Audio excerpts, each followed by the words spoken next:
Good morning, everyone. The time is now 10:04. I'd like to open the meeting, and I would ask Representative Lekis to lead us in the pledge, please.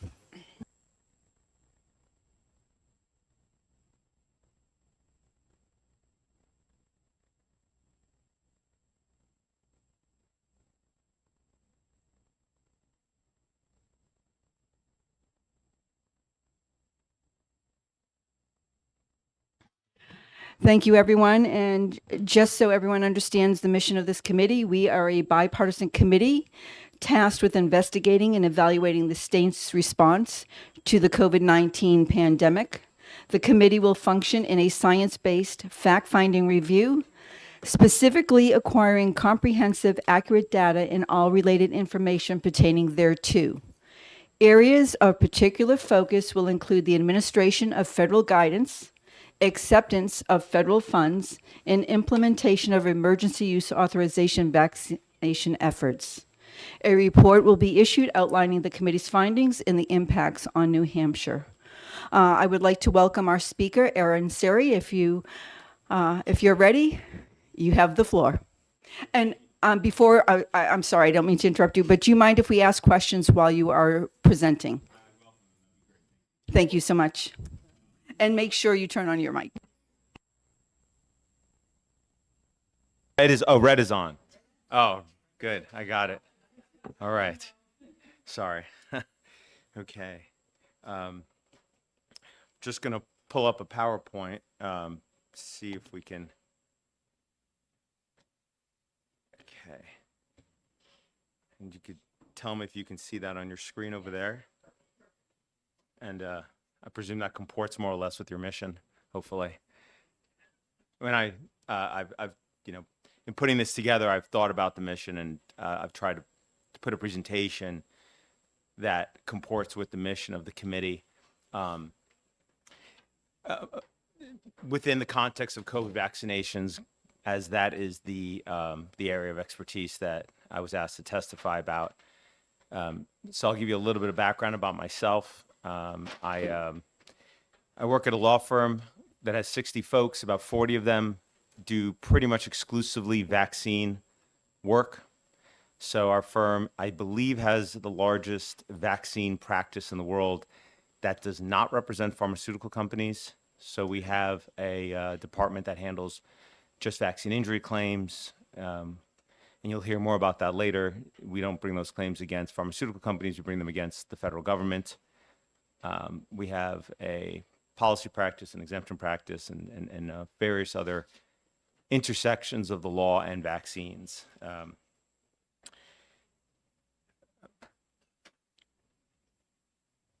I went to Berkeley for law school, and over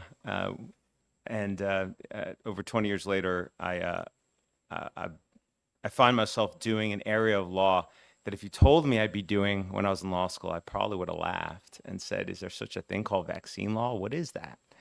But here I am. That is what I am doing now. It's not what I've always done. I clerked for the Chief Judge of the Supreme Court of Israel after law school for a year, and then I worked at Latham Watkins, one of the biggest firms in the country, representing Goldman Sachs, Larry Ellison, for about 6 years. After which I left. I was working too much, and my wife wanted me home more. I don't think that worked out either. Started my own practice, was still doing commercial litigation, and eventually ended up doing this work starting about 8 years ago, and have been doing it increasingly so, where that's now pretty much the primary focus of my practice. You might know some of the work we've done. Our firm handled, for example, the lawsuit against the Air Force that got a national injunction preventing the Air Force from kicking out over 10,000 members of the Air Force who did not want a COVID vaccine due to their sincerely held religious beliefs, often because of the intersection of that product and abortion. We brought the lawsuit against the FDA when they didn't want to release the clinical trial data that they relied upon to license the COVID-19 vaccine. We handled a number of other lawsuits all around COVID vaccines during the last few years. And one of the things I'll say about the lawsuits that we do bring with regards to vaccines is that since I don't have a PhD after my name or an MD or DO, I don't get to just say things about vaccines. I have to prove them with clinical trial data, high impact journals, or they're just not going to work in a court setting. So in that, in doing those types of legal work, it's really forced us to be, I guess you would say, real critical evaluators about the products, for better or worse. And at the end of the day, that is something that I do think the public loses sight of sometimes, and not always, is that these are products, like kind of any other products, and they have a safety profile, they have an efficacy profile, they have things they can do, for sure, and they have things they can't do. There are things that people think about them that are accurate in some areas and not in others. And sometimes, often, there's just not enough information to reach a conclusion about some things with regards to the products. And so with that sort of brief introduction, I will go through some of the information about vaccines and COVID vaccines that I think are going to be helpful to understand the government, including New Hampshire's response during the COVID pandemic. Searing Glimstad, that's the name of my firm, and a lot of the vaccine work that we do is on behalf of ICANN, and you'll see that's a nonprofit, and you'll see a lot of the things we discussed today were lawsuits and information gathered in lawsuits on behalf of ICANN. Okay, so to understand COVID-19 vaccines, in my opinion, you have to understand vaccines in general from a legal perspective and how they're treated in this country for decades before. If you want to understand how the FDA responded vis-a-vis COVID vaccines, how the CDC, how 50 state health departments, how various organs of the state and agencies acted regarding COVID vaccines, they didn't just act tabula rasa. They didn't just step into a zone that they had no precedent for. They stepped into, basically, in my opinion, for the most part, business as usual, so to speak, with how they proceeded vis-a-vis COVID vaccines. People look at COVID vaccines and say there's something extraordinary. I think that from a regulatory, legal perspective, they weren't that unique, and I'll walk you through that. And I think that understanding that how vaccines were treated pre-COVID helps put in context how they were treated during COVID.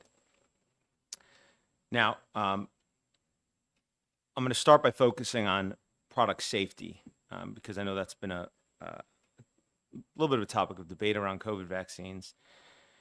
And, the question I start with is how is product safety assured in America?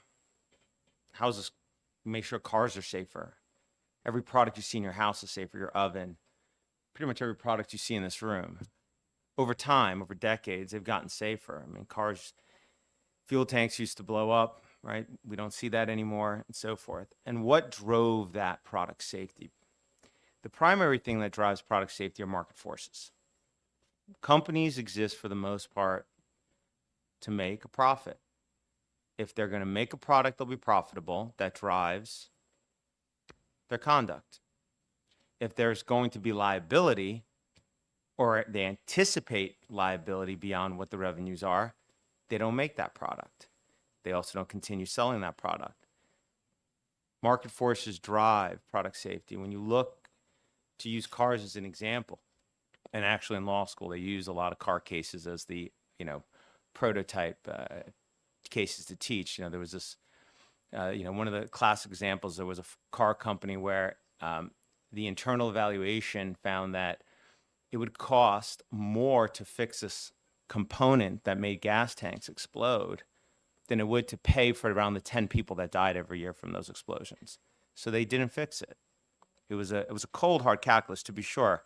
I hope corporate America doesn't typically act that way, but it did in that situation. What's that? I'm sorry. It did in that situation. But I think it's reflective of the kind of calculus that happens every day in corporate America. And to be sure, that's good. That's capitalism. We want that. We want companies to have a financial interest to drive innovation. It's a good thing. And then the pushback they get is they know that if they hurt people, they can get sued. And that often conforms their conduct before the product even gets to market. Certainly after it gets to market, but also before it gets to market. A far weaker way that we assure product safety are regulators. No offense to government in any way, but when you do take a careful evaluation at most industries, and you look back at what has conformed their conduct, what has driven safety, it's typically been market forces. When you think about most products, you think about class actions you read in the newspapers about, oh, this product has an issue. You don't hear about that typically from a government warning. You typically hear about it from the New York Times or the CNN reporting on Ozempic having this or that issue and so forth. And then even more so, product liability and class actions attorneys will make sure you see an ad about that injury online because they want you as a client. You can't avoid them if you use that product. No knock on lawyers. So when it comes to market forces assuring product safety, I think understanding how market forces work with other vaccines will help put how COVID-19 vaccines were treated. In the early 1980s, there were only 3 routine vaccines. That's it. There's DTP, MMR, and OPV. That's the sum total of all of the routine vaccines in the United States of America. And the damages they were having to pay and the liability they were incurring from the injuries for those products resulted in either the manufacturers going out of business for those 3 products or stopping to make the products, to the point where it reached a crescendo where there was 1 manufacturer left for each of those 3 products. You can see I've got a quote there from Bruce v. Wyatt. That's a U.S. Supreme Court decision that explained that the remaining manufacturer of DTP vaccine estimated that its potential tort liability exceeded its annual sales by a factor of 200. And the Institute of Medicine explained how by 1986 litigation costs had driven manufacturers essentially out of business from making those products. Well, Congress in its wisdom, instead of forcing those manufacturers to do what every other product manufacturer has to do when their product causes more harm than it does good as measured by dollars, and that's for better or worse how we do it in America, decided instead to pass the National Childhood Vaccine Injury Act of 1986. And what this law provided was that it's okay for the companies that made those products to continue selling them. They don't have to worry about liability exposure. As provided in the act, it immunized them from financial liability for the injuries caused by those 3 products. This way, they didn't face the financial exposure. Representative Potenza. Thank you, Madam Chair. In your expertise and research, is there any other industry that you know of that gets a blanket liability like this? Any other? Yes. So when it comes to products, and I'll distinguish between products and certain services, but when it comes to products, the only other product, I'm not aware of any product, none, that enjoys the level of immunity to having to pay for injuries that vaccines enjoy. And it applies to childhood vaccines and any childhood vaccines used by adults, so pretty much all vaccines. Now, when it comes to guns, for example, which is talked about, what guns have immunity, the immunity that guns have is if the gun is used in the commission of a crime. The manufacturer has immunity to liability for the most part. But you can still, as a consumer, if I buy a gun and it has a design defect, I can sue the manufacturer of a gun for defectively designing a gun. I can sue them for other types of claims. But when it comes to vaccines, and it's right there in Bruce v. Wyeth, again, the U.S. Supreme Court affirmed, because it was challenged, that the law shouldn't actually provide this. It says, the Vaccine Act preempts all design defect claims against vaccine manufacturers for injury or death caused by vaccine side effects.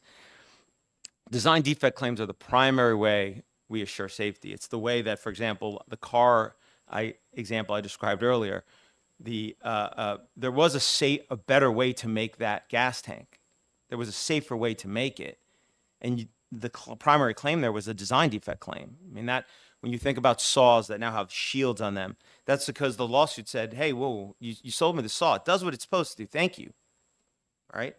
But if you'd have put like a 3-penny plastic piece on it, I'd still have my arm. Right. There are, when there are ready ways to improve a product, you can sue for a design defect claim, but you can never do that for a vaccine forever, meaning the state of those products in 1986 is essentially locked in, at least from the perspective of being able to bring a claim on the basis that you could have made it safer. So to answer your question is no, I'm not aware of any other product that has the immunity enjoyed by vaccines. None. Follow up? So of course, that's for the United States of America. Are you familiar with, so are other countries able to go after? Because of course, Pfizer, Moderna, all these other companies have products that went, to other countries as well. Are they able to go after these manufacturers?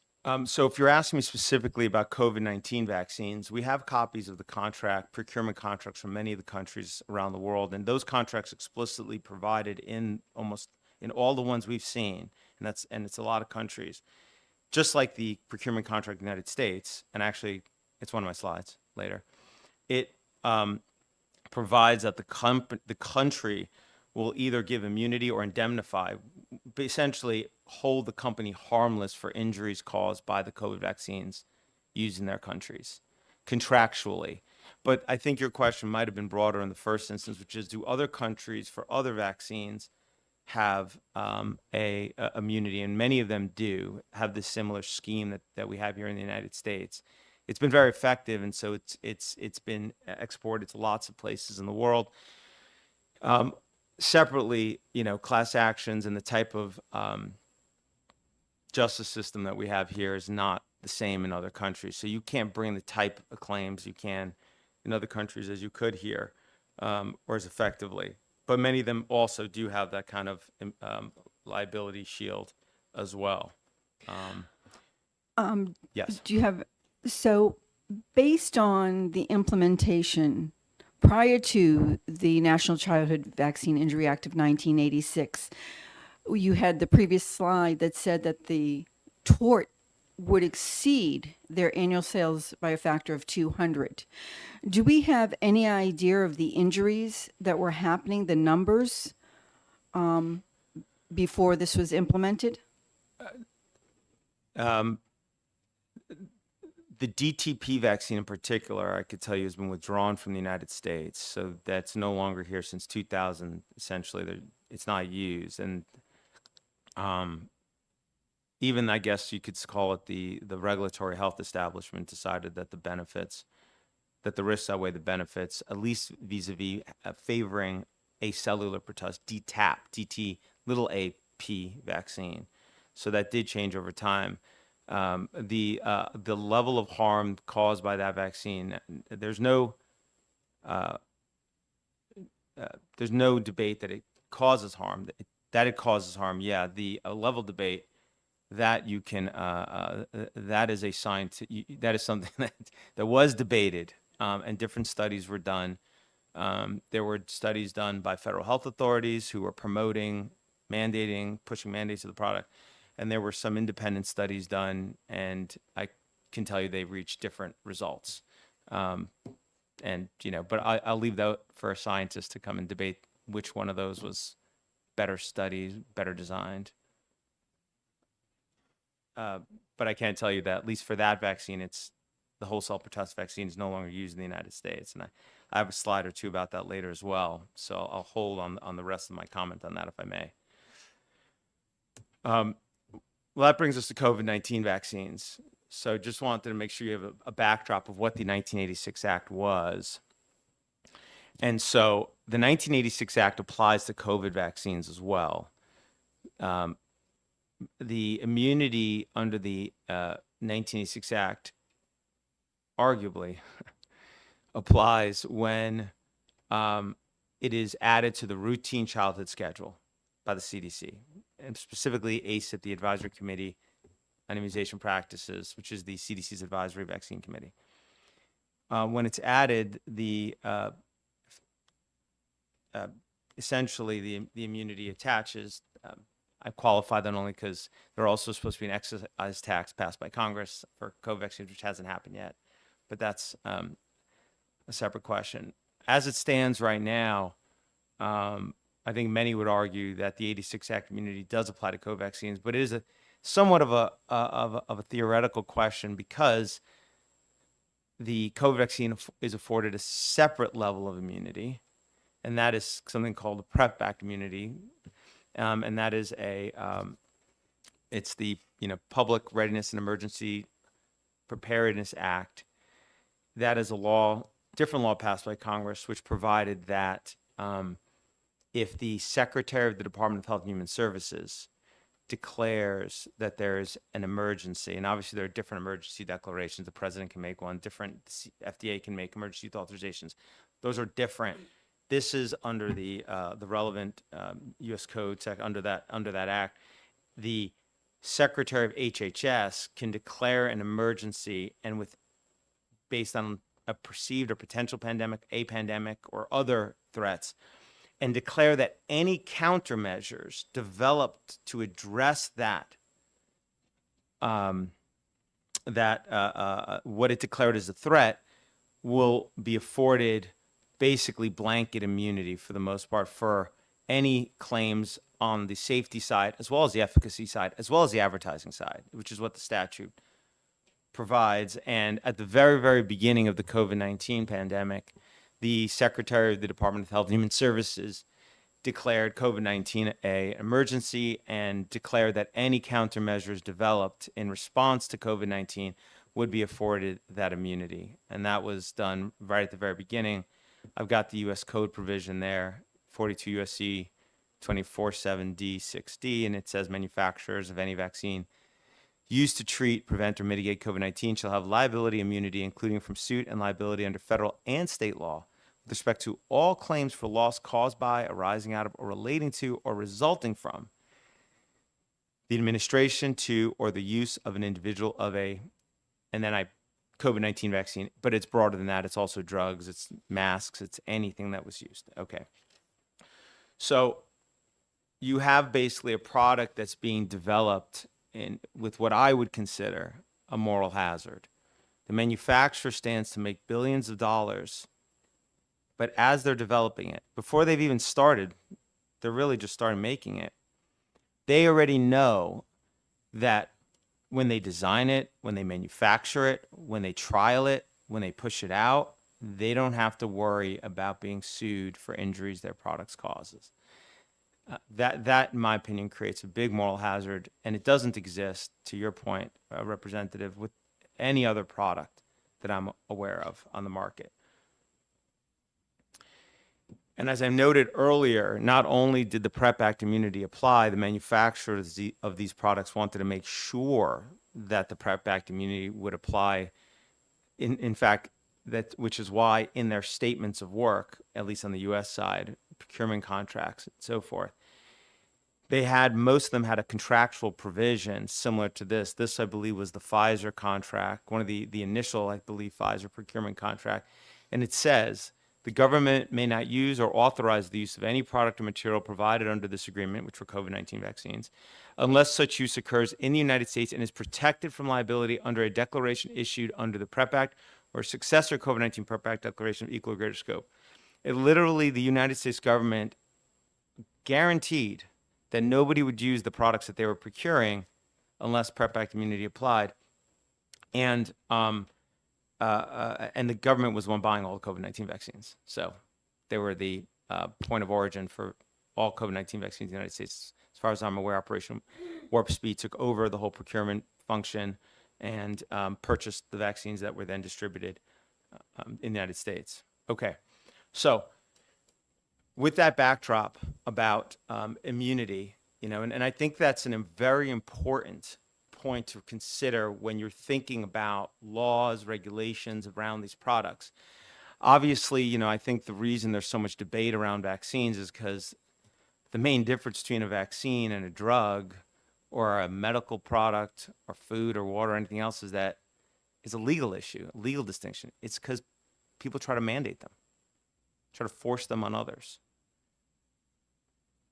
Many states have, using school vaccines as a proxy, many states have philosophical exemptions. Parents can just opt out at will. And even in those states, most school vaccination rates are very high. Mandates that are not necessary, which are, proof in the pudding that you don't need mandates to persuade people often. But there are a segment of population who often, and we could tell you that from our clients every day, shouldn't get vaccines.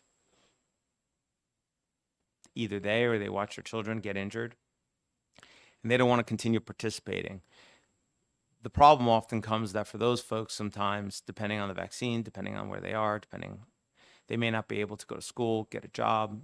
And during the COVID pandemic, we saw potentially participate in all forms of civil society. And obviously that's a problem for some folks, not for the others, but for some. And, the whole idea of rights is about protecting a minority, right? We don't need rights to protect majorities typically because they're the majority. They can kind of get the laws they want, often have the influence they want, not always. But they're really about protecting the minority and protecting them from government intrusion, right? Overreach, and that's the whole Bill of Rights are for, limiting the government's ability to infringe on those. I don't think we have to be so scared about stomping out the speech of what 90% of Americans want to say. It's what the 10% want to say that we need to protect, right? Often, because 90% will get their way. All right. So what is the impact of giving immunity on liability? Well, again, I think it's instructive to look at how clinical trials were conducted before COVID-19 for other vaccines to then understand how clinical trials were conducted for COVID-19 vaccines, because there's a lot of debate around those trials. And I think putting them within the framework of what's done with other vaccines will help understand what it is the FDA was doing at the time. So, why are clinical trials critical? I think that's an important question to understand the answer to. To determine whether something is a alleged injury is causally, not correlation, causally related to a product, you typically need a prospective study that compares an exposed and an unexposed group. Okay, looking at data retrospectively, backwards, epidemiological studies are always viewed as being unable to determine causation. Okay, so when you with that, and you can bring an epidemiologist to say that, which they'll readily all say, and we litigate that issue all day in vaccine court. The only time you really do a prospective, a forward-looking study with vaccines is in the clinical trial, meaning it's forward-looking in that you enroll people, you give one group the vaccine, you give one group you don't give the vaccine, and then you follow them and you statistically compare the outcomes between the two groups. Okay? By doing that, you have the idea is to remove bias. The idea is to then see what does the outcome look like. The moment you instead say, we're going to take an existing data set and we're now going to try to evaluate that set for what happened, meaning looking based on the data, what happened in the past, there's always confounders. And those confounders are viewed as tainting those studies, and hence you can't determine causation from them. Well, did you select people that were too old, that were too young, to do this? I mean, you saw these debates happen. I think they spilled over into mainstream media, which was interesting to watch. It's interesting to watch the discussions about clinical trials in mainstream media. So clinical trials are critical because it is the only time you can do a placebo controlled prospective study of vaccines, pretty much. Once they've been licensed, it is considered unethical to do a placebo-controlled clinical trial for a vaccine. It's considered unethical. To do a study, you need to get something called IRB approval, okay, where you get an ethics board to approve it, universities and so forth, IRB committees all around the country. I'm not aware of a single IRB committee in this whole country that will approve a placebo-controlled clinical trial of a vaccine after it's licensed. So if you want to really understand the safety profile of vaccine and you want to be able to know what injuries it actually causes, not what it's alleged to cause, but actually causes, you need a really good, robust clinical trial. And I could tell you the clinical trial data is at our firm, when we get a parent call us up and say, well, my child got a Hep B vaccine and now suffers from this type of neuropathy or dysautonomia or whatever it is. Ideally, we'd love to just go to the clinical trial data and see, well, what did that show between the exposed and unexposed? Okay. So, Representative Belcher. Thank you, Madam Chair. Apologies for interrupting. I just wanted to clarify a little bit because I want the cause of this to be very clear for anybody who's here and watching. Is it correct that the reason it would be considered unethical to do this controlled study after licensing because the license brings with it a presumption of efficacy, which would then cause the withholding of that medication from the placebo part of the trial? Is that where the unethical part comes in? yeah, once they're licensed, they're deemed effective for the indication on the package insert. And that indication, for example, if it says to prevent pertussis disease, it is now considered unethical to withhold a product from a child that has an indication that can withhold pertussis, that it can prevent pertussis disease. Right? It's because of the efficacy component. Even if you, so that's why you can't do it. And clinical trials for most vaccines really focus on the efficacy component of it. I mean, that's how they're typically designed. They're not, and we'll, I don't want to make conclusory statements. I'll let you judge for yourself. I'll show you what the data shows, and you can make your own conclusions on that. And so why is liability critical to how clinical trials are conducted?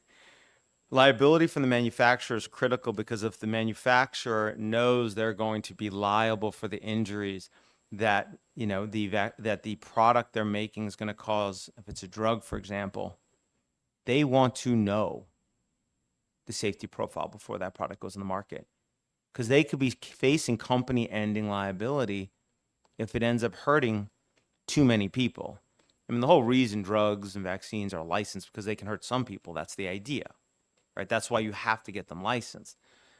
But they want to make sure it doesn't hurt too many people, right? In terms of the risk-benefit analysis. That's what's often, at least the FDA would tell you, safe and effective means.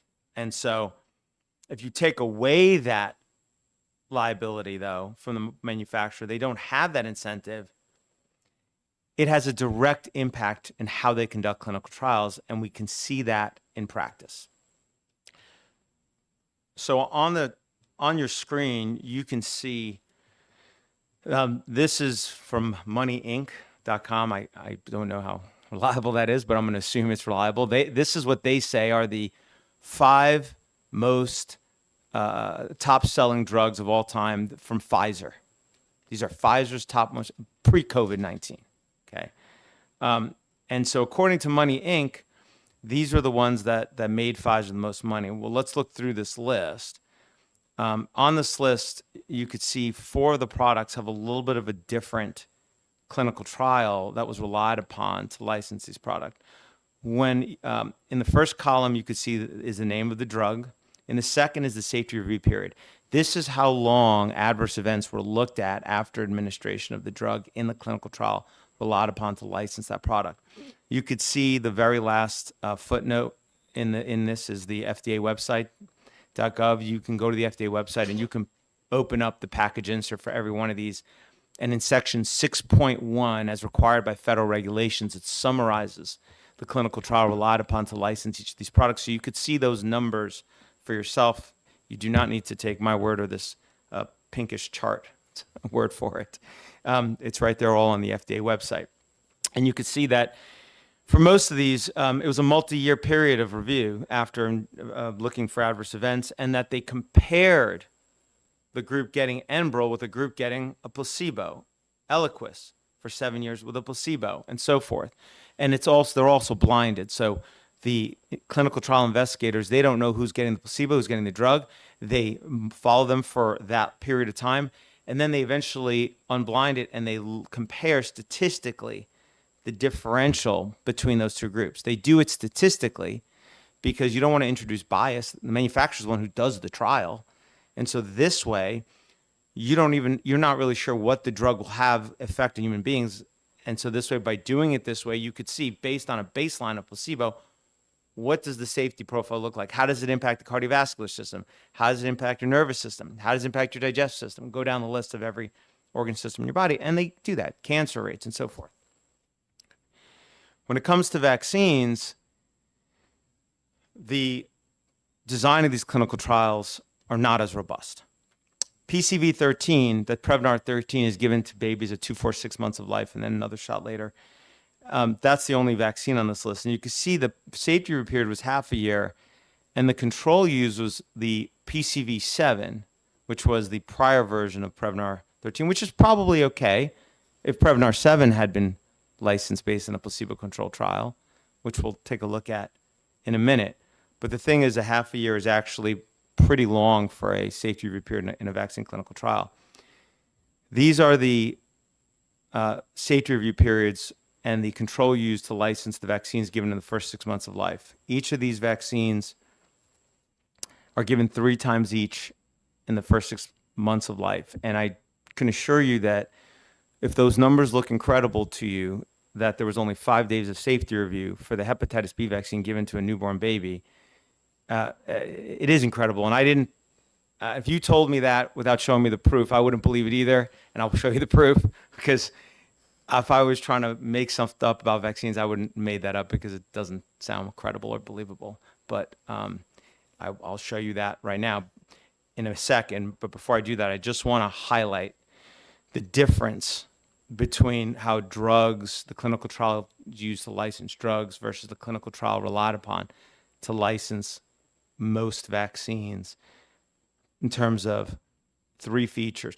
How long the safety review is at, meaning how long do they monitor for adverse events after the injection, what did they compare it against, and how well powered it was, meaning how many people were in the trial. Those are 3 features that will make a good clinical trial. So let's take a look at the first one, Hep B, and I'll just show this to you directly because let's just, I'm going to just go on the internet so everybody can do this themselves too. Can you see my screen there? So we're going to go to FDA licensed vaccines. Okay, we're going to go to the FDA website. And these are all the licensed vaccines in the United States. So anybody wants to go and see what was relied upon to license any vaccine license, it's right on this page for the most part. Excuse me. Yes. The only thing we see is google.com, unfortunately. Oh, sorry. It's not going to the browser. Let me see if I escape the presentation. Oh, I know. I'm sorry. Let me see if I do this. Can you see the browser now? Okay. Can you see Google now? Okay, the source of all truth. Here we go. Sorry. So we go to FDA licensed vaccines right here. So you can just search for FDA licensed vaccines. Here is the FDA website right here. You could see at the title, it says vaccines licensed for use in the United States. This page has all the vaccines licensed in the United States by the FDA. If you scroll down, what you will see is there are 4 hepatitis B vaccines listed. Only 2 of them are licensed for newborn babies, Recombivax HB and Engerix B. The other 2 are just for adults. So we'll click on the first one, Recombivax HB. Then you can go to the package insert. Now, you know, whenever you get a drug, there's a little piece of paper inside the box. Well, if you open up that paper, as long as it's not an older drug that hasn't been updated, most of them have been, it will have a table of contents like the one you see on your screen right now. And if you look at this table of contents, you will see in section 6.1 has a clinical trial experience. Federal regulations require that the manufacturer summarize what was the clinical trial allowed upon to license the product. So the manufacturer prepares this document and the FDA approves this document. So we'll go down to section 6.1 for Recombavax HB. And when you go down to section 6.1, you will see this is the entire summary, this section right here, other than the issues that they did note during the clinical trial. It's just listed. 6.2 is the post-marketing experience. And this paragraph describes the clinical trial allowed upon to license this vaccine for children. I've highlighted it, and I'll read it now. It says, in 3 clinical studies, 434 doses of Recombavax HB 5 micrograms were administered to 147 healthy infants and children up to 10 years of age who were monitored for 5 days after each dose. Now, the first time I read that too, I thought, well, there must be more. Why would the FDA license this product for injection to babies with 5 days of monitoring? Because, most autoimmune issues take weeks minimum to arise. I mean, we deal with vaccine injuries all the time. So just like it takes, for example, the immunity the vaccines can provide against disease, it takes weeks for those antibodies to build up. Self-antibodies, antibodies that might attack self, those take at least weeks. And then many immune dysregulations like asthma take, typically not diagnosed till a few years old, developmental issues, you name it. Most health issues are not going to be diagnosed in a newborn within 5 days. If it's caused by the product, it can take months, it can take years. That's why, for example, on all the other drugs we looked at, they review safety for years against the placebo. So here, on the other hand, what are we looking at? In terms of how well powered it is, it's only got 147 children. That's not statistic. That does not provide enough power to detect virtually anything. Even if it were, there's no control group. And then separately, the monitoring is only 5 days. We FOIA'd the FDA, and so we've been doing this before COVID. We FOIA'd the FDA for the actual documentation, just like we did for COVID vaccine, that the manufacturer submitted, presuming that in the documentation you would find safety monitoring, review, adverse events assessment that went on beyond the 5 days, and it's 5 days of safety monitoring. That's what it is. And again, you don't need to take my word for it. I have, let me go back to the slideshow. You can pull up the, I've got links on every slide in this presentation. I have links typically to government or other similar sources where you could see. So you could see over there, I've got the first link is to the actual package insert we just looked at. The second link is the clinical trial report that is on the ICANN website because we got that via FOIA request. But obviously, if you click on that, what you will see is the first page is that it's from the FDA, and then you will see the actual clinical trial reports. And you can go into 1,000-something pages.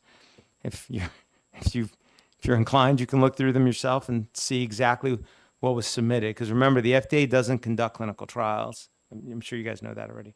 The FDA just reviews the data submitted by the manufacturer to assess whether to the level that to the FDA standard of safe and effective, it meets that standard. That's what it's doing. So Representative Potenza. please. This was a hard one for me. My daughter is vaccine injured from the Hep B, so and I didn't know this level. So there was no placebo at all in any study. She's 17 now. So do you know when this study was done? Was this when they first were rolling it out? So I believe the first Recombavax HB I believe was licensed in '89. I believe Engerix-B was licensed in '91. Those would be the only 2 standalone Hep B vaccines given to newborn babies. Follow up. And I know that this is kind of going into what you're going to talk about in regards with COVID. Yes. So have you seen just in time from what it used to be, of course, prior to 1986, a level of speeding things up in a sense of whether there's no clinical trials or very minimal in time frame as we get closer to here we are, in COVID? Speeding things up in terms of, I'm sorry. With rolling things out, whether it be, vaccines and other types of drugs, does it seem like things have gone faster? So since things have gone faster since 1986, but I don't believe, I mean, if you look at the vaccine schedule since 86, it's just been a straight up trajectory. In fact, in the 90s and 2000s, many of the vaccines currently on the childhood schedule came about. But for the COVID vaccine, which I think if you're asking me about that, I don't see the COVID vaccine as rushed in the same way that the public, from my perspective, as being rushed in the same way that it's been in the news. All vaccines have different technology. I mean, people use the term vaccines as a general term, but for example, this vaccine is a recombinant technology. It's recombinant DNA. So this type of hepatitis B vaccine uses a very different technology, for example, than a measles vaccine, which is an attenuated vaccine, or a tetanus or diphtheria, which is a toxoid vaccine. They all have very different technologies, and often those technologies took decades to develop. So they were working on recombinant DNA technology for a very long time before they finally came out with this Hep B vaccine. When it comes to the mRNA, if you're focused at least on the Pfizer and the Moderna products, obviously J&J, AstraZeneca, others had more traditional platforms, but the mRNA platform had been in development for decades, right? I mean, it took the science that underpins the creation of mRNA technology has they've been working on that for a very long time. I mean, first they were trying to figure out, well, how do we keep the RNA from not falling apart, because the body immediately attacks it. So they took out the uridine, right, and they replaced it with a synthetic uridine as one of the amino acids in it, and so the body doesn't recognize it. And then they're like, well, that's still not good enough. We need to get it into the cells. So they, positive, negative, when they're in contact on the cell membrane, they'll let things in. And so they have the LNPs, lipid nanoparticles with a different charge that they put the synthetic piece of mRNA in, so forth. That didn't happen, and that didn't COVID-19 didn't come around and they came up with all that tech. And there's a ton of other tech related to it. That was decades of development. The Barney Graham at NIAID, the National Institute of Allergy and Infectious Disease, he runs the vaccine development division there. That's Fauci's institute. Barney Graham's been working on a mRNA vaccine for the first COVID, for SARS-CoV-1 for a long time, along with Moderna, before SARS-CoV-2 came around, before current COVID virus came around. And so in many ways, they just kind of took once they had the sequence, that's why they were able to create it so fast. They pretty much had developed it. So, I mean, from my perspective, no, it's not that different. I mean, and the clinical trials also for the COVID vaccines, I mean, if you're looking at clinical trials, I mean, compared to any other vaccine, they were pretty robust, in my opinion. If I'm going to take a vaccine based on how robust the clinical trial is, I'm taking a COVID vaccine every day based on the clinical trial. Meaning, how long was safety reviewed? COVID vaccines was often for many of them, 6 months. How many people were in the trial? How well powered? They had 30 to 40,000 people. And what was the control? They did have a placebo control, Pfizer and Moderna. They just vaccinated them after an average duration of 2 months, once it was emergency use authorized. So I don't know if that's my perspective on it. I think, I don't know, there's a lot of media outlets that might disagree with my view on that. Follow up. Based upon some of the research that I've done in regards with just the technology, the mRNA technology, there's been a lot of information showing, what happened with animals, and so yes, that it had been studied and worked on and researched for a long time, but it wasn't ready for prime time just because of, many of the animals died in those, ferrets and whatnot in studies where created a hyperimmune response. And then, Yeah, So, I mean, just to make sure I'm not talking about mercury or thimerosal right now. That's been pretty much removed from vaccines in 2000. But aluminum adjuvants, which is aluminum hydroxide, there's a few different kinds.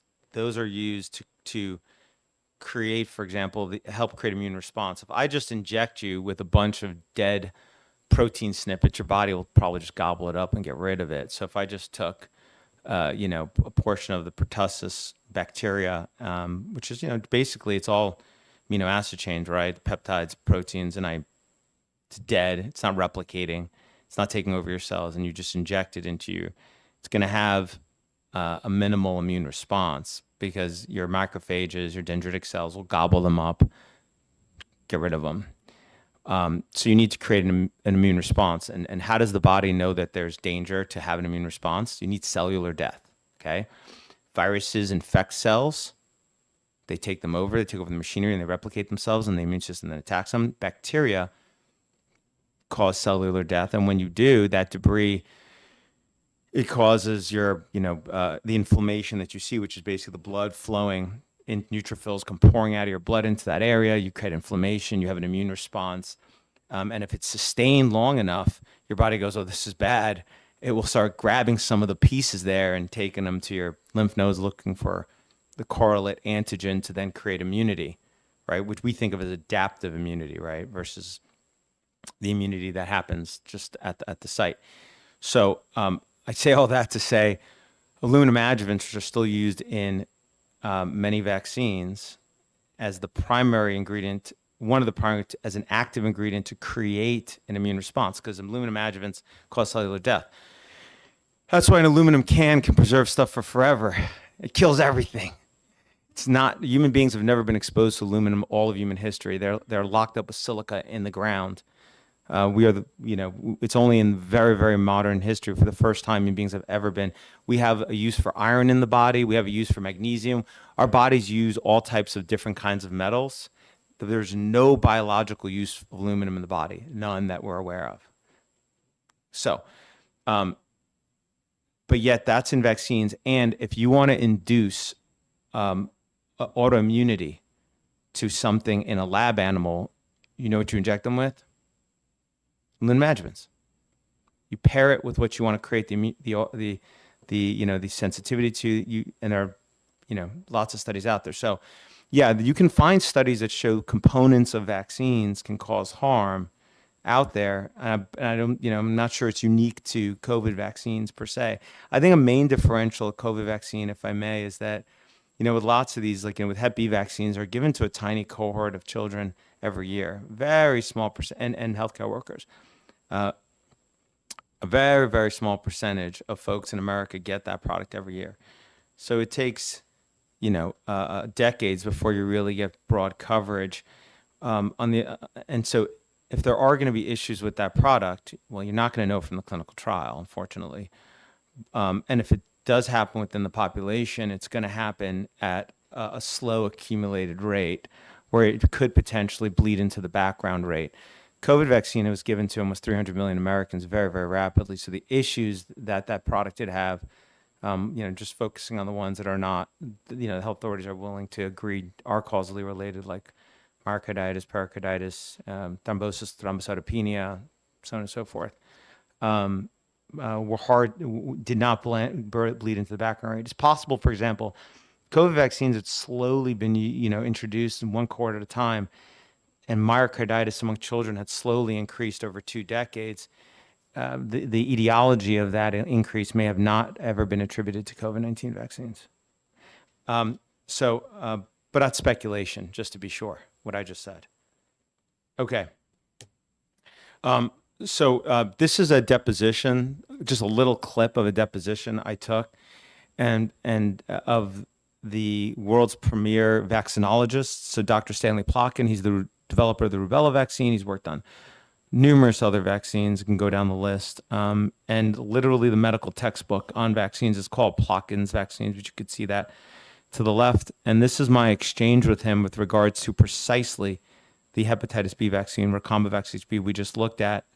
And I think that exchange helps bring home the importance of a clinical trial. So we'll do this. We'll look at this. This is just a few minutes. We'll look at maybe 2 other vaccines super quick, and then we'll move on to COVID vaccine clinical trials. I just want to make sure I set the table in terms of clinical trials, how the FDA looks at COVID trials and so forth, to help put COVID-19 vaccine trials in context. It's my great honor to use the Stanley Plotkin gavel to open this meeting. Our good friend and colleague, Dr. Stan Plotkin. Dr. Plotkin. Virtually every country in the world is affected by this vaccine. He was involved in pivotal trials on anthrax, oral polio, rabies vaccine. rubella vaccine, rotavirus vaccine, rabies. He has earned the Distinguished Physician Award of the Pediatric Infectious Disease Society, the Finland Award of the National Foundation for Infectious Diseases, the Hillman Award of the American Society of Microbiology, the French Legion of Honor, and the Bruce Medal in Preventive Medicine. He's a member of the Institute of Medicine and the French Academy of Medicine. One of the very special things about him is the global impact that he's had, not just from the products, but from his book. He developed a standard textbook for vaccines in 1988. Bill Gates calls his book the Bible for Vaccinologists. I hope you all have indeed have read the book, and I hope it's more accurate than the Bible. He trained just a generation of scientists, including myself, to think like he thinks. Dr. Plotkin, earlier you testified that there are two Hep B vaccines in the market, one by Glaxo, GSK, that's Engerix-B, and the other one is by Merck, Recombavax HB, right? Yes, This is the product, the manufacturer insert for Recombavax HB, correct? yes, And the clinical trial experience would be found in section 6.1, correct? Correct? Dr. Plotkin?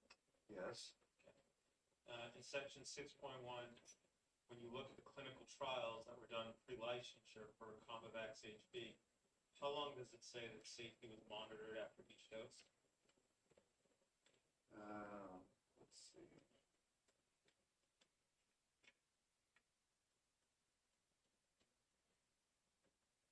Uh, 5 days. Is 5 days long enough to detect an autoimmune issue that arises after 5 days? No, Is 5 days long enough to detect any neurological disorder that arose after vaccine after 5 days? no, There is no control, correct? it does not mention any control group, no. If you turn to section 6.2, under immune system disorders, does it say that there were reports of hypersensitive reactions, including anaphylactic reaction, bronchospasms, and urticaria having been reported in the first few hours after vaccination? Yes, Have there been reports of hypersensitivity syndrome? yes, that's what it states. Reports of arthritis? It's mentioned. It also reports autoimmune diseases, including systemic lupus, erythematosus, lupus-like syndrome, vasculitis, and polyarteritis nodosa as well, correct? Yes, that's what it states. And also it states that under the nervous system disorders, it states that after that, there have been reports of Guillain-Barré syndrome, correct? Yes, As well as multiple sclerosis, exacerbation of multiple sclerosis, myelitis, including transverse myelitis, seizure, febrile seizure, peripheral neuropathy, including Bell's palsy, radiculopathy. radiculopathy. Thank you very much. Muscle weakness, hyperkinesia, and encephalitis, correct? Correct. These are events that are reported after vaccination, and as just discussed, in order to establish whether it's causal between the vaccine and the condition, you need a randomized, placebo-controlled study. But that was not done for this hepatitis B vaccine before licensure, was it? No, And given that the vaccine now appears on the CDC's recommended list, isn't it true that it would now be considered unethical to conduct such a study today? it would be, yes, it would be ethically difficult.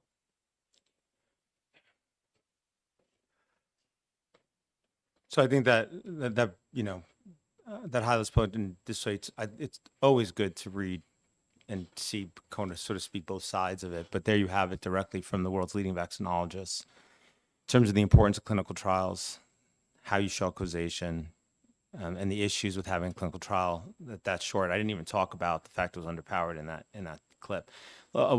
take super quick look at two more, and then let's turn to COVID vaccines. Pfizer's PCV13, this Prevnar 13 vaccine. This is the one we looked at earlier. Remember on that chart of purportedly Pfizer's 5 best-selling drugs. And so here it is on the CDC childhood schedule. Now, when you look at the very top, that's from the package insert of Prevnar 13. All right. There is actually a newer version that recently came out, Prevnar 20, but Prevnar 13 is still available. And when they did the clinical trial for Prevnar 13, they did 6 months of safety review. Still not long enough, in my estimation, for a baby, but at least certainly for the work that we do, we would like far longer safety review duration against a proper control, but 6 months nonetheless. And in that clinical trial, you could see in the very top, it says serious adverse events reported following vaccination in infants and toddlers occurred in 8.2% among Prevnar 13 recipients and 7.2% among Prevnar, that's Prevnar 7 recipients. Now understand, a serious adverse event means something very, very serious on for the FDA. It's, let me see, it's worth just stopping for a second and opening up the FDA website and looking at what that definition means.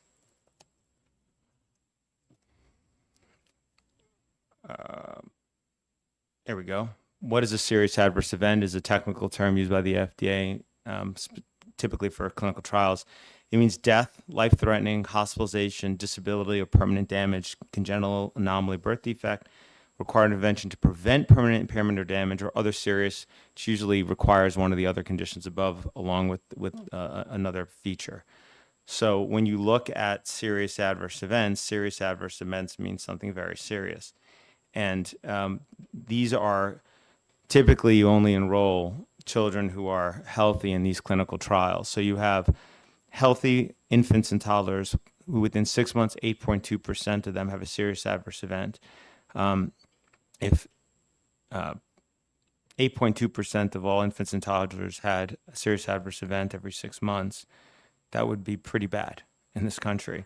But that said, it's deemed safe by the FDA because the comparator group, and that's how you do safety in clinical trials, you compare the experimental group, that getting the experimental product, along with the control group. And in this instance, they received the standard of care, which is considered appropriate, Prevnar 7. And it could have been appropriate, absolutely. If Prevnar 7 had been licensed based on a placebo-controlled trial itself that was properly powered and so forth, so you knew the safety profile of Prevnar 7, that, in my opinion, that would have been a valid comparator. But let's take a look at what the clinical trial was relied upon to license Prevnar 7. In the chart right below that, you can see this is an excerpt from the clinical trial for Prevnar 7. That clinical trial reviewed safety for 30 days, and the control group received, and you can see right there, I highlighted in the footnote, right? You can see it says control, dose 1, you can see Prevnar 7 and control, Prevnar 7 control, right?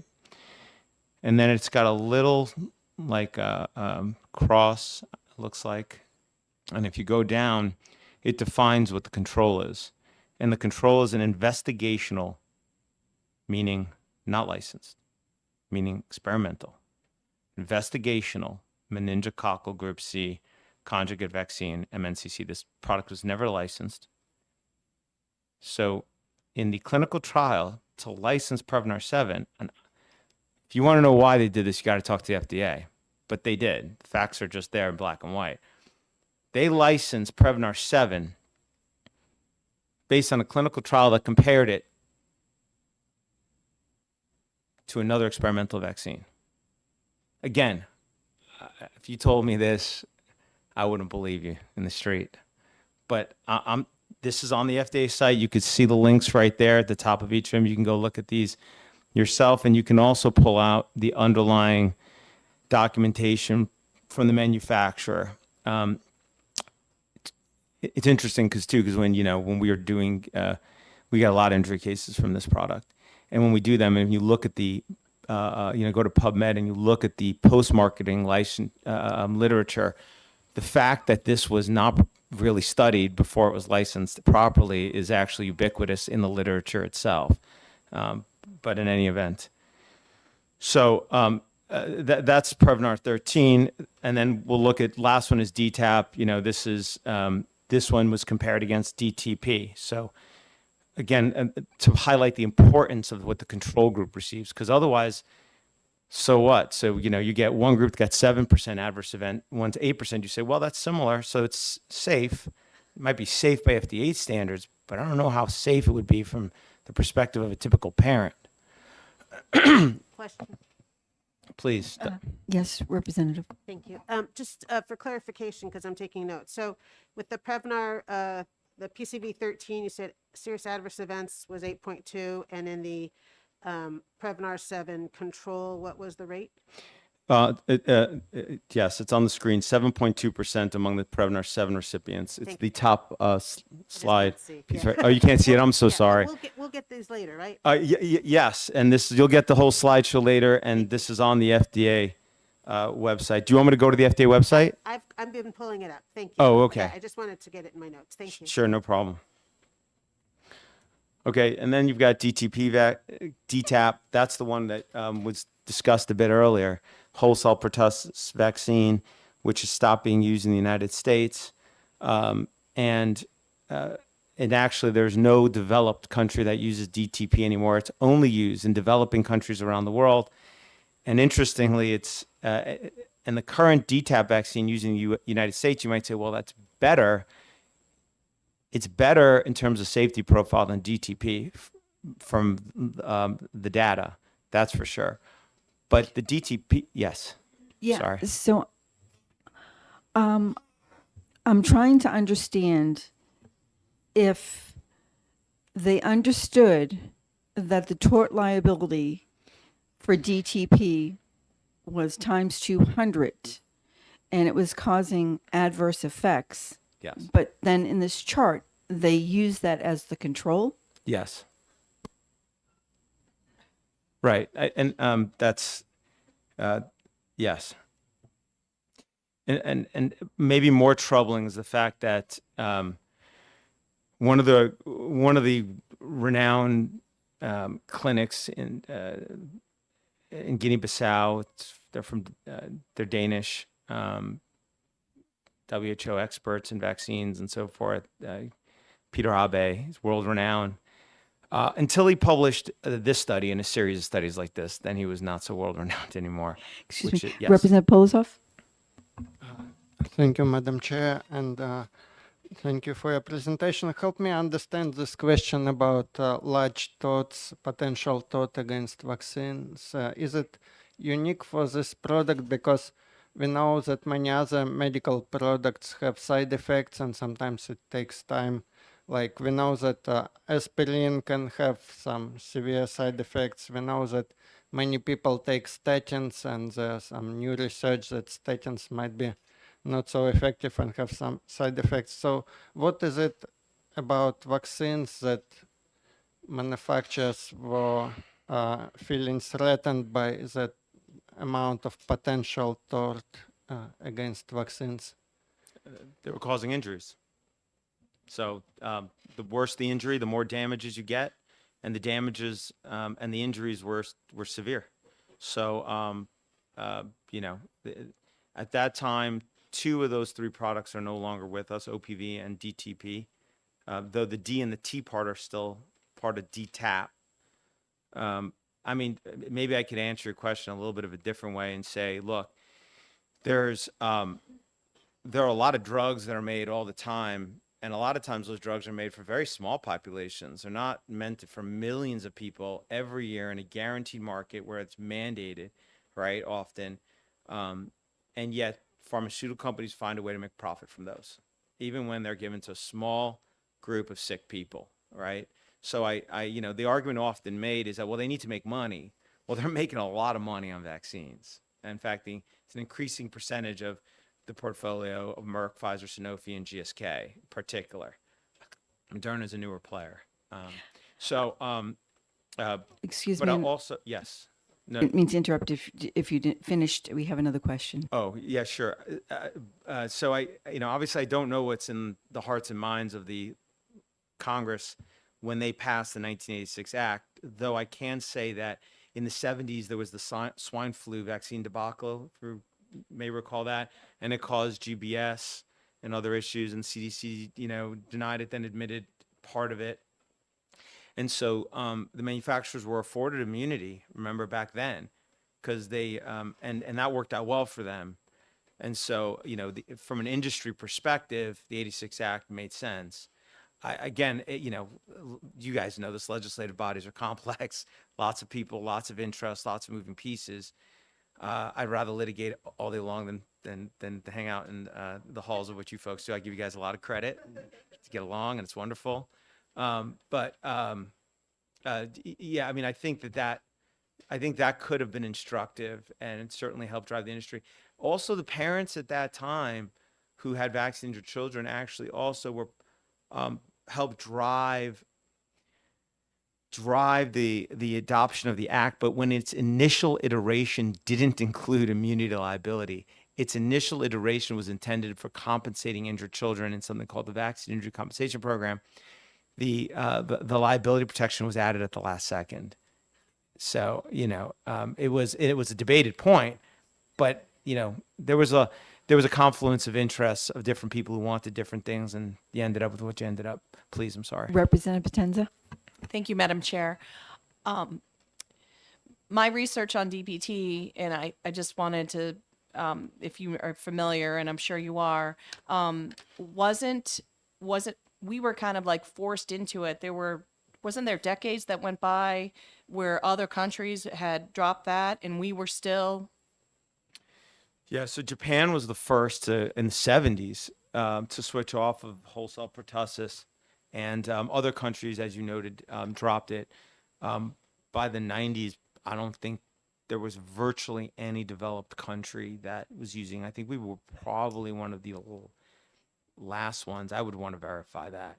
But I would have known this at one point because we had a long exchange with UNICEF about this precise product, because all the studies show, there's a dozen studies that show that actually kids who get DTP versus not have increased overall mortality. There's less deaths from tetanus, less deaths from pertussis, and less deaths from diphtheria, but all cause mortality amongst those who get DTP versus not. In this particular study, you could see right here in Guinea, that was done by Peter Abe, you had 10 times the number of kids, 10 times the kids who died who got DTP only versus kids who got nothing. So this has actually been a big controversy at the WHO and UNICEF, because UNICEF is the main procurer and distributor of DTP vaccine worldwide. It's the most common, widely used vaccine in the world. I don't want to get too far astray from COVID vaccines, but in 2000, the WHO convened they have a bunch of advisory vaccine committees, and they convened a committee to actually specifically look at what they call the non-specific effects of vaccines. Death beyond all-cause death would be considered a non-specific effect, meaning it's having effect that's not intended by the product. And the question was, does this vaccine increase or reduce mortality? The WHO report from 2016, I believe, found about 15 studies. I think around 12 of them showed an increased risk. 3 showed, I believe, a decreased risk. And they found it inconclusive. Now, all those studies, mind you, are all, and this goes back to what we were talking about earlier, they're all retrospective epidemiological studies, as they must be. They're not prospective. They're not clinical trials. So proving causation is very difficult, right? Even though this study, that's on your screen, found a 10 times risk, even that, from an epidemiological perspective, cannot prove causation, because it's looking at it hysterically. I mean, sometimes the body of evidence is just overwhelming, and they'll look at case reports, they'll put in all kinds of other things that they look at, and especially when they can find a mechanism of action. So with all of that said, the conclusion that the WHO reached at the time was, they said, well, there's 3 problems with all of these studies. Number one, they were introduced along with OPV vaccine. So we don't know what the effect of OPV is versus DTP, one. Number two, they were introduced in an environment where diphtheria, tetanus, and pertussis were not common anymore. What would the numbers look like if you did the study when there was no vaccine around, right? Meaning when the vaccine was first introduced, because that is, you have a different background, population, and disease. And those are the two. And the third issue they took was they said it's not randomized sufficiently. Okay. So these folks, Abe, again, you can look them up. You can look up Peter Abe, Christine Ben. They are, I mean, they'll tell you measles vaccine is the best thing since sliced bread, right? They'll tell you that attenuated vaccines have the opposite effect, right? They're incredible. It means they're no, they're in any event. The important point is this: they did this study to address exactly those three issues. One, they looked at it without OPV, as you can see on this chart. Two, they looked at the data from when DTP was first introduced into Guinea-Bissau to get rid of the background rate issue. And the way it was introduced is that they vaccinated kids based on essentially birthdays, which is considered a valid form of randomization. So they said, hey, look, WHO, UNICEF, we addressed your three issues. So we actually, our firm had a long exchange with the with UNICEF about this. We said, here it is. This is the best data you're ever gonna get. Unless you do a clinical trial, which you're never gonna do. This is it. You're never getting better data than this. UNICEF engaged in an exchange and then decided that they didn't have a response. There is no better data. We demanded it over and over. They wouldn't provide it. We actually petitioned the ICC, which has jurisdiction over UNICEF, but they declined to investigate further. Anyways, that's a digression. But yes, DTP, DPT was used as the control for DTaP. And so this shows you, I do all that to show, this was all the exchanges we had with the government. I do all that to show you I just want to highlight wow, that was lucky. Take lucky over good any day. The three real features, the important features of a clinical trial, which are how long the safety was reviewed, what was the control, and the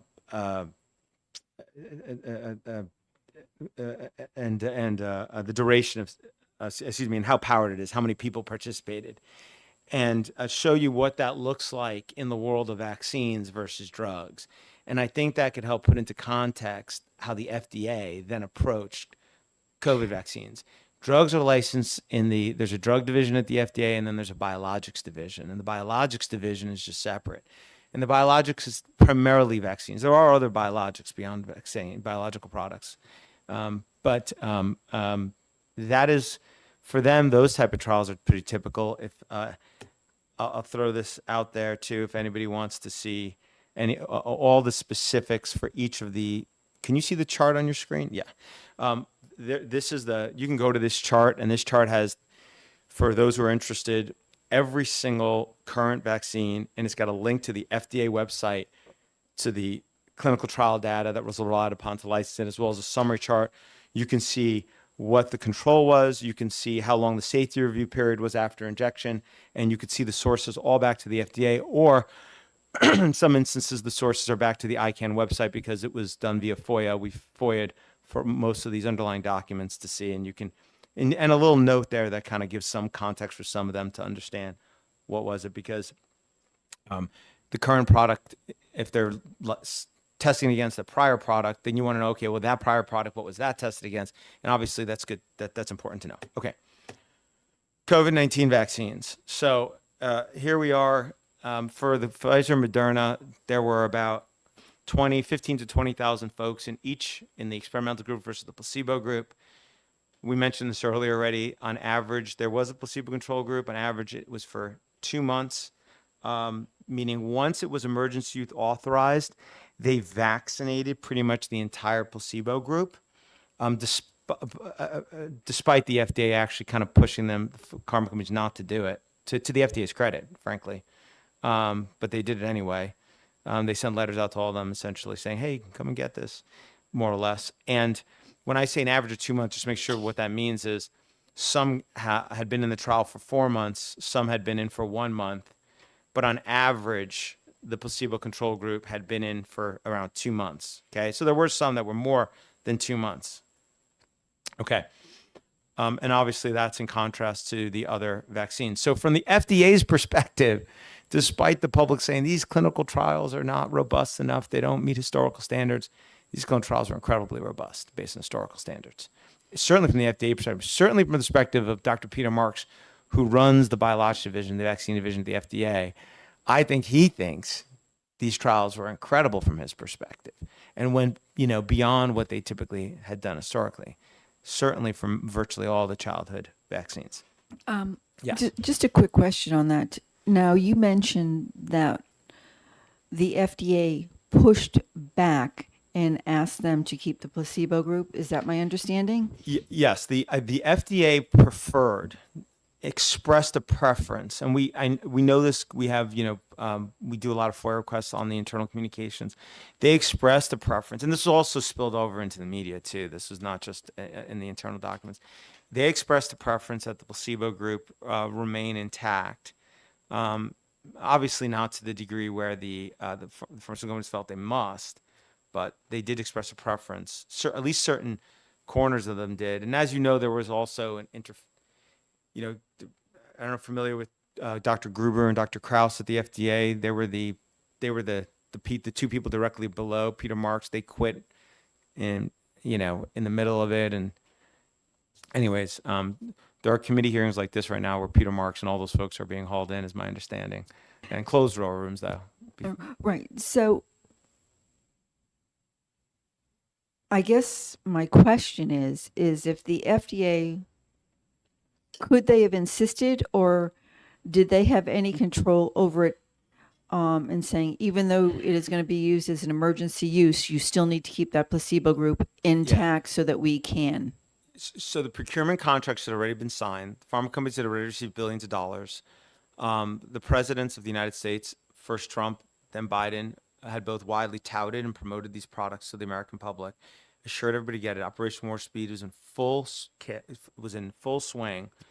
I don't think the pharma companies were probably very worried that the FDA was going to pull their authorizations. I'm going to speculate that. I'm going to go on a limb.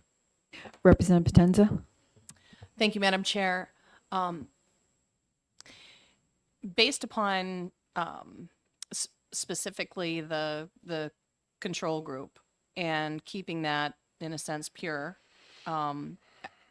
doesn't history compared to other, I don't call the COVID injections vaccines, I call them experimental gene therapy. I don't like using the word vaccine for it, but in any case, is there history of that happening?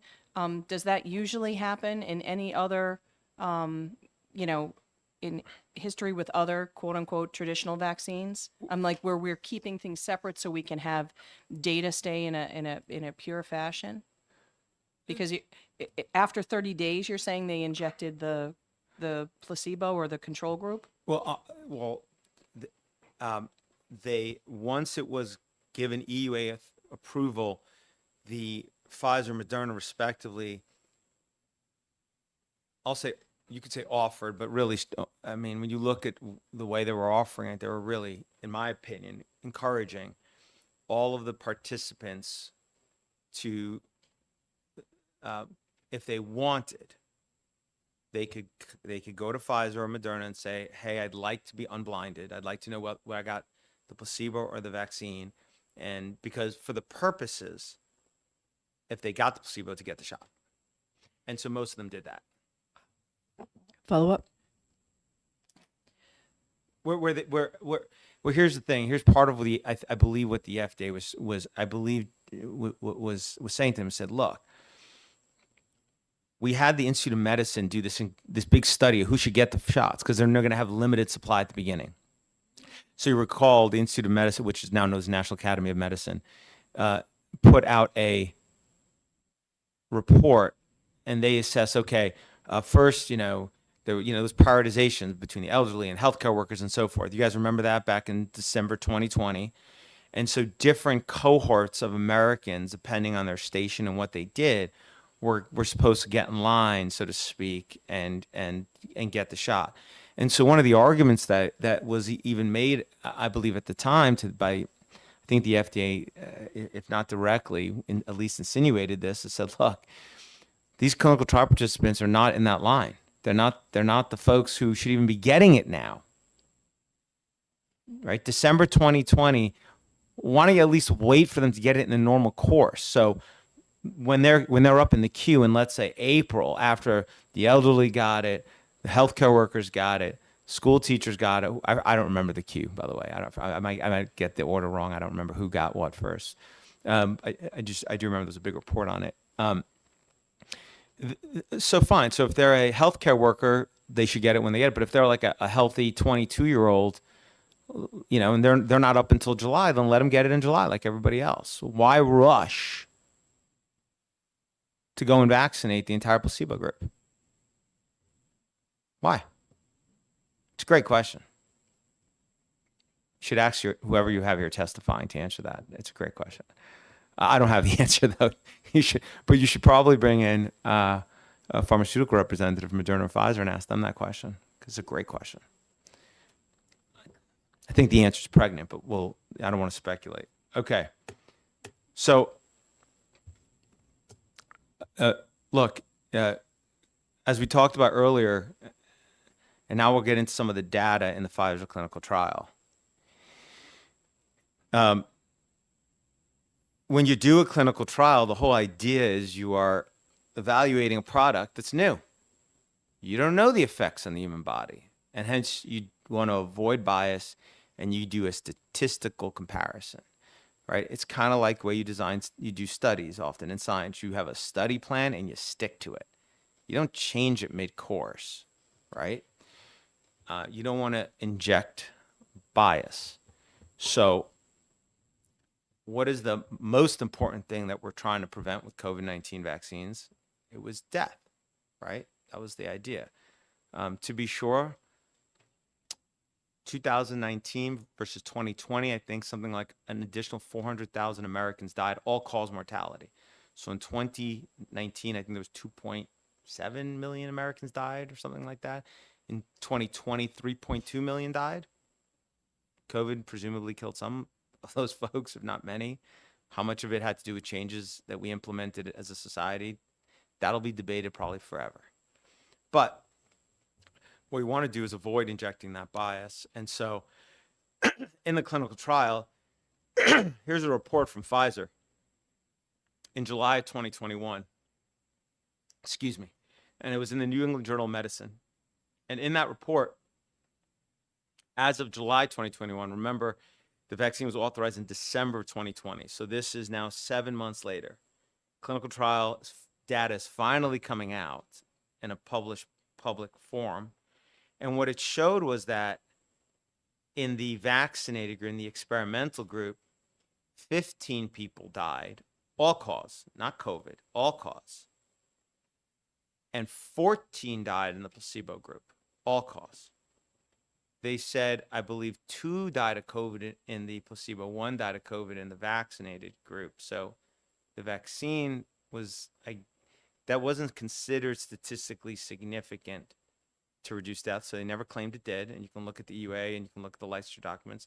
They don't claim it reduces deaths because it's not a statistically significant finding. And I'm not saying that 15 to 14 is a statistically significant finding either, because it's not. But please. So what you're saying is in their clinical trial in July 2021, 15 people that were vaccinated died, and 14 that had the placebo died, and it could have been for any reason. Any reason, all-cause mortality, Okay. any reason whatsoever. Okay. But of those 15 that were vaccinated, 1 actually died of COVID, and in the placebo group, 2 actually died of COVID. That's my understanding. Thank you. Representative Potenza.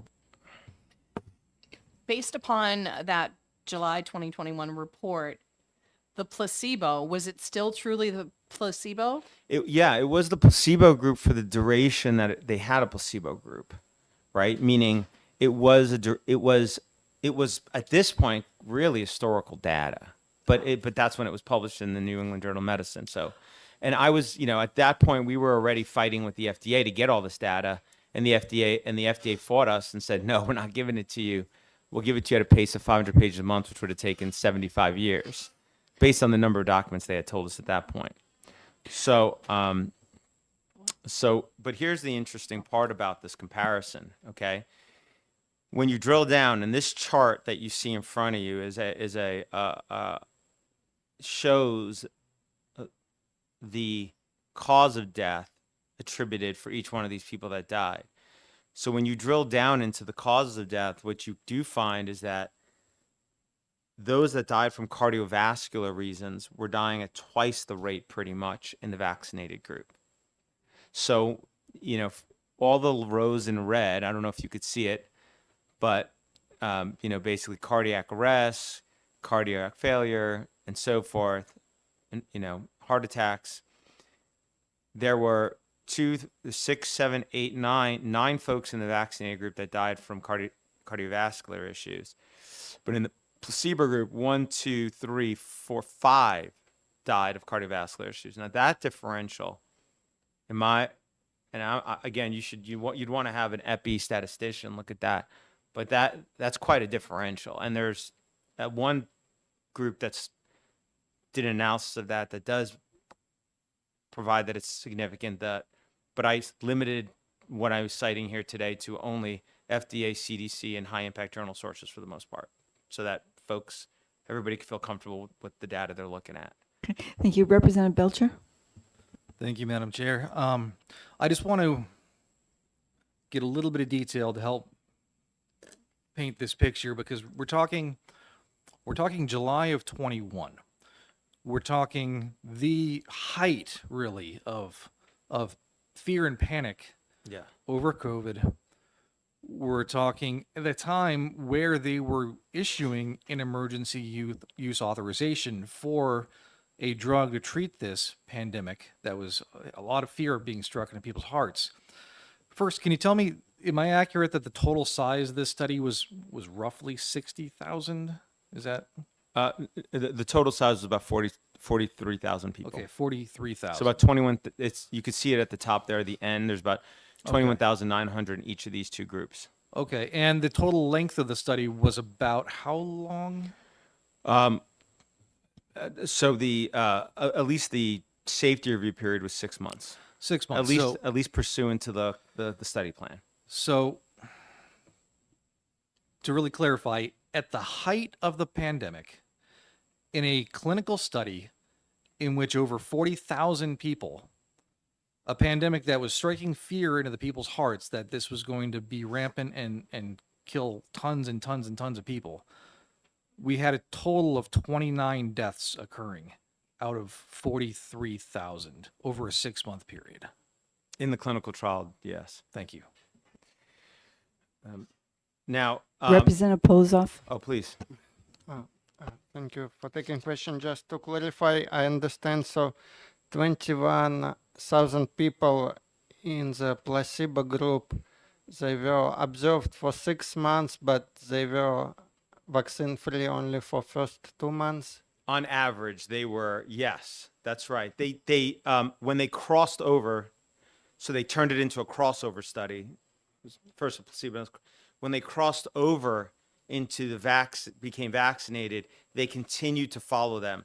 So actually within the folks in the placebo who became unblinded, there were 5 additional deaths in the vaccinated group. But obviously it's hard to compare that to anything because they were the placebo group. But yes, on average, 2 months. Yeah, they continued to observe them. Interestingly, when the FDA apparently crunched the numbers, they issued a report on this data. So what I just showed you here, this is what Pfizer told the public in the New England Journal of Medicine in July 2021. You can read the article yourselves in the New England Journal of Medicine.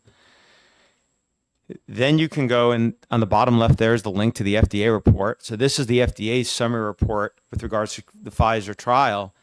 And in the FDA report, it said 21 people died in the vaccinated group and 17 died in the placebo group during the period that they were, meaning they matched them up so that they were looking at them in like durations, right? Meaning it's not the vaccinated group, the 21 deaths were not continuing to look beyond when essentially the placebo group was vaccinated. So here you are in November of 2021, and the FDA is finally releasing what the clinical trial data shows. And from a statistical comparison, which is the way these trials should be done, you had 21, according to the FDA, deaths in the vaccinated group, 17 in the placebo group, all-cause mortality. If the purpose of this product was to reduce deaths, the trial certainly didn't show that on an all-cause mortality basis. Now, what's extremely concerned, and there's the quote, from dose 1 through March 31, 2021, data cutoff date, right? There were a total of 38 deaths, 21 in the commodity group and 17 in the placebo group. None of the deaths were considered related to vaccination. Well, who did that? Who considered them unrelated? Pfizer. It is under the FDA's regulations for conducting clinical trials. It is the sponsor. So the WHO guidance would actually have left it to the principal investigator of each clinical trial site, which would also be paid by Pfizer. But in the US, the FDA actually leaves it to the sponsor themselves to make a causality determination. Here's the interesting part from my perspective, for what it's worth. When it came to, for example, determining this vaccine was efficacious at reducing symptoms, right? What did they license it based on? Not reduction of mortality. Remember, if anybody read the EUA documentation at the time, not reduction in serious harm, but on the reduction of symptoms. And they did that by doing a comparison where they said there was about, I forgot the number now, 6, 7, or 8 folks in the vaccine group that had symptoms, that tested positive with some symptoms. And there were about 100 something in the placebo group who tested positive with symptoms. Putting aside that there were about 600 other people who were never tested who had symptoms. And there were a few thousand people with symptoms in the study that they put us, and this is all done by Peter Doshi at University of Maryland. After we got all the data from the clinical trial from the FDA, you could see that there were thousands of individuals in this trial who should have been tested too, and who knows what the outcome would have been. But they did a statistical comparison between those numbers, and they said 95% effective because you only had about, whatever, like 6 or 7 in the vaccinated with some symptoms that tested positive, and about 100 in the placebo that had some symptoms that tested positive. They didn't look under the hood there. They didn't do a individualized, inject your judgment bias into the study to make that comparison. They said, nope, 95% effective. But when it came to the deaths, the more important number, then they let Pfizer inject its bias and do a death-by-death assessment of whether it's related. And lo and behold, despite 21 deaths in the vaccinated and 17 in the placebo, not my numbers, FDA's numbers, it's on their site, you can look at it yourself. They let Pfizer conclude that none of them are related to vaccination. Yes. Excuse me. So when did the FDA know? I mean, they're saying that this report was November 2021 and the other one was July of 2021. But when did the FDA actually know what the numbers were? Do we know that? I don't know the precise date that Pfizer submitted the data to the FDA or when Marks, Gruber, Krauss, or their statistical reviewer, EPI teams finally looked at it and crunched it. But this is also, just to be sure, not uncommon in the sense that the assessment of causality, unfortunately, it shouldn't be this way, and I don't know why it is, but is left to the sponsor for things like this.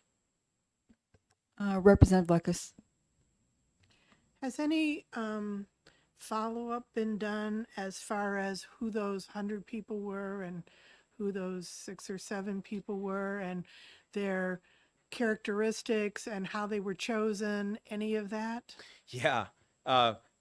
Yes. The British Medical Journal, the BMJ, considered one of the most prestigious journals in the world. Not in a peer-reviewed studies in that journal, to be sure, but in pieces published by at least one of the members of the editorial staff, Dr. Peter Doshi, who is a pharmacologist at the University of Maryland. He took an interest, to his credit, in looking at those numbers carefully. And what I was saying to you earlier about how when he looks at the data, let me put it this way. We had millions of Americans test all day long, every other day, right? They could have easily just had all 43,000 participants test once a week. Done. Easily, right? Then you would know whether the vaccine stopped transmission. You would know every instance of somebody who had symptoms, whether or not they had, whether they were in the vaccine, whether they had COVID or not, the vaccine, unvaccinated. But they didn't do that. They didn't do that. They only tested in certain instances in the clinical trial. And so that's why you ended up with those small numbers. To be sure, a lot of, like I was saying before, there were hundreds of people that had symptomatologies consistent potentially with COVID in the trial that were not tested. That's just what the clinical trial documents show. Why? That's another question. That maybe you can ask. You should bring in Peter Marks here and ask him. Why would they do that? It would have been so easy to just test everybody once a week. But anyway. Representative Potenza. I think what you just brought up in regards with testing is huge. Just to kind of, I'd have to go look it up, but when did whether it was the CDC or the FDA come out with and basically pull the PCR test? Was that December of 22 when they came out? I know they came out with a statement several months earlier because they knew that the tests were not accurate. Of course, it depended on how the cycles were. You could test positive for COVID, even though you might have had COVID and you had antibody, all of that kind of stuff. So kind of understanding that. Yeah, it's a great question, actually. I don't know the interplay between the timing of these trials and when they updated and corrected the PCR testing. I don't know. It's a good question, though. I don't know. Follow up. Thank you, Madam Chair. My other question is, okay, so this report came out November 2021, and from their quote, from dose 1 through March 13th, 2021. So do we know when that dose 1 was? So what was the time frame from dose 1 till March 13th, 2021? And since you're, from answering before, you said it was historical, are we sure that that placebo group was not injected from dose 1 to March 13th, 2021? There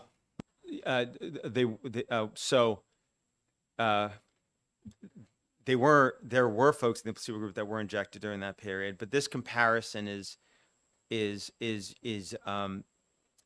doing a comparison basically on a time sensitive basis between the placebo and the vaccinated group. It would be invalid to compare the vaccinated group for the entire duration of the trial against just the placebo group for a limited, because it was a more limited time period. So you time adjust it to end up with basically apples to compare to apples. So they're supposed to be comparison. Now, also, this wasn't, to be sure, this wasn't retrospective in that the trial itself was prospective. And had they just done a straight statistical comparison, that would be what you're supposed to do in a prospective trial. By letting Pfizer inject its bias, it basically converted it into a retrospective study. Like going back to this chart from July where you could see you had 9 deaths from cardiovascular issues amongst the 15 that died in the vaccinated and 5 deaths in the placebo group from cardiovascular issues. Like that should have been a statistical comparison that should have been done, and it wasn't. It's just teased out. We teased it out, but it's in there. It's sitting right there in the reported data because they just let Pfizer conclude none of these are related. Shouldn't have done that, in my opinion. What they should have done is just force the statistical comparison. Okay, we had 9 cardiovascular deaths in the vaccinated, 5 in the placebo group. That's a pretty big differential. That's something we should, that could be statistically significant, or at the least say, look, the whole point here is to reduce mortality, and if we're having more deaths in the vaccinated group, that's an issue. Maybe we shouldn't let Pfizer determine causality. It's not like 10 folks in the placebo group were in a plane crash. Okay. They were dying of things actually that you could, and we now know can be ascribed to the vaccine in some degree, right? Cardiovascular issues, for example. Okay. So we asked the FDA, by the way, this precise question. We said, is it too small on the screen? Oh, okay. We sent a letter to the FDA, and there's a link to it. We said, why are the death data from a randomized controlled trial treated like a clinical case series, like a retrospective study, rather than an RCT when it comes to assessing causality, right? They didn't do that for the other stuff, but they did it for deaths. Why? So the FDA's response was, we're unable to respond substantively at this time due to resource constraints and the ongoing pandemic response. And now that was years ago. We've followed up numerous times since then. They still have no answer to that really important question. And of all the questions you don't have time for, they should have had an answer to this question. They should have had it like this. It's not something you should have to look into. But there's still no response to that. They complain. They also went on in the letter to complain about how much we sue them and FOIA them. But, in any event. Excuse me, Representative Belcher. Thank you, Madam Chair. And I want to quickly return to kind of what I was trying to get at before, which is we have this study, 43,000 people over a period of 6 months at the height of the fear of the pandemic. We have a grand total of, I believe it was 29 deaths during that period of time, of which 3 were attributed to COVID. Now, I understand because as you mentioned, there was some perhaps somewhat convoluted rationale given for approving the emergency use authorization for the drug, but I'm actually want to go one step back from that and say, in 6 months, 43,000 people being studied, 3 died of COVID. What was the justification for the emergency in the first place?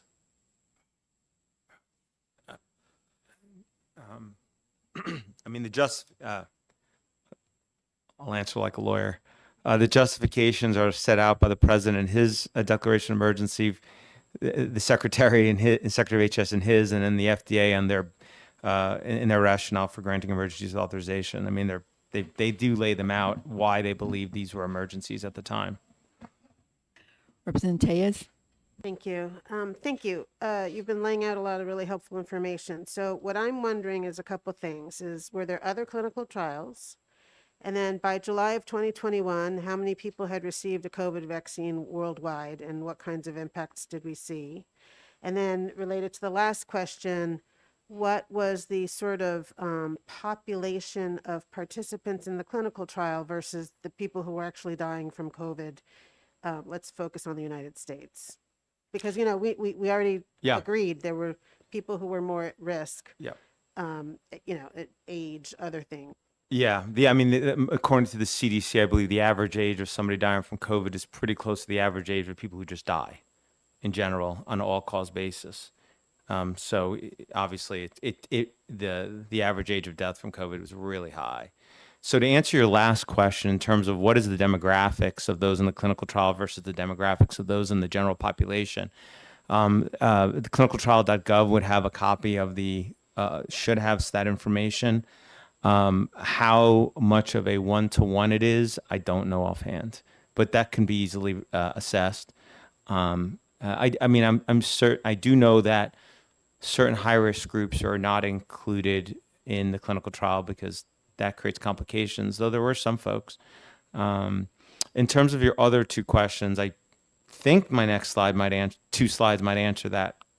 I think might answer your question. And that is, if you look over here, you can debate all day long whether or not somebody died of COVID, or did they die of COVID vaccine, or did they die of lockdown, or, I'm sure you all are familiar with this debate out there. There's been a lot of debate about how do you attribute the deaths? Did more people die because they now didn't have access to cancer care? Did they die because they didn't have access to what have you? One number that's hard to debate, it's typically binary, is death. Either you died or you didn't die. And so looking at all-cause mortality, just meaning all deaths, period, I think helps provide not a perfect way to look at the answer to your question, Representative, but I think a window into an answer to your question. So in 2019, this is all CDC data, and it's got the link right there. It said that pre-COVID, there were 2.85 million deaths registered in the United States. In 2020, there were 3.38 million deaths. So, that's when COVID was raging through the country, if you watch the news. And presumably those who are most susceptible to COVID would have died during that period. That's when there was the nursing homes, and a lot of folks were dying who were elderly. The first COVID vaccine was authorized in December 20th, I believe, of 2020. And pretty much nobody got the shot until basically 2021. And so if COVID vaccine was going to have a significant reduction in mortality in America, you would presumably see it in the all-cause mortality number, right? I mean, look, there were, what is that? Like about 500,000 more deaths in 2019, 2020. It's a lot more deaths, right? So that's way above baseline. You'd expect a reduction, especially because presumably those who are most susceptible to death from COVID would have succumbed in 2020. But yet in 2021, when we went and we vaccinated most of America, and to answer your question, if you look on the left, that's a chart of the daily COVID-19 vaccine doses administered. So it's supposed to be a daily data point. I mean, that there was one day alone, a few months into 2020, where they vaccinated 3.5 million Americans. This is just the United States. So, in the first few months they vaccinated, I don't know the number exactly, but it was a lot of folks. Going through 2020, they basically had fully vaccinated. I mean, majority of Americans had gotten the shot. A super majority of Americans had gotten the shot. But yet you did not see all-cause mortality go down. You, in fact, saw it go up. The CDC registered in 2021, after we vaccinated the whole country, 3.46 million deaths. And the part that I think should have been alarming to health authorities is that the average age of deaths skewed towards a younger curve. So you had more younger folks as compared to 2020 dying. But even if we put that aside, if you want to argue that COVID vaccines reduce mortality, I think these numbers make it a harder case to make. I use these numbers because when you look at all the studies out there, you've got the clinical trial data that clearly shows far more people died in the vaccinated group. Then what are you left with? You're left with, again, people taking historical data and introducing their bias to it, epidemiological studies. And there's lots of them out there. And by the way, they cut both ways. There's all kinds of studies about mortality and COVID vaccines. Some of them huge cohorts, some small cohorts, some more robust than others, but most of them historical, except for a number of countries who were publishing weekly or monthly statistics on mortality, hospitalizations, cases, and transmission, like England, like Scotland. And when the numbers inverted between the vaccine and unvaccinated group, all those cohorts disappear. We have copies of those if the committee would like them. And they stopped publishing those numbers. Again, that's just a historical fact. So, the numbers, interestingly, in my assessment, that you see all cause in a population basis in the United States comports actually with the clinical trial data on a statistical level. And you also, if you look at you might say, okay, well, maybe more people died overall, but maybe we had less COVID deaths. This is also far from, I wouldn't get on a stand and testify to this under a Darbour standard in federal court, but you can eyeball this chart, and you can look at the cumulative confirmed COVID deaths according to our world in data. Okay, as reliable that is. They say it's WHO COVID-19 dashboard, so they're sourcing from the WHO, and they're saying, and you can look actually starting when they started the vaccination, the death curve doesn't flatten. In fact, even if you look at it after the peak in COVID vaccine, so. In any event, you can make any epidemiological study show anything you want. The large numbers on these statistical basis, I think, are probably more reliable to look at. Okay, and really, I'm not going to say this again, but really, why bother conducting a clinical trial if when the numbers don't show what you want, then you do a subjective assessment, but when they show what you want, you do it statistically. It doesn't make sense to me. I'm going to show you I'm going to go through a few more little data points here about the trials. One is, and then we'll wrap up the clinical trial piece of this. The Pfizer clinical trial, there was one for 16 and older. That's what we just looked at. Separately, and that's what it was authorized for in December 2020, for 16 and older. Separately, to get an authorization and licensure for 12 to 15-year-olds, there was a separate clinical trial. Okay? In this clinical trial, they vaccinated a grand total of 1,131 kids. Maddie DeGarry, our client, is one of those children. Okay? You could see a picture of her on October 20th doing a handstand. January 16th, this is her doing a TikTok video.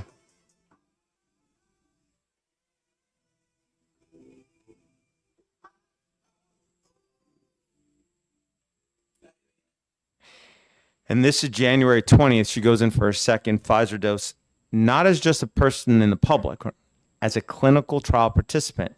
Do you know how I know her parents were not against vaccines? She participated in a clinical trial. Just get the vaccine, right? They wanted to do their part.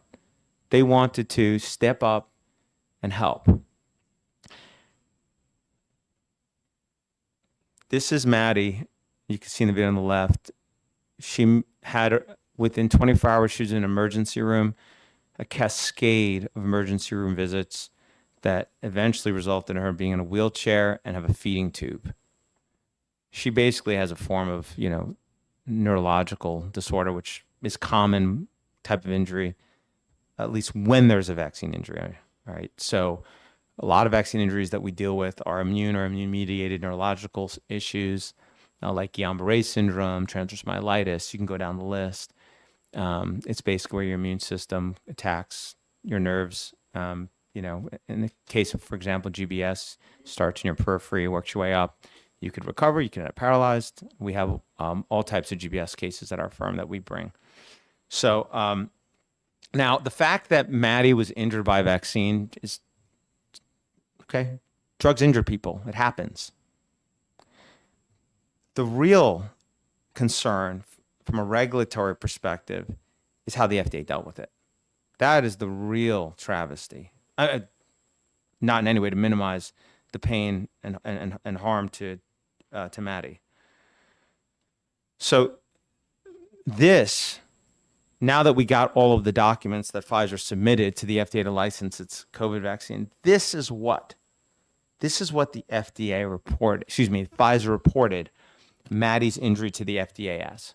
They reported it as functional abdominal pain. They did not say she's in a wheelchair. They did not say she couldn't walk. They did not say she has a feeding tube. They basically said it's in her head and she got a tummy ache.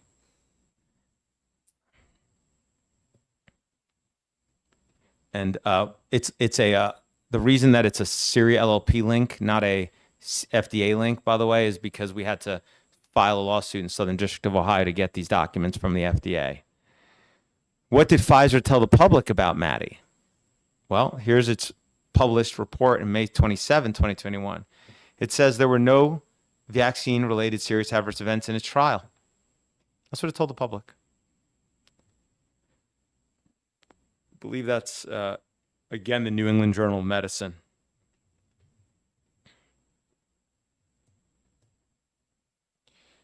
Now, we, at our firm, I mentioned earlier, we do vaccine injury cases. We have 3 medical professionals on staff. We have, lawyers and paralegals, and we litigate vaccine injuries all day. We don't do them against pharma companies. You can't because of the 86 Act. We do them in a little federal program called the Vaccine Injury Compensation Program, and I'll tell you about that later.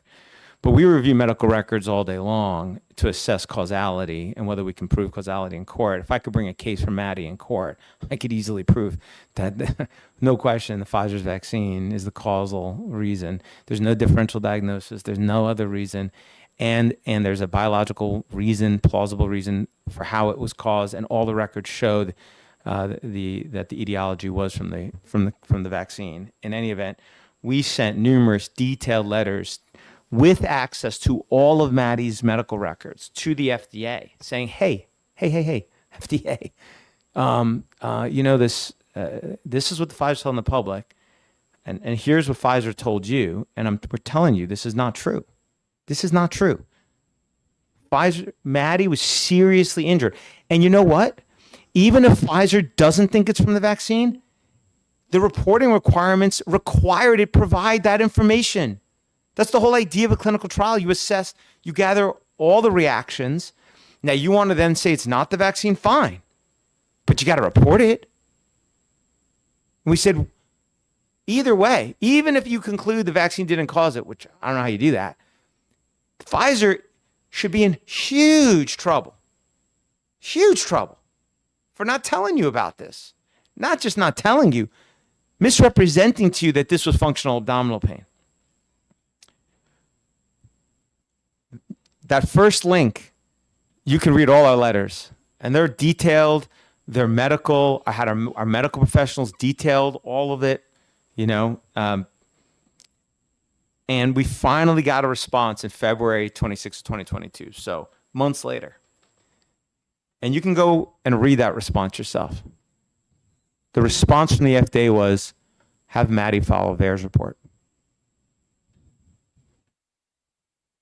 I literally can't make that up. I encourage everyone to read it. That was their response.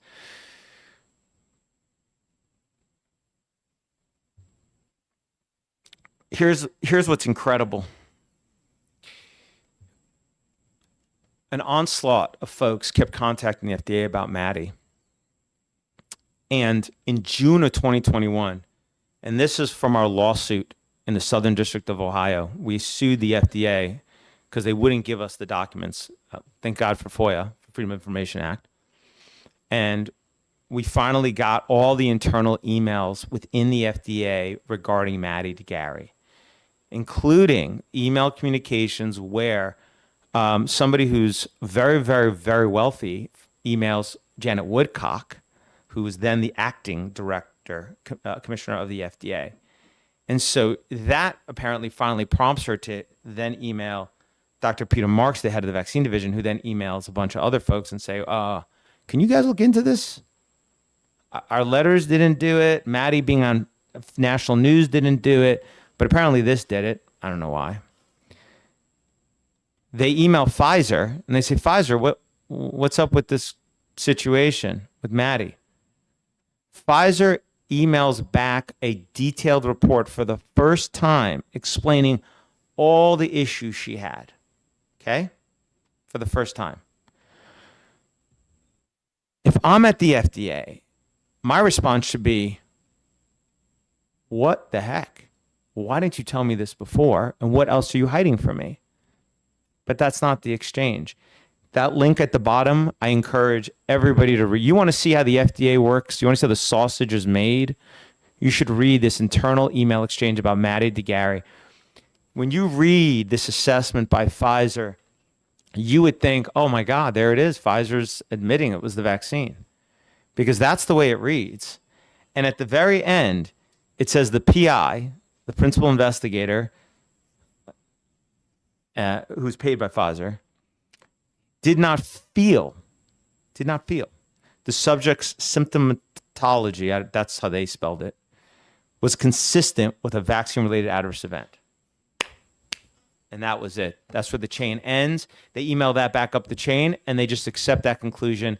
There's nothing in the communications to see that Pfizer is going to be investigated. Pfizer is going to be in trouble for this. Are they going to do another audit of its documents? Are they going to look further into this? Are they going to contact Maddie's family? They're going to contact us? Nothing. I'm sorry, please. What do you mean he did not feel? He didn't feel. I didn't feel like having coffee this morning.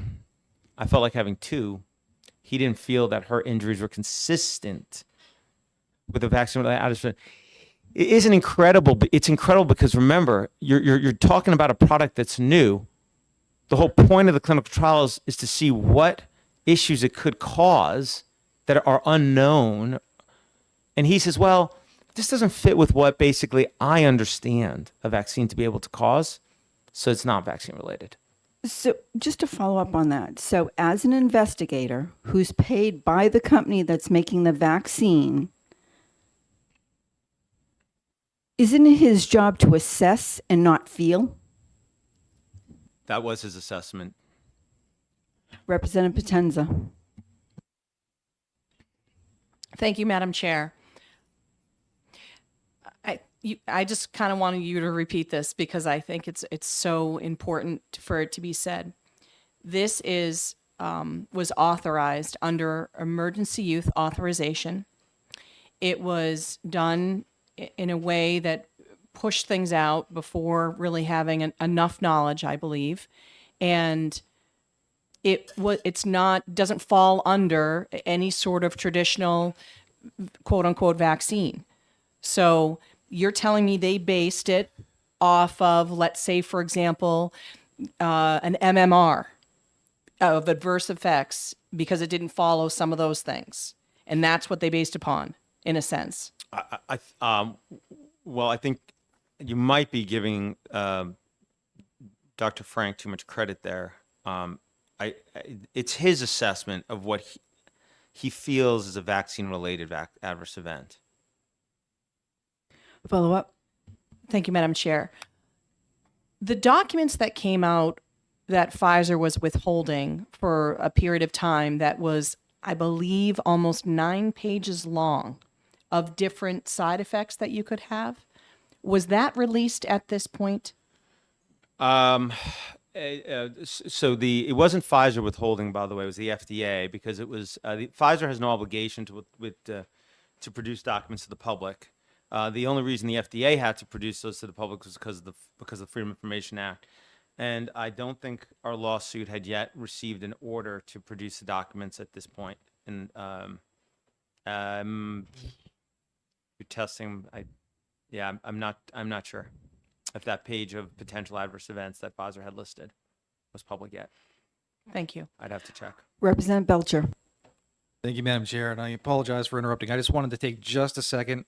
I have up here a website article I wanted to quickly note in the record, statnews.com, August 9th, 2021, indicating as the FDA was searching for a new commissioner, there was a letter writing campaign undertaken by those who statistically had significant financial contributions from the pharmaceutical industries, indicating significant pharmaceutical industry support for Commissioner Woodcock to be named as head of the FDA. Thank you.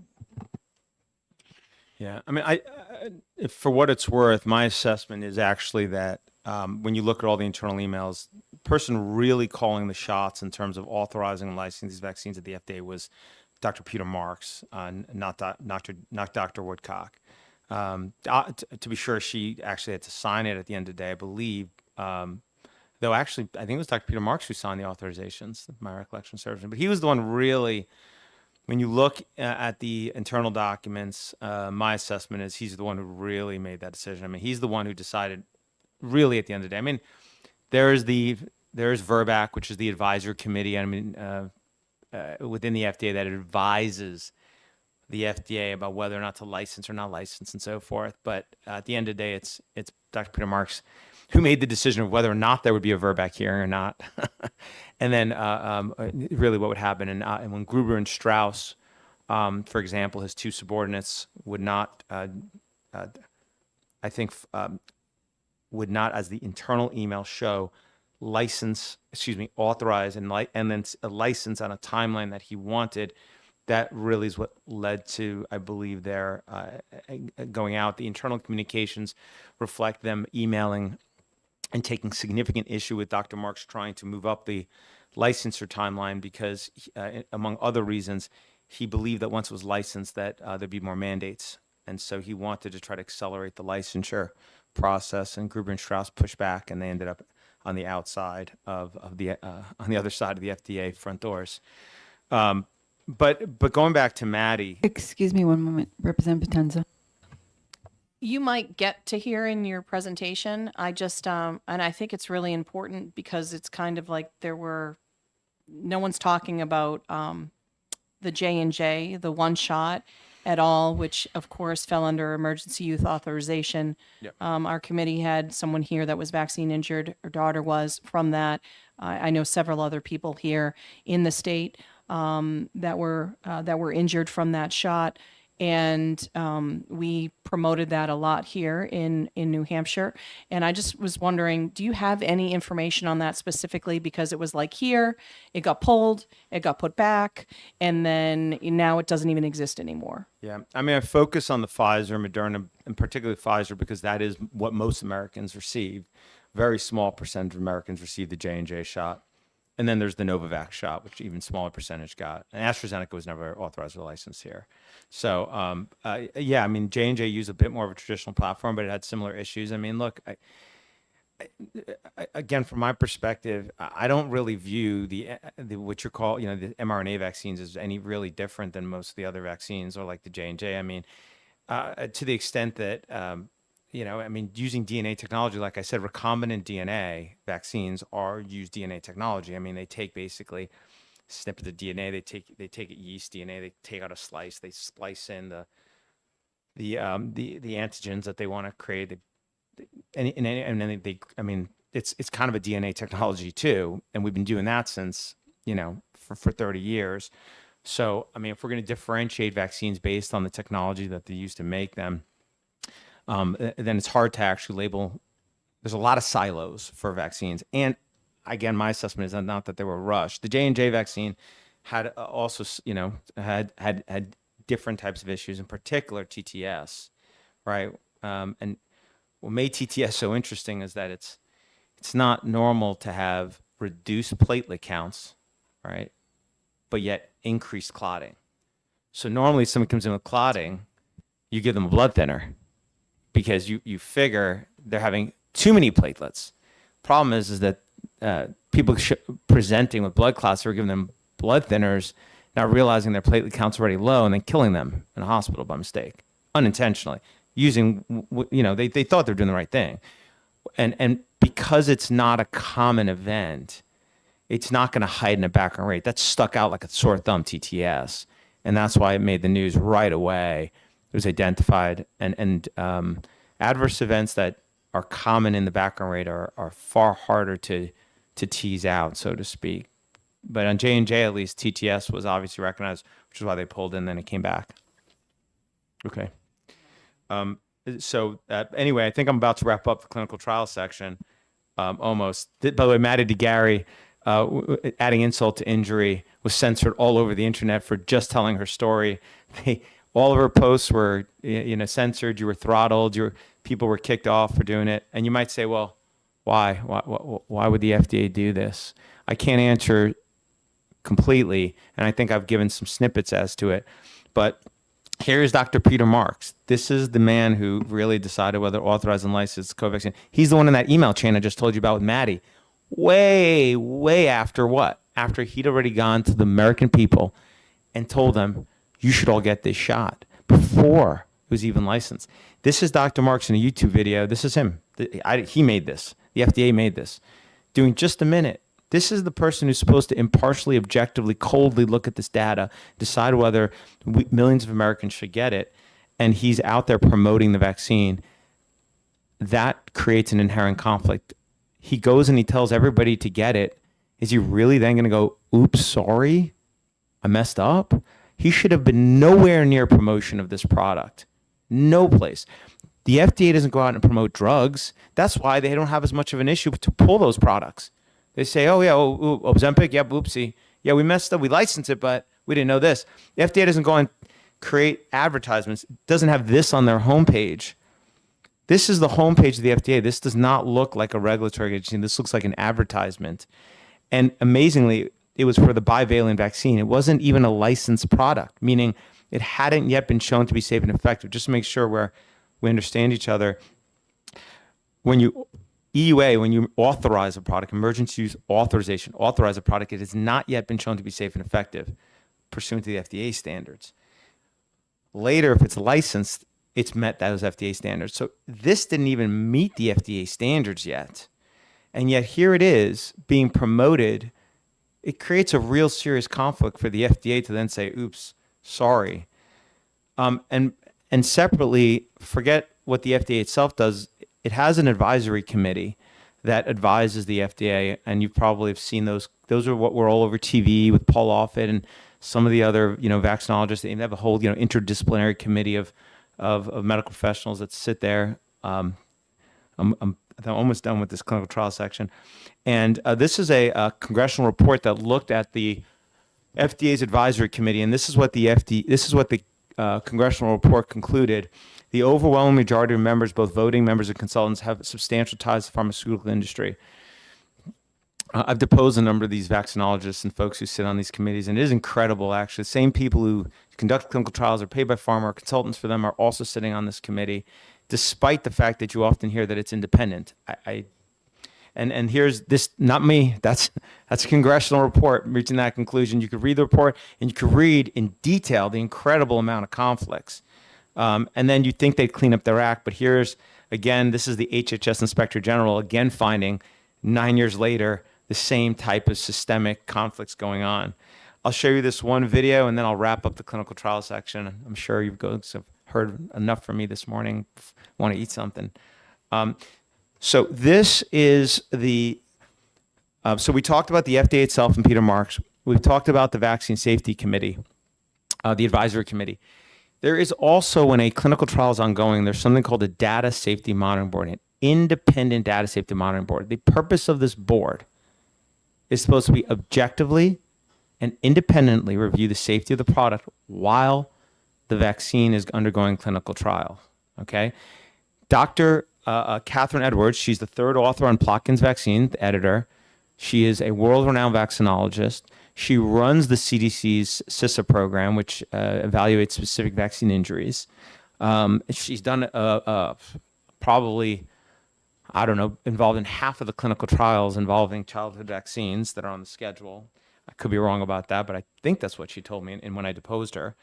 And here's a case where she's on the stand, and I'm asking her specifically about her role in the Data Safety Monitoring Board with regards to Pfizer's COVID-19 vaccine.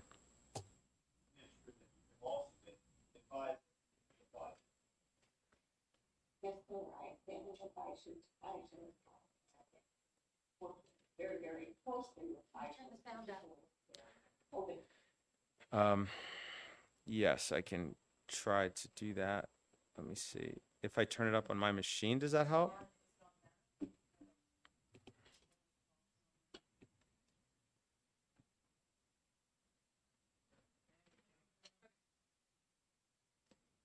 Ready?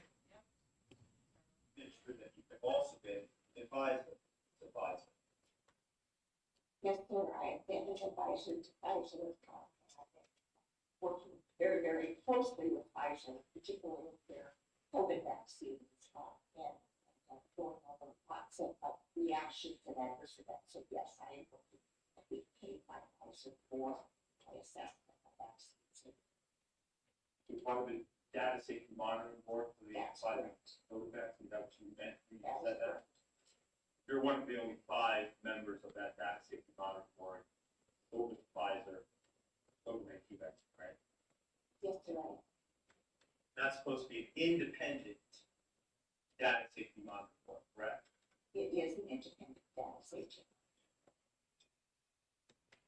That's a board that all of us in America are hoping on and relying upon is going to independently make sure that safety is properly assessed as the clinical trial by that Pfizer COVID-19 vaccine is ongoing, correct?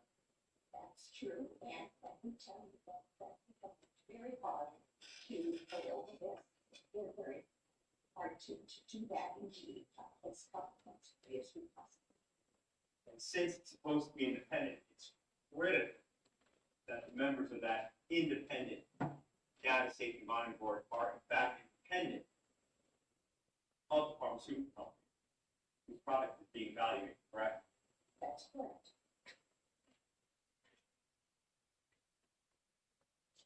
But isn't it true that directly before becoming a member of the independent data safety monitoring board for Pfizer COVID-19 vaccine, you were an advisor to Pfizer? Pfizer pays me to evaluate the safety of the vaccines because of the vaccine.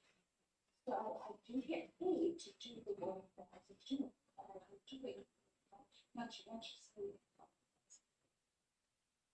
My question was, before you became a member of the independent data safety monitoring board for Pfizer COVID-19 vaccine, isn't it true that you were separate before you held that independent position? You were an advisor to Pfizer. Yes, sir, but I think what you're presuming is that because I've been an advisor makes me on their door or makes me going to say what they want me to say. That is not and has never been a part of my being. I say what I believe based on my expertise. You don't think that financial incentives can sway people's judgments at all? It does not sway my judgment, sir. Why bother having an independent data safety monitoring board? Why doesn't Pfizer just have some of its employees on it? Because we are independent. Meaning folks who were never advised to Pfizer. We are independent from Pfizer. I think she really believes she's independent. She does. I have no reason to doubt that she sincerely thinks she's independent. But we all know that bias can creep in, right? It can corrupt in ways that are conscious and often unconscious. And so now we've gone through the regulators, the independent board, the data safety monitoring board, also the FDA. We've talked about this, fought us forever in court to release the data. And that really brings us to the end of clinical trials. And I'll stop there. And I'll just say this much to be clear, to be sure. I'm not, the whole reason of showing all this is not to take, I genuinely believe anybody who wants a vaccine should be free to get one. If you want to, stay at home and wear 6 masks and vaccinate every day, you should be able to. That's freedom. That's America. You should be able to do that. But I think that those who want to, let's say, look at some of this information, who understand, let's say, how clinical trials are done, who look at this and want to come to their own conclusion, should also be free to do that. And to be sure, if anybody's thinking about, well, don't they stop transmission, we'll get to that at part 4, and I'll talk about post-licensure safety when we get back from lunch. Thank you very much. I'd like to recess for lunch. 1:15, will that work for everyone? Okay, I'll see everyone back here at 1:15.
Being 1:25, I'm going to call this meeting back into order. Erin Siri is our presenter, and we are on part 3, COVID-19 vaccines, post-licensure safety.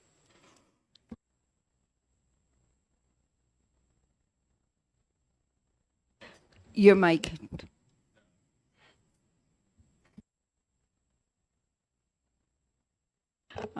Nope, this one. Sorry. There we go. Okay.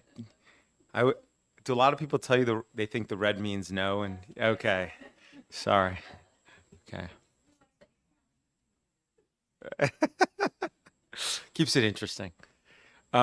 Okay. So we went through the pre-licensure with regards to safety, but also some efficacy components as well. And now we'll talk about post-licensure, because you might say to yourself, look, all right, so, maybe the trials weren't great, but after licensure definitely studied, right? And in order to look at that, I want to look at how other vaccines are studied after licensure. And I think that will give you a baseline to assess and think about how the CDC and the FDA approach post-licensure safety. Now, post-licensure safety is typically the purview of the CDC. So the FDA does the pre-licensure, CDC does the post-licensure typically. NIH has some involvement, but usually they just dole out money. And so as a proxy, basically, for assessing how robust is the quote-unquote science that studies vaccine safety after licensure, I'm going to use the claim that rest assured vaccines do not cause, and I bet you guys already know the word that's in the blank. It's autism, right? Vaccines do not cause autism, I think, is a good proxy for how well vaccine safety is really studied after licensure, because it is the claim that public health authorities, federal, all 50 states, you name it, you talk to the average medical doctor, they will tell you that question has been thoroughly studied and absolutely debunked. That vaccines do not cause autism, and we know it because we have studied that issue, period. And we have the science, the studies, the data to prove it. I'll play a little montage that this is the homepage. This is on the CDC website. Vaccines do not cause autism. There's no qualification. For the scientific community, what causes autism, but we know that vaccines do not. Vaccines are really the one thing we have looked at. That's causing autism. We know that vaccines don't cause autism. The science is clear. Vaccines don't cause autism. I do not deny in any way that we need to do more about autism, but it has nothing to do with vaccines. Let me be clear. Vaccines do not cause autism.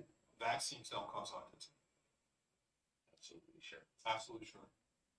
Okay. Vaccines do not cause autism. So I'm going to use that. I'm not trying to debate the question of vaccines cause autism. I'm just using that as a proxy to see, let's look at what the state of the science is on that question as a proxy for what it looks like for the numerous other health issues that parents will routinely at least call our firm and will have complained about as vaccines potentially causing. Now, there are a number of peer-reviewed studies that have surveyed parents with children with autism and asked them, what do you think caused your child's autism? And despite the almost endless campaign by public health authorities to convince the public vaccines do not cause autism, 40 to 70%, depending on the study, of autism parents still blame vaccines for causing their child's autism. And when you ask them what vaccines they blame,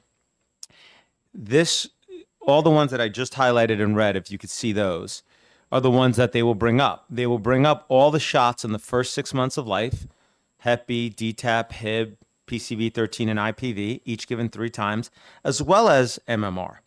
MMR is given no earlier than 12 months, okay?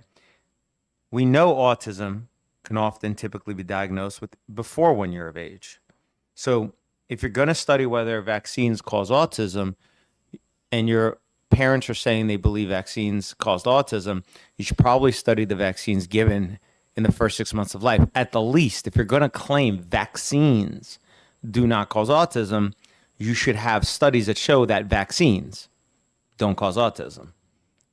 Well, let's see what's in fact been done in that regard. And I'm going to go through a quick little timeline here. Starting with the 1986 Act. That's the National Child Vaccine Injury Act. We talked about that earlier. That gave immunity to pharmaceutical companies, set up a vaccine court, and so forth. Well, at the time that it was passed, it directed our federal health authorities to study what was then presumably the 11 most common claimed injuries from vaccine all the way back in the 80s. And one of them was whether or not pertussis vaccine causes autism. And I'll read the language in the federal law at the time. The Secretary of Health and Human Services shall complete a review of all relevant medical and scientific information on the nature, circumstances, and extent of the relationship, if any, between vaccines containing pertussis, including wholesale and specific antigens, meaning whole and like the ones we have today, and the following illnesses and conditions, 1 through 11, number 9 being autism. Okay. This is a decade before Andrew Wakefield. This is a decade before MMR controversy. This is all the way back in the 80s. Okay. So the federal health authorities went and they commissioned the national, what's then known as the Institute of Medicine, now the National Academy of Medicine, and they paid them to conduct a review of all the existing literature with regards to those 11 conditions to see whether or not what does the literature, the peer-reviewed science actually show. And what they found was that for autism, there was no evidence bearing on a causal relationship, meaning they did not find a single study that had studied the question. That doesn't mean vaccines cause autism. Didn't mean pertussis vaccine cause autism, but it means the question had not been answered. No category of evidence was found bearing on a judgment about causation. All categories of evidence left blank on table 1.1. So here we are. They looked through all of the studies, the science, the data, and they could not find a shred of evidence to inform the question of whether or not pertussis vaccines cause autism. That was 1991. Well, in 2012, CDC and HRSA, the Human Health Resources Administration, that is another agency within HHS that administers actually vaccine court. HRSA and CDC jointly funded a study by the Institute of Medicine to look at what they said were the 150 something most commonly claimed injuries from vaccines. That's what they said, not me, CDC, HRSA. And one of the claimed injuries continued to be whether pertussis vaccine caused autism, as well as diphtheria and tetanus vaccine. And so the Institute of Medicine convened a panel of, an interdisciplinary panel that looked at all the science out there, and they looked at the epidemiological evidence. And when you read that section, if you have a moment, I would have a link here to the report. Well, I can provide a link to the full report. And the epidemiological evidence, they only found one study by Geyer and Geyer, and it actually showed there was a correlation between DTaP vaccine and autism, but the IOM threw the study out as unreliable because it was based on VAERS data. So that was discounted. They could find no other epi studies. They could find no mechanistic evidence, meaning it just wasn't looked at. And so their causality conclusion, again, this is the Institute of Medicine saying this, not me, is the evidence is inadequate to accept or reject a causal relationship between diphtheria toxoid, tetanus toxoid, or acellular pertussis-containing vaccines and autism. That's not vaccines don't cause autism. We don't know if vaccines cause autism. Well, let me be actually more specific. We don't know whether pertussis, diphtheria, or tetanus vaccines cause autism, which are vaccines. Hence, it's hard to make the claim vaccines don't cause autism. Okay, so I had occasion, as you saw earlier, to depose the world's leading vaccinologist, and I actually had an opportunity to ask him about that exact finding from the Institute of Medicine. Maybe he knew something we didn't. Maybe he had a study we didn't know about. Right? Let's see what he had to say and how he dealt with that conclusion in that Institute of Medicine review.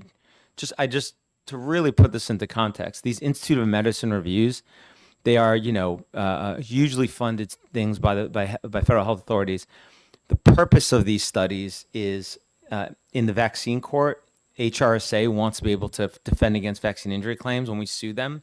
So they commission these studies hoping to find the conclusion that the vaccine does not cause X, Y, or Z issue. Okay. All right. I'm going to play this. This is an excerpt from the IOM's report, right? Yes. Can you read the causality conclusion with regard to whether DTaP and Tdap cause autism? The evidence is inadequate to accept or reject a causal relationship between diphtheria toxoid, tetanus toxoid, or acellular pertussis containing vaccine and autism. If you don't know whether DTaP or Tdap cause autism, shouldn't you wait until you do know, until you have the science to support it, to then say that vaccines do not cause autism? Do I wait? No, I do not wait, because I have to take into account the health of the child. And so for that reason, you're okay with telling the parent that DTaP, Tdap does not cause autism, even though the science isn't there yet to support that claim? Absolutely. Okay.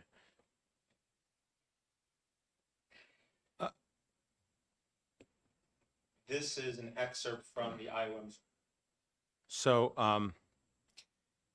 fine. Maybe Dr. Plotkin is not aware of studies that exist. I don't know. So what we decided is we're going to go straight to the source, and we FOIA'd the CDC directly for all studies relied upon by CDC to claim that the DTaP vaccine does not cause autism. It's on their website, vaccines don't cause autism. We also asked for all studies the CDC relied upon to say that Engerix-B and Recamba, those are the two Hep B vaccines. Remember, we looked at those earlier when we looked at Recambavax. Prevnar 13, Hib, and IPV, as well as we asked for all the studies that show that cumulatively those vaccines don't cause autism. Those are each of those shots given 3 times in the first 6 months of life. Okay? So we FOIA'd the CDC. CDC says vaccines don't cause autism. They wouldn't provide any studies. We eventually appealed administratively. They didn't provide any studies. I sued them in federal court on behalf of ICANN. Finally, the Department of Justice offered up 20 studies. And this is in a stipulated order. It's on your screen. You could see that it's signed by the Department of Justice, signed by me on behalf of ICANN, and it's entered as an order by a federal judge. And this lists the 20 studies that they say they rely upon to claim vaccines don't cause autism for those early shots.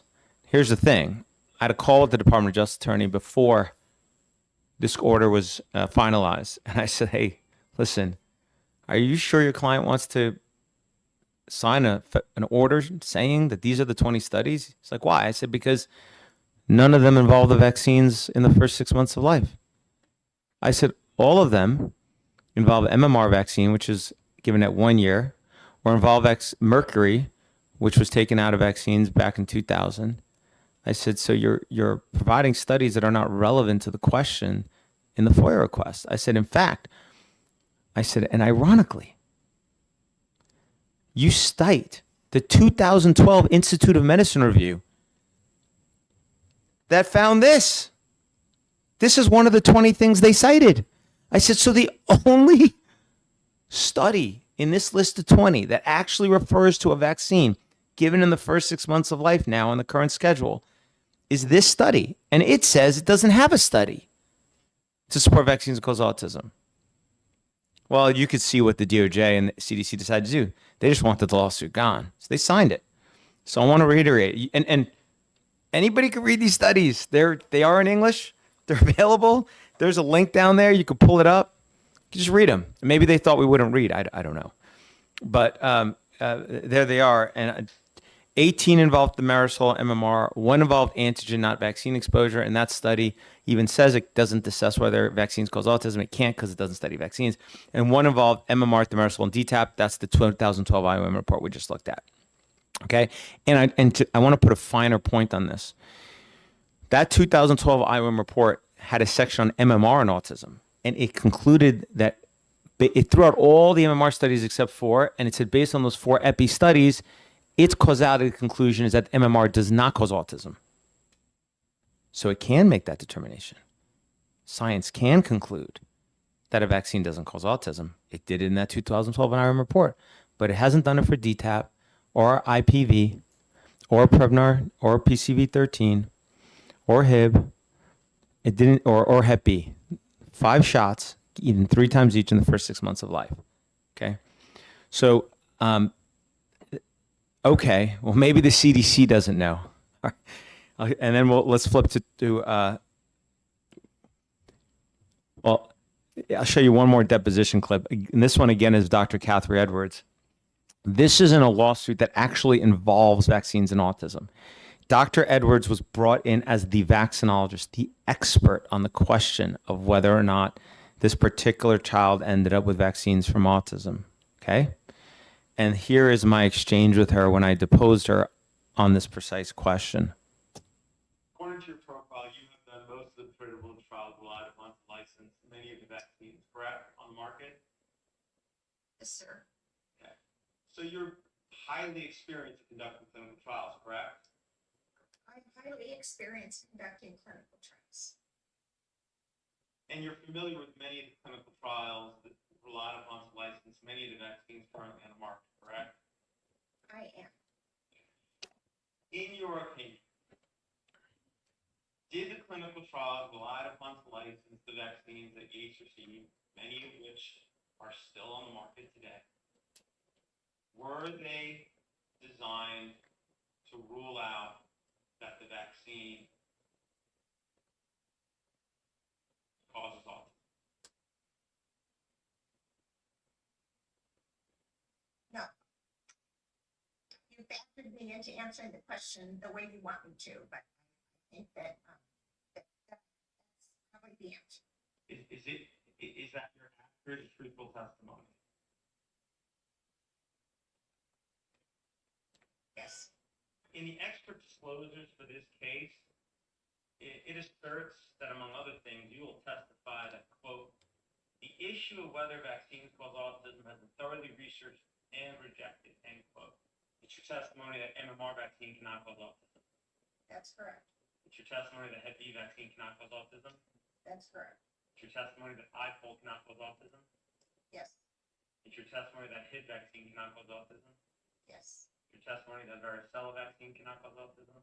Yes. It's your testimony that Prevnar vaccine cannot cause autism. Yes. And it's your testimony that DTaP vaccine cannot cause autism. Yes. And you have a study that supports that DTaP doesn't cause autism? I do not have a study that DTaP causes autism. So I don't have. Do you have any study, one way or another, of whether IPOL causes autism? No, I do not, sir. Do you have any study, one way or another, of whether NDREX B causes autism? I do not have any evidence that it causes autism or that it does not. And what about Hib titers vaccine? Any evidence, one way or another, of whether it causes autism? And what about Prevnar vaccine? Any evidence, one way or another? No, sir. No, sir. And how about varicella vaccine? Let me just finish. Are there any studies, one way or another, that support whether it does or doesn't cause autism? Part of MMR, but not as varicella by itself. Sir. No studies that say it does, or no studies that say it doesn't. There have been studies that have found an association between hepatitis B vaccine and autism, correct? Not studies that I feel are credible. Okay, which study are you referring to when you say that? Well, why don't you show me the study and then I'll see whether I agree with it. So, we have it in a stipulated order from a federal judge. We have it from the leading experts in vaccinology. Honestly, I don't know where else to look. It's not like we're not trying to run from the evidence or data or studies. We'd love to see the studies. Love to look at them, please.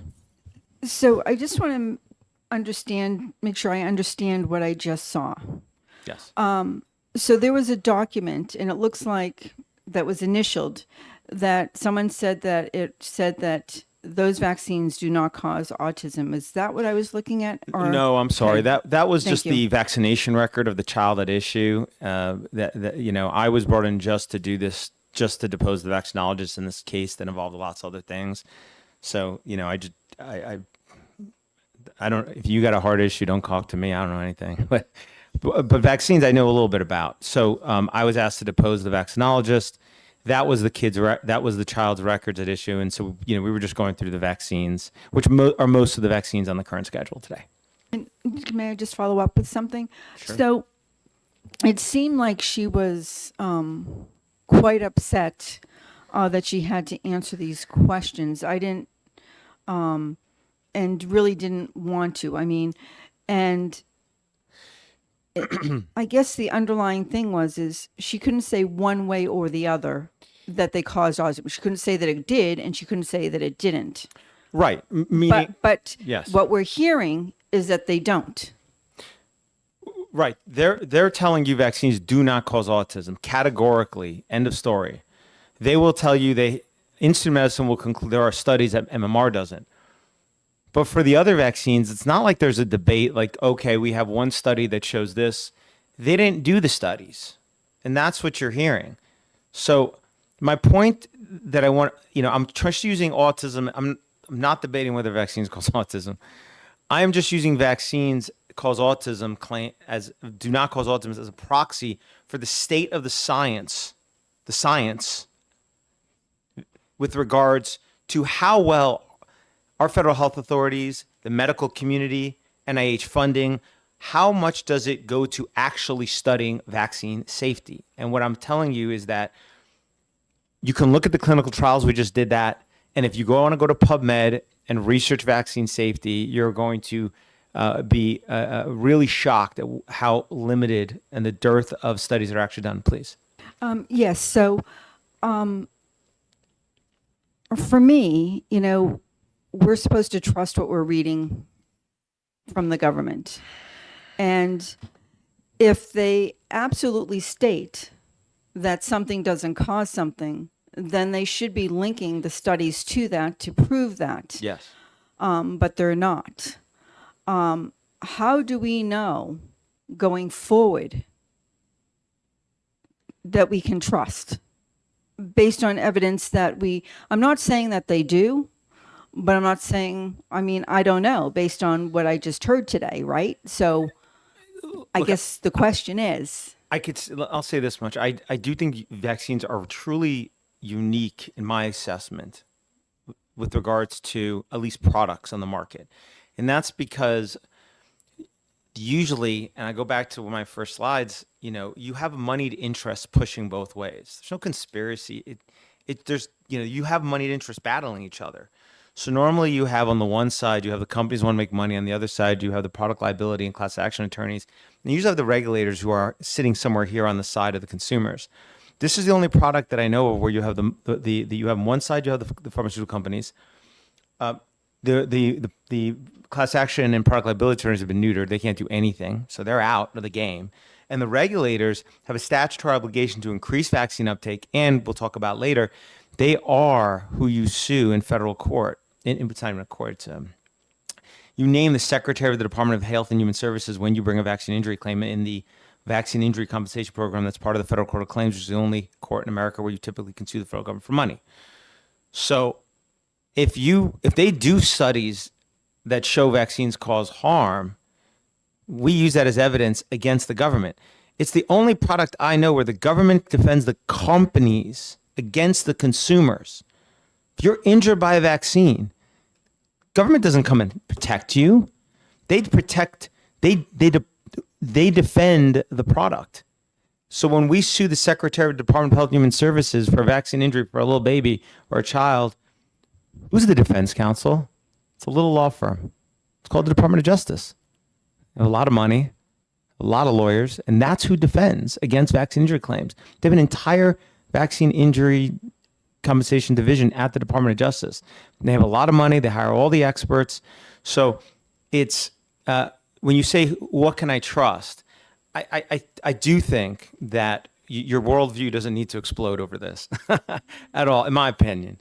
I think that this is really it's a unique thing. It's ironic because the claim that vaccines cause autism, saying anything about vaccines and autism makes you anti-science, makes you anti-vaxxer, makes you into a category of being a nut.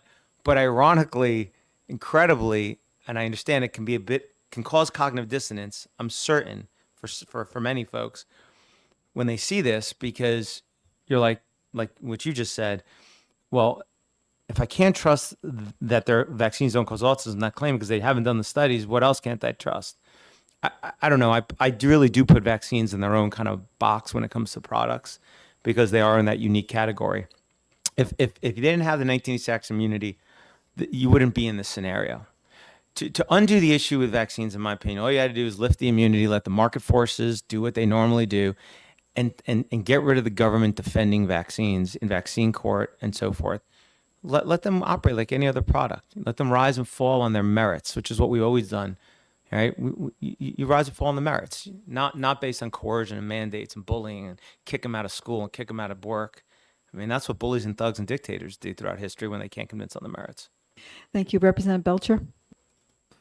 Thank you, Madam Chair. And for perhaps the umpteenth time today, I'm somewhat shocked by some of what I've just seen. And I'd like to just offer a summary to see if this is accurate for what you're seeing and what you've testified and what you've shown us, which is trusted experts within the field making unqualified, objective claims as to the lack of a causative factor between this medical product and a disease, asserting it definitively, then admitting in deposition that there is no, not just definitive, but no real evidence suggesting those claims are correct, which leaves you guessing, why would they do something like this? But then again, we don't really have to guess, because there was another deposition of a gentleman in which case he seemed to suggest that the noble lie was warranted to manipulate people into increasing the uptake of this product, because he assessed that on the total scale of things, he believes people would be better off with it than without it. Is that generally what we're seeing here? I think the word belief is apt, and I will tell you that is a lot of what I see in this arena about vaccines. There's a lot of beliefs around the product, and they really are in many instances like religious beliefs. People get upset. They get angry sometimes when you say things about vaccines that they think are right or they think they're wrong, because they don't really have. In my experience, folks get upset in depositions because I depose lots of different medical professionals, and when they don't have a knowledge base to draw on, they don't have the facts, the data themselves, they just believe it, then they can only draw on their emotion to respond. They can't draw on their intellect, and that creates some of these more interesting moments in depositions, in my opinion. I don't know if that answers your question, but yes, it is. Yes, it's an unfortunate state of affairs. Thank you. And if I may, just one follow-up. Would it then be your opinion that that there is, at least at times, an entrenched sort of, I don't know if party line is the right word. It's not a party, but an entrenched ideological line that is expected of people in this profession to follow? Oh, absolutely. And you can bring on a whole litany of folks who are medical professionals who, up until the moment in time when they said something against the grain about these products, were lauded in their profession, considered experts. But cutting across on this issue is very problematic.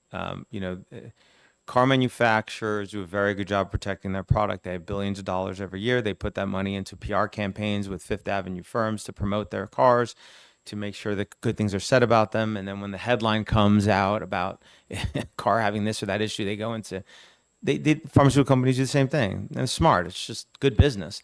They spend billions of dollars every year promoting their products. They have a kitty. They have PR firms, but they just do it through their chosen method is basically to do it through what they folks who are viewed as experts and trusted professionals in out there. It's not nefarious. It's just the way it works in the sense that they hold conventions, they hold meetings, they have symposium, they laud the products. I mean, your typical pediatrician, I think, is a good person. They just don't know. They've never looked at the clinical trial data. I've deposed pediatricians who've gone their whole career, never looked at the package insert one time. No clue. In fact, I don't think I've ever deposed a pediatrician who knew anything about the clinical trials of these products or any of that. So they're going through the day. They're just they trust what. And the truth is that how could they get through their day without it? They open the physician's desk reference guide. There's a million things they got to do every day, diagnose and look at, right? And so they get through their day by just following what the guidance provides. It's similar in this product with regards to these products, except that they really just don't realize the complete imbalance in how these products operate in the real world. That started slowly in the 80s with the immunity and it's really gone wild, in my opinion, over the decades. Representative Potenza. So just while you're talking, I just did a little quick search, and this is it is a 501c3 organization. It's called immunize.org. And so I just want to read this. Medical and legal authorities, first the title is Evidence Shows Vaccines Unrelated to Autism. Medical and legal authorities agree that no evidence exists that vaccines cause autism. The Institute of Medicine is an impartial group of the world's leading experts that advises Congress on science issues. After reviewing more than 200 studies in 2004 and more than 1,000 studies in 2011, their report strongly stated that the evidence did not show a link between vaccines and autism. In 2014, researchers from the RAND Corporation published an update to the 2011 Institute of Medicine's report. In a systematic review of the evidence published on vaccine safety to date, they found the evidence was strong. And then they go into that the MMR vaccine is not associated with autism. Now, they didn't talk about, this kind of goes back to what you were saying, how they jumped it to MMR, but why not go after, so if we've got the government that has, or the vaccine manufacturers that have this blanket immunity, why not go after this? Why not? We know that what was just stated here is a complete lie. This is a 501c3 organizations that is promoting that, and they are blatantly providing misinformation. And this is, just based upon looking at this, quite a big organization. So that's just one example, I'm sure, of probably over 1,000. I believe that the solution to speech that's wrong is more speech, never censorship. Certainly not by the government ever. What you view as a danger today by speech, everybody thinks the other person's saying something that's dangerous. So I think the greatest danger is always the censor speech. Free speech comes with dangers, to be sure, but the greatest censorship is censoring it. And that's a really interesting quote, actually, because they were talking first about the 2004 IOM review, which involved MMR and thimerosal. Then they would talk about 2011 or 2012. It depends on where you look. Sometimes I call 2011. What we just looked at, it did not conclude that DTaP doesn't cause autism. Okay. And the 2014 one is super interesting because what they're talking about is an AHRQ vaccine study. If I could pull it up, if I get lucky. And I know that study, the one they talked about. And that study from 2014 was an update to the HHS one, and it again concluded that they don't have any evidence for DTaP. But what's great about that one is, if I could find it, is that they looked at Hep B and autism too. And for Hep B, they only found one study, this Goodman study, that found a 3-time risk amongst kids that got Hep B and who didn't get Hep B. And so here, I'll even see if I could pull it up right now. This is the 2021 version. Oh, they probably took down the 2014 version. All right, well, I'll have to do that another time then, because it's not going to be on their site anymore. But if you look at the 2014 version, which it has Hep B, a whole section of Hep B and autism, and that's what it shows. So it's quite ironic that that's what they say, but that's what you'll typically get. You'll get these conclusory statements. If you look under the hood, like we did, at the direct primary sources, you get a different conclusion. Representative Potenza. Thank you, Madam Chair. Yeah, so there's a point where something's free speech, right? But then there's a point where, isn't it? I mean, that is blatantly saying that there were 400, 200 studies and more than 1,000, Yeah. which those don't exist. And then Well, they're well, basically they're- saying that what they're- the yeah. report says is definitively saying that there is no evidence, when that's not what the report said. So there's a point where it's lying. It's not just free speech, though, and this is affecting millions and millions of people that are making these decisions. And that's why people should always have choice. At the end of the day, the solution to me, in my mind, is less government, not more. And they're just conflating, and I agree, misrepresenting, because they're saying hundreds, thousands. They mean in the report in total, which covers lots of other things. And then they digress in that quote to talk about autism, making it appear as if those studies are all about autism. They're not. The quote you read is incredibly misleading, in my opinion. So I agree with you. But here it is. I mean, this is a private organization. Do we really want the government to censor? Listen, in the same way that the government probably says, if you say vaccines, just look at Maddie DeGarry, just for telling her story. They said that's false information, and they censored her mother, and anybody that sought to repost just their own personal story. She said, this is what happened to me.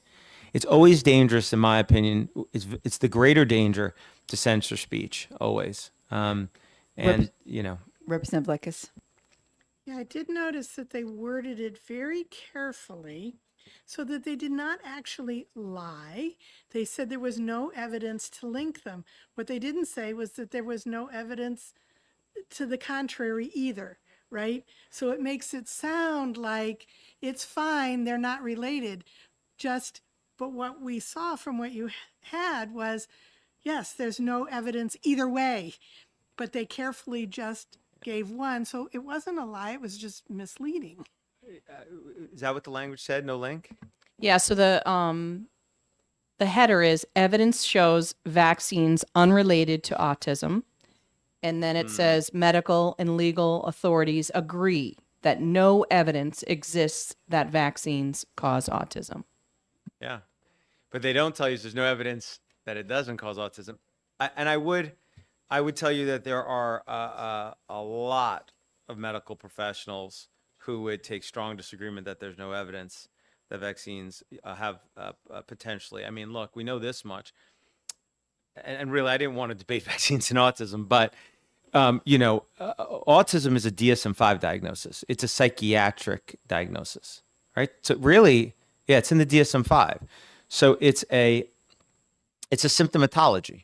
And if you meet those three categories of symptoms, you get that diagnosis. That tells you nothing about the etiology. It doesn't tell you anything about what causes it. If you have lead poisoning and you end up with those symptoms, you can end up potentially with that diagnosis, but they'll really just say you have lead poisoning, right? So saying autism is just a set of features, basically. So for example, we know pertussis vaccine, you look at the package insert, it will tell you, right? A contraindication is if your child has had, here, I'll pull it up. We can look at it together quickly. But so that, so we can go to FDA licensed vaccines. And if we go down and we look at, at a deep tap vaccine, we can look at that. We go to the package insert.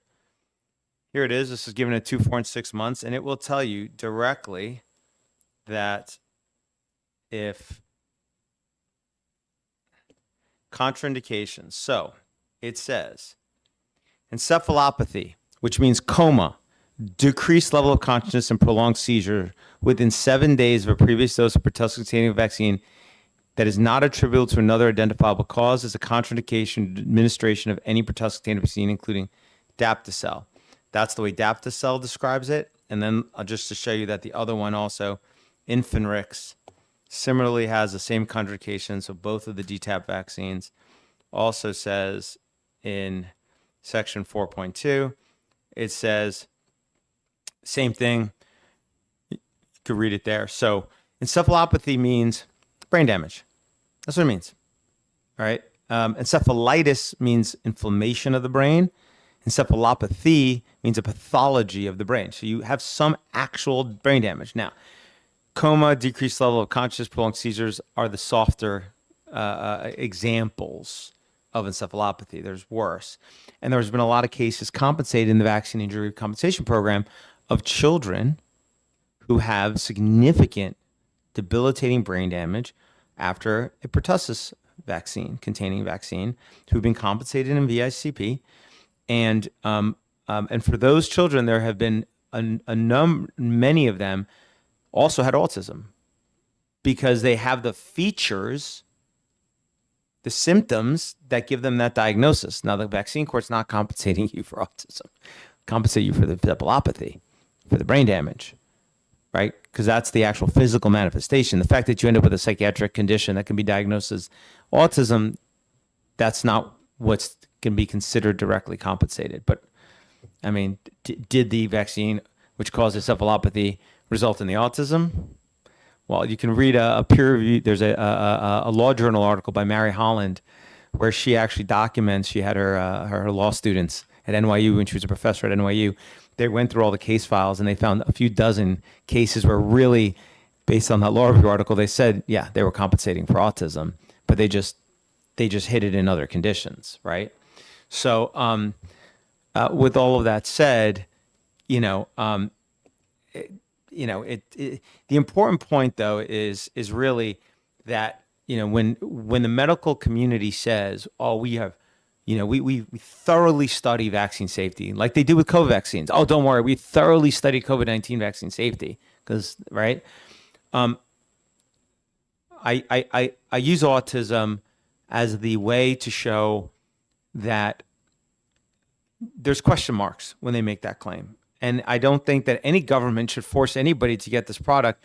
They should let them do their own homework. Because even with the claim that the injury they claim they have most thoroughly studied, autism, they haven't done it.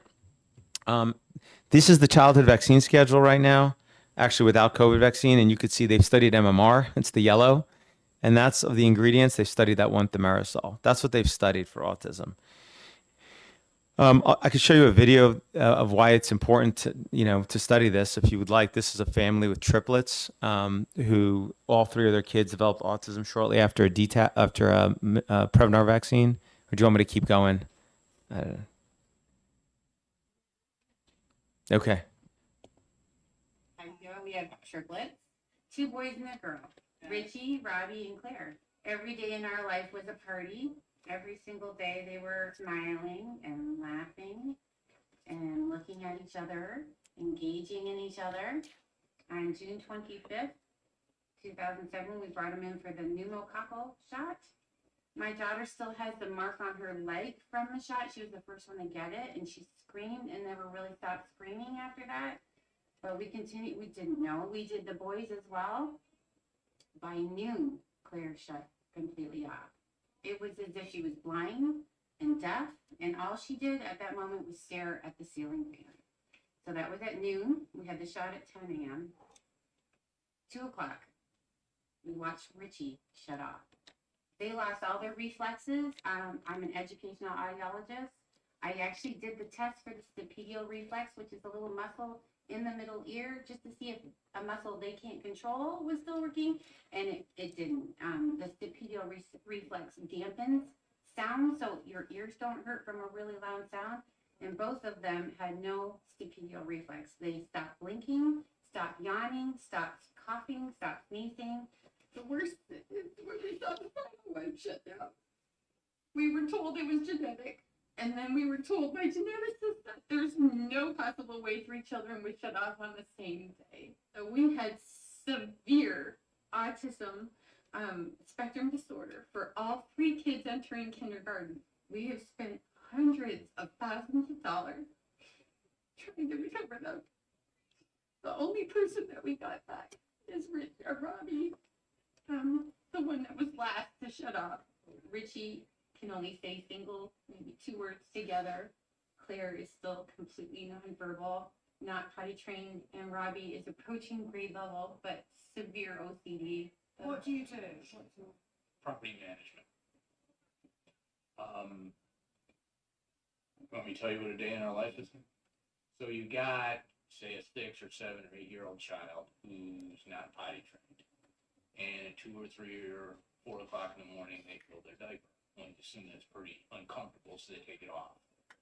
Pretty soon it's all over them. It's all over the bed. In short order, it's all over me. It's all over her. I'm snapping at her. She's snapping at me. We're both snapping at the kid, who is the only innocent party in the whole scenario. And the one thing that's conspicuously absent from that scenario is anybody who told you that shot was safe. They're all asleep in their bed. They haven't got a problem in the world. I think that dad said it best.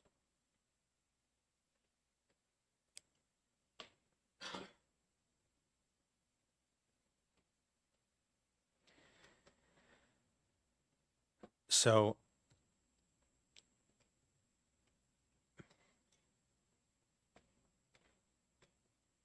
when you think about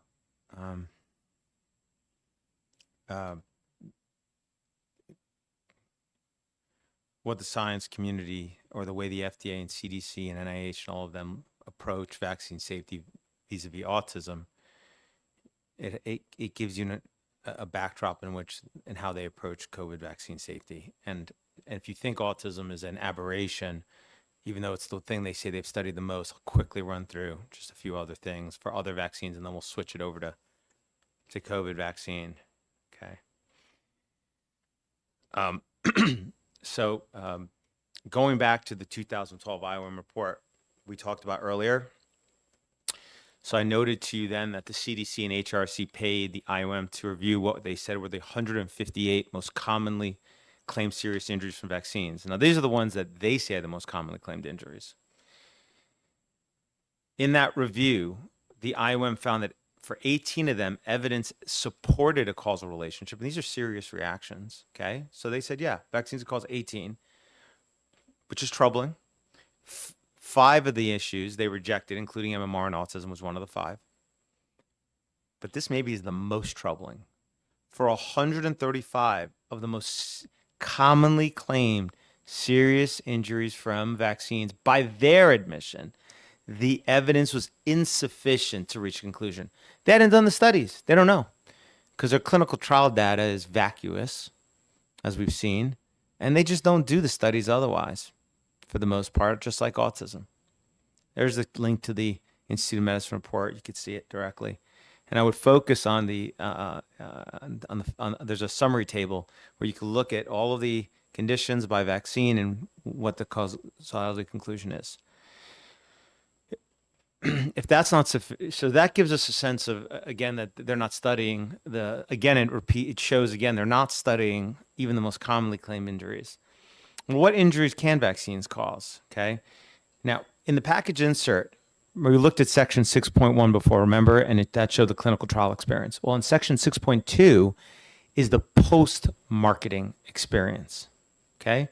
And that is after it's licensed, the manufacturer, if they have a reason to believe there's a causal, not correlation, causal relationship between the vaccine and the injury, they're supposed to put it in section 6.2. They're not allowed to put stuff in that's just correlation. How do I know that? I'll read you the federal regulation.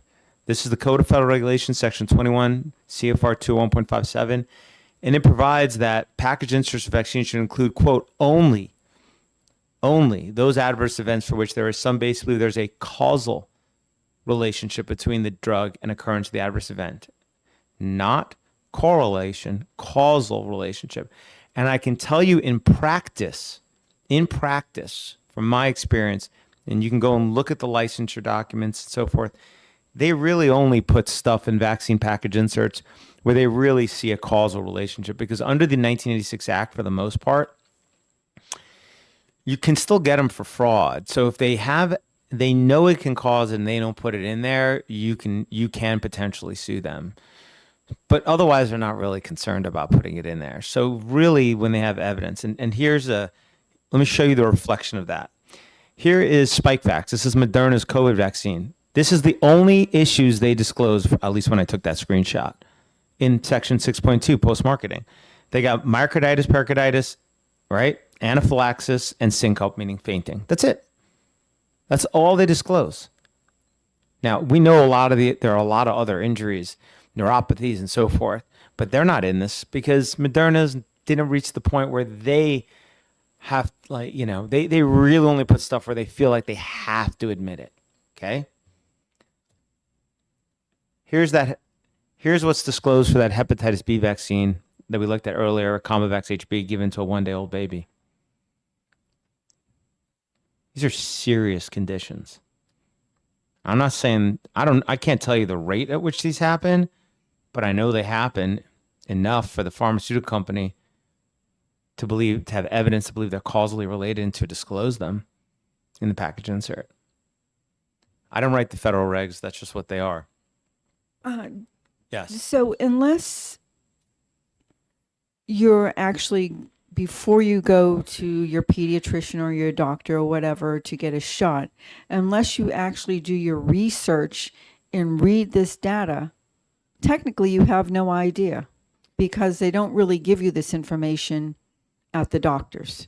So they won't really disclose it. Is that correct? Pediatricians that vaccinate children, as far as I'm aware, do not provide this information to their patients before administering vaccines. They don't even provide, typically, there's something under federal law they're supposed to give called a vaccine information sheet. The 1986 Act created required the CDC create a short little thing called the vaccine information sheet that has certain disclosures. And under federal law, pediatricians are supposed to provide that before they administer vaccines. And I don't have a survey, but I know that it's common for them not even to give that minimal disclosure. Representative Potenza. Yeah, I was just going to ask about that disclosure in relation with the COVID vaccines. There was zero informed consent with the EUA vaccines, but were they given that kind of pass as well in regards with that? Because of course, every vaccine insert was blank, and it said on there intentionally blank. I have those. And then I have another question as a follow-up, but I just, my children, we received the sheet that you're talking about, but it did not give the level of information that would cause a parent to say, oh, well, maybe we won't go through that. It was more very minor fever, discomfort, that kind of thing, not those types of serious things that were on an insert. And the other piece is too, when you ask the pediatrician for that vaccine insert, and I've done this myself multiple times, we were flat out told no. If you could share what? Sorry? So, yeah, if in regards with the COVID vaccines, there was no informed consent, no handouts, no nothing that was given. I mean, in New Hampshire, there was nothing. Yeah. So I kind of want to, in a traditional sense, with traditional vaccines, what they're supposed to do, which is not necessarily always, and it's very, very hard, almost impossible to find anything on the internet for traditional vaccines without just saying, do it, do it, do it. Right. So, but when it came to COVID, even the minimal that we knew, right, was thrown out the window. In New Hampshire, I mean, we had We had drive-through vaccination clinics in malls. We had it at the New Hampshire Motor Speedway, and you drive up in your car and you get your shot. There was no informed consent. These people didn't even know what they were doing, some of them that were doing those injections. So I just kind of want to understand where we were at, where we had something, and then we went into absolutely nothing. I mean, there is a VIS for COVID vaccines now. Back then, there did have something that they had put together for when it was EUA for patients. There was a document. I'm not aware of if it was distributed I suspect it was given out as frequently as the VIS was before COVID-19 vaccines was given to parents for childhood vaccines. But those VISs are the approach that the CDC takes in terms of designing them is they don't want to scare parents away. They have a policy for increasing vaccine uptakes. They have metrics for how many children, the percentage that they want to hit for children vaccinated. They have no percentage for how many kids they want to make sure aren't injured from a vaccine. There's no focus on that whatsoever. That's not where the money flows. It's not where the focus is. The focus is on vaccine uptake. And so those VISs are specifically designed. In fact, the VISs used to have a bit more disclosure in terms of harm. For example, the MMR vaccine package VIS used to literally say brain damage as a potential harm. Those were the words, brain damage. Dr. Stanley Plotkin was not happy about the deposition, I think, that he had with me. And we have FOIA'd for all his emails with the CDC and the FDA.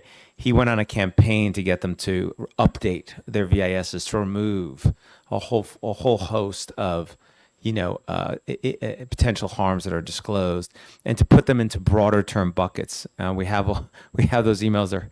They're quite interesting. So, yeah, I mean the disclosure the disclosures that occur even before COVID were, you go into a typical pediatric office, they'll tell you safe and effective, nothing to worry about, don't worry whatsoever. And oftentimes what they'll say to you is, look, children have gotten healthier because of vaccines. Look around. Kids aren't dying every day, right? Well, let's talk about that for 1 second, and then I think we're ready to get back to COVID vaccines. You see in front of you the difference between vaccination schedule for the CDC from during pregnancy and up to 12 months. You could go down there. There's a CDC link. That link down there has all the CDC vaccine schedules going all the way back to, I believe, 83. So you can go see them for yourself. And this is a representation of them. 86, there were 3 routine vaccines, as we talked about, DTP, OPV. There was also MMR, but that's after 1 year of age. This is, again, up to 12 months. If we did up to 18 years, we would need a lot bigger picture. So this is up to 12 months. And then those are the rest of the shots. And I can tell you this thing is accurate. So quite a big difference. Well, our kids gotten healthier since the 80s? Good question, right? I mean, that's what we've been looking to accomplish here. 1986, according to the available data, 12.8% of kids had a chronic health condition in America. We have now, in 2017, at least had 53 doses of vaccine. 54% have a chronic health condition in America as of 2011, according to one CDC study. Take out obesity, and it's still close to 50%, so high 40s. So, you've got a lockstep increase. To be sure, I'm saying correlation, but you have a correlative increase in the number of doses, right, administered on the left side to the percentage of children with a chronic health issue. And I can say this much, a lot of the chronic health issues that have exploded are immune or immune-mediated issues. Something as simple as asthma, which has exploded over the last few decades, is an immune system dysregulation. That's what it is. All right, your lungs improperly have an immune reaction in there. And so a lot of these conditions, something has gone wrong with the immune system of our children's, including neurological issues that are immune-mediated. You would think the first place you would look is the product given to them dozens of times to modify their immune system. They tell you vaccines are powerful. They tell you they're effective. They tell you have systemic immunity, right? You inject here and you have immunity in your toes, right? They have a systemic reaction. Well, what other effects can they have? And so on your immune system, And there's lots of studies out there that can be concerned. We talked about the aluminum adjuvant studies a little bit earlier, and there's lots of others. The one thing public health authorities have not done is they have not compared vaccinated and unvaccinated. Well, they've not published any studies comparing vaccinated and unvaccinated children. And it would be easy to do because you can just do it using existing health insurance data, databases. You could do it retrospectively. That data is there. The Institute of Medicine, in that 2014 IOM report that was referenced in that website, that Institute of Medicine report looked at the safety of the entire schedule. That's what that report was for. They concluded there's no evidence to say it's safe, it's not safe. They concluded they don't know, okay? But one of the things they said is that the CDC has something called the Vaccine Safety Data Link. This is over 10 HMOs, de-identified, ICD-9 and 10 codes. Those are the diagnostic codes that you bill insurance companies with. So it aggregates all that information for over 10 million Americans. And in that database, there are thousands of completely unvaccinated kids, 0 vaccines. And they've even validated their unvaccinated by doing sampling of their medical records and so forth. The CDC could, in a minute, simply run a comparison of all the kids that got 1 or more shots to the kids that got no shots. 0 and 1 or more, okay? Those would be the 2 comparative groups. And you would say, okay, what is the rate of neurological harm in this group versus this? Immune asthma, this group, this group. Just pick your conditions, go down the list. Just run them all and see what the differential is. That study has never been published. After IOM said they could do it in 2014, the CDC spent oodles of money publishing a white paper on how they could do it, that study. And it's on the CDC website. Stanley Plotkin was one of the people, by the way, who is part of the white paper. And still, we don't have that study. If they've done it, they haven't published it. But the University of Jackson Department of Epidemiology did a study, small, based on surveys, retrospective it's certainly could be far more robust studies, but it's something versus nothing. And it showed that vaccinated kids had 30 times the rate of rhinitis as unvaccinated, 3.9 times the rate of allergy, ADHD, 4 times autism, eczema, learning disability, neurodevelopmental disorder. So this is actually one of the only few vax versus unvax studies I'm aware of, and the findings on it are startling. And if the health department can certainly take shots, you can take shots at any epidemiological. So you could say, well, it's based on parental recall, it's based on surveys, how random is your sampling? Sure, you could do that, but you could take shots at it. But a lot of credit goes to these scientists who stuck their neck out to do this study without NIH funding and knowing they're going to get careened for doing it. That's incredible. They actually did it, frankly. More incredible it exists in any published literature. Long story short, there's no studies that rebut this. And in terms of the scope of the harm, so we've looked at what harms might be caused by vaccines disclosed by pharma companies. We've looked at the fact that they failed to study them, and we've looked at some of the evidence that might show what the health outcomes, what the impact might be of this increasing vaccine schedule. Well, how many people are harmed potentially? What's to get an indication of that, a signal, we could look at VAERS, and I'm going to 2019 pre-pandemic, and this is the number of reports of to VAERS of serious issues, deaths, permanent disability, hospitalizations, emergency office visits. And I will point out that back then, this was a federal government study conducted by Harvard. It found that fewer than 1% of adverse events were reported to VAERS. I think it's probably increased since COVID because people are more aware of VAERS now. But if this is terrible science, by the way, what I just did. Terrible science. I just say that right now. But if it's 1%, okay, so let's multiply that by 100. I'm not saying these numbers are that's right. I'm making clear this is terrible science. But this is kind of the best approximation I have. I don't know. Somebody's got a better study, I'll take it. I'm happy to look at that data. Okay. So, going to now switch over to COVID vaccines. Okay. So there are 2 systems that the CDC basically says they rely upon primarily to assess the safety of COVID-19 vaccines. Same systems, by the way, that they primarily will say, well, not the same, but one is VAERS, the Vaccine Adverse Events Reporting System, which is co-administered by the CDC and the FDA. And the other one is a new system that they rolled out just for COVID called vSafe. Okay? It's brand new. So, and if you look at the studies that the CDC publishes, they primarily focus on VAERS and vSafe to assert the safety of COVID-19 vaccines. And I, as we go through this, I've took the time to go through all the other vaccines so that you're not shocked at the way that the CDC handled COVID vaccines. You will see that this is a bit of business as usual. Now, starting with VAERS, the CDC, when truth was original to them, back in December 4th, 2020, so that's before 16 days before the first COVID vaccine rolled out into American arms on December 20th, they published a guide, right there's the link to the CDC website, on how they were going to analyze VAERS data. Oh, there we go, science. We come up with a plan, we design a study plan, and then we implement it. And we look at the results and we take them for what they are, because that's science. We don't change midstream when we don't like what we're seeing. That's not science. That's the perversion of science. Okay? Or maybe, well, let's leave it at that. So here it is. Here's their report on how they were going to analyze VAERS data. Let's just take a look at it. Signal detection methods and data analysis. I'm going to read it.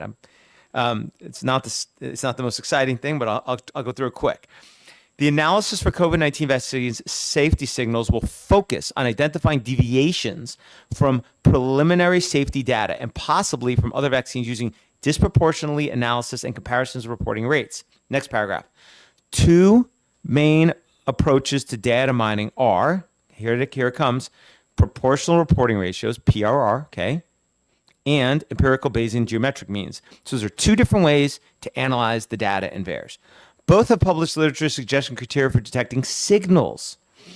PRR will be used at CDC for potential signal detection. Empirical Bayesian data mining, EB analysis, will be performed by FDA. Okay. After initial licensure approval, COVID-19 vaccines in the United States, initial reports may be too few to allow for data mining immediately.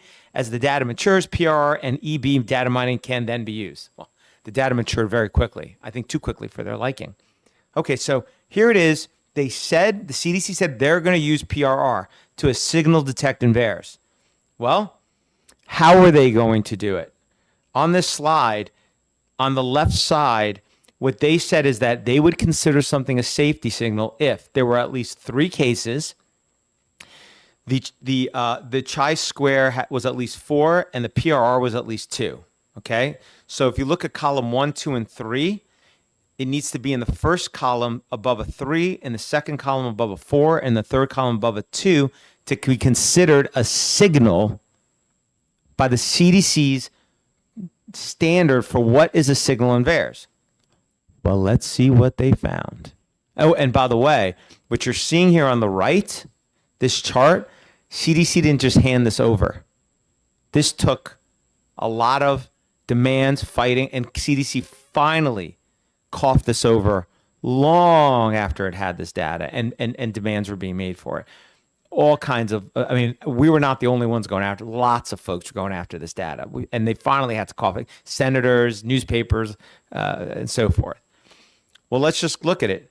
Cerebral thrombosis, 194. That's a little more than 3 cases. The chi-square is 69.78, a little more than 4. And the PRR was above 2. And the PRR is really the main thing they focus on. Anything above a 2 is a signal. They had a 73 for cerebral thrombosis. Look down this list. These are all serious conditions. Abnormal uterine bleeding, 30. In fact, it's so long that I had to make a second page, and then it keeps going. So this is the second page. You can go through this list, but these are serious issues. And the CDC, based on the way science should be done, is you come up with a design, how you're going to approach it, and then you live with the result. Well, the result did not fit the policy. CDC is a policy organization. These numbers do not fit. So what did the CDC do about this very, very troubling set of numbers and findings and signals? This is a letter from the U.S. Senate Committee on Homeland Security and Government Affairs, which I think Senator Ron Johnson is the head of. And he wrote them. And he said, now he used the January 2021 criteria, which is identical to the one you just saw from December, by the way. Okay? I don't know why he used the January one, but whatever, it doesn't matter. SOP described the types of data mining analysis CDC and FDA conduct to identify potential safety concerns linked to COVID-19 vaccines. These analyses included PRR, we just looked at that, and EB data mining, which is what the FDA is supposed to do. In a September 2, 2022 response to my request, CDC Director Rochelle Walensky informed my office that. So here's the head of the CDC walking back the whole PRR thing because it doesn't look good. And what does she say? Quote, CDC and the FDA chose to rely on EB data mining. Oh, so we're not going to use PRR now. A more robust technique used to analyze disproportional reporting. Really? Did it say that in the initial report? No. Rather than PRR calculations to mitigate potential false signals. Given the strength of the EB data mining method, CDC and FDA plan to continue relying upon EB data mining moving forward. PRR gone, out the window. Now we're going to use EB analysis.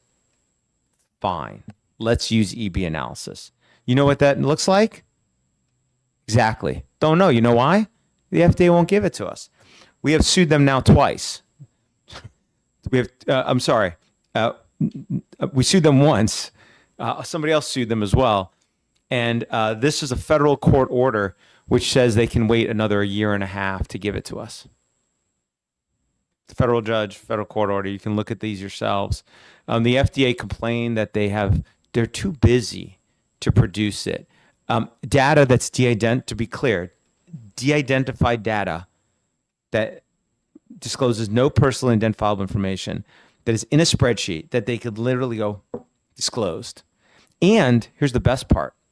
CDC has the data already in their possession, the EB mining data. And the FDA has it too, I know. They already have it. They've admitted they have it to us in federal when we were litigating with the DOJ on this. But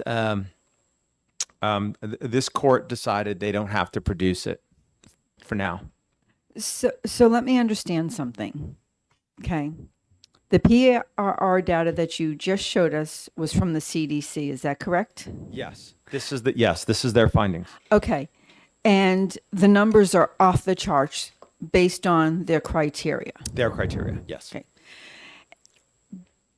But in the FDA, which is a separate branch of government that should be independent of the CDC, because one does one thing, the other one does another thing, they're now going to rely on they're going to collaborate, sounds like, because they're both going to come up with the same report based on what they're using. Is that correct? They're no longer going to rely on PRR because apparently it's unreliable. Oh. And now they're only going to rely on empirical Bayesian analysis, according to the director of the CDC in her letter to the committee that I just read to you. Okay. I'm sorry to keep asking these Yeah, please. questions.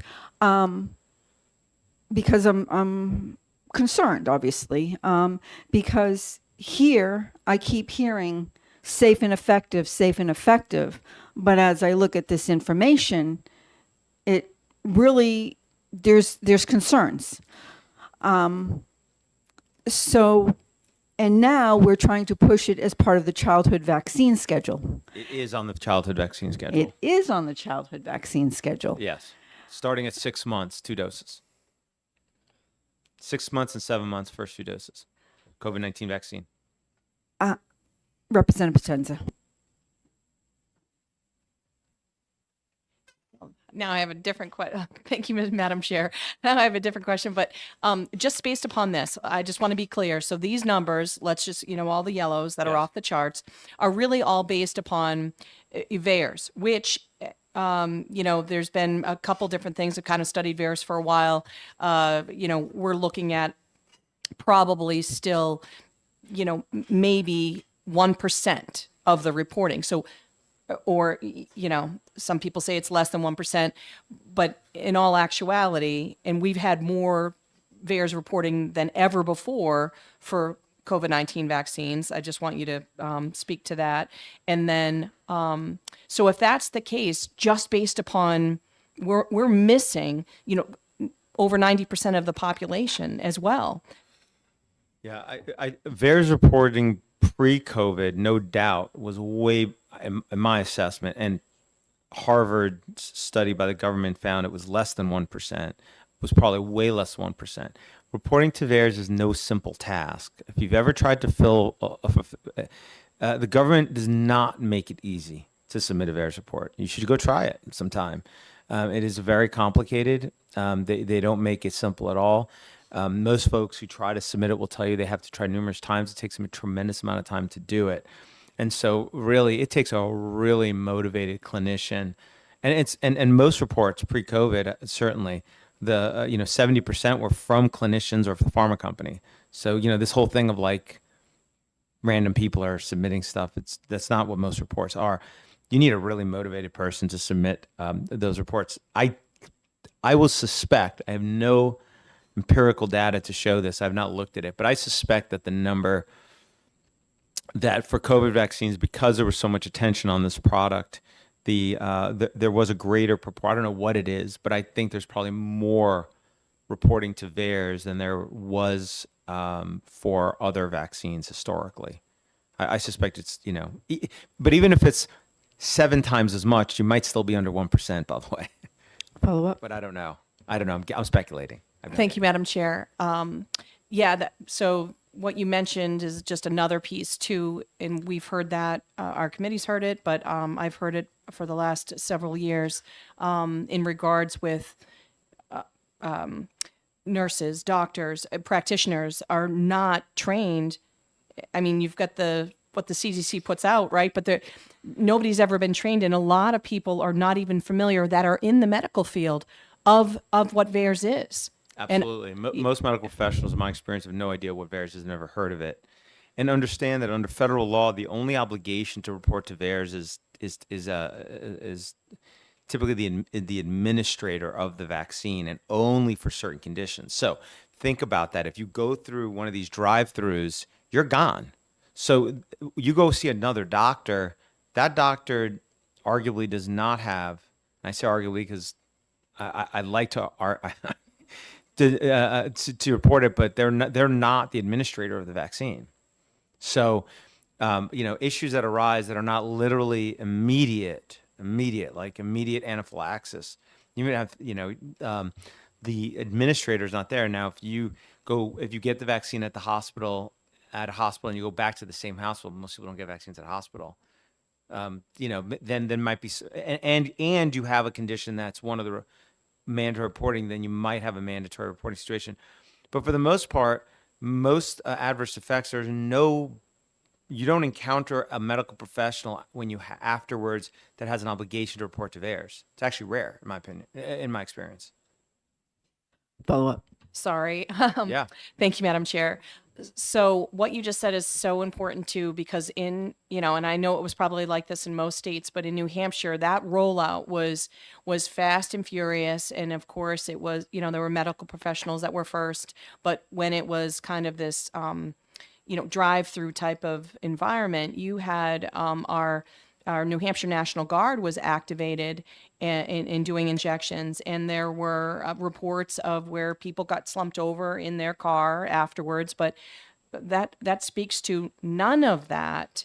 None of those things were. It's not like a computer. No, none of them were qualified. They weren't doctors or nurses or anything like that in administering these injections. So none of that stuff got reported.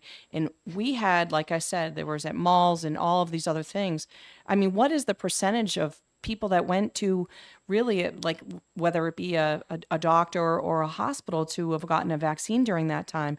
I really recall 6 months of it being this kind of massive in these vaccination clinics where these people wouldn't have ever reported anything. Well, it's bad news for those who got who had issues, but great news in terms of answering your question, which is I actually have the best and most reliable, robust data to answer precisely what percentage of Americans ended up in the hospital after COVID vaccine. And that's from the VSafe database. And I'm going to get to that right after the VAERS, and I'll show that to you. I will point out that these numbers from VAERS are considered signal detections. They're just supposed to be signals that's supposed to merit further investigation.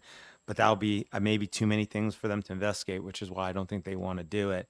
And if I can, I don't know, make a bold statement, is that VAERS really, for the most part, exists to help affirm vaccine safety, never really to find issues. They will publish studies saying they looked at VAERS and they didn't find anything, so it doesn't cause that issue. But they will never look at VAERS and say, based on VAERS, it does cause an issue. They tell you it's a signal detection system. It can never prove causation. But yet, they will rely on it to say that a vaccine is safe. So it really, when you really step back from VAERS, you'll understand it only can prove one thing: safety. They will once in a while say, well, it gave us a signal that we then investigated and found, yes, it's a problem. But they'll never say VAERS showed us there was a problem. But it can be used to show safety. That's the way they use it. Representative Belcher. Thank you, Madam Chair.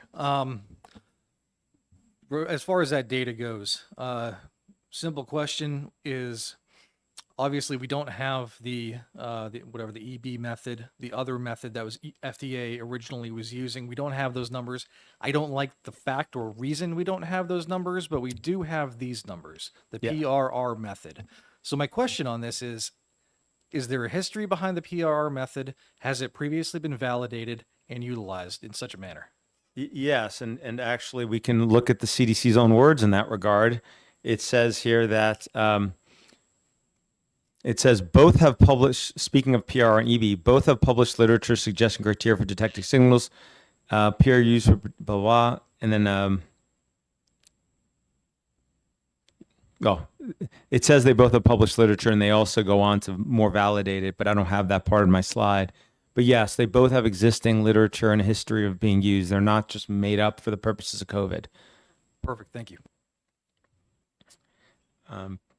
Okay. So, moving on to VSafe. So we've covered VAERS. So VAERS didn't look good based on the PRR, and we don't have the EB, and there's probably a reason we don't have it, because I'm going to assume it doesn't again align with the policy that they have regarding these products. Well, that brings us to the other safety system, and that's called VSafe. VSafe was a safety system rolled out specifically to assess the safety of COVID-19 vaccines. Okay. After decades of saying VAERS is their premier system, they kind of abandoned it. Interestingly, it was interesting to watch it happen. And with the December rollout, December 2020, they rolled out VSafe. VSafe is not like VAERS. It is not intended for you to just report when you have an issue. It's intended for everybody to use and to start using basically right before you get your first shot.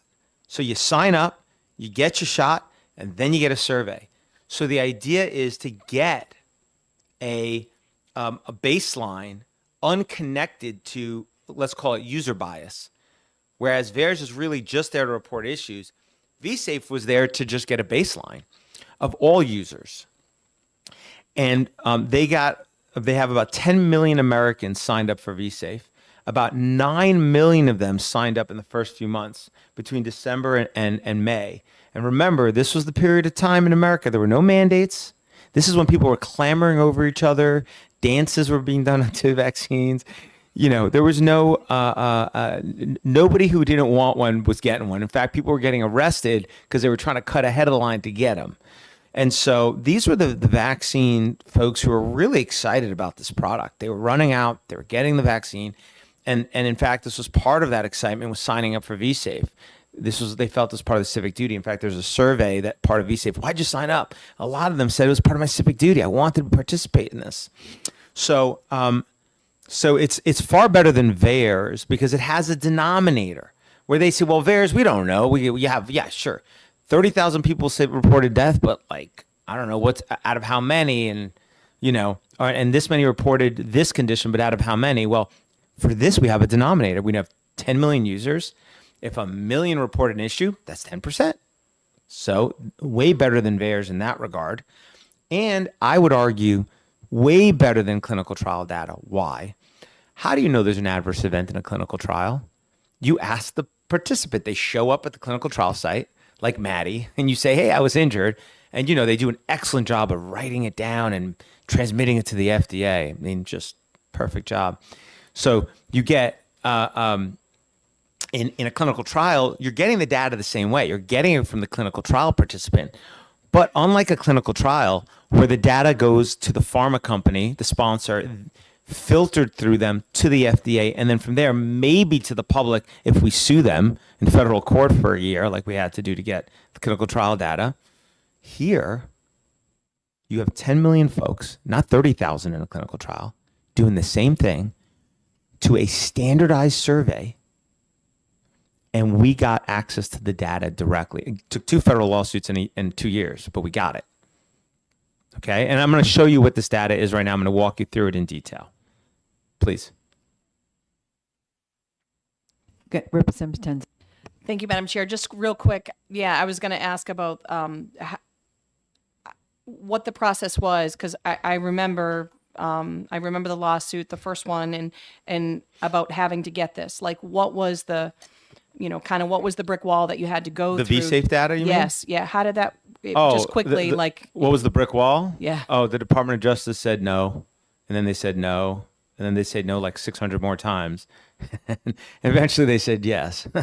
That's kind of the way those litigations go. I mean, look, the federal government has just a little bit of our money and our resources, and unfortunately they forget that they serve the public and the people of this country, and they view themselves as their own independent entity to be defended.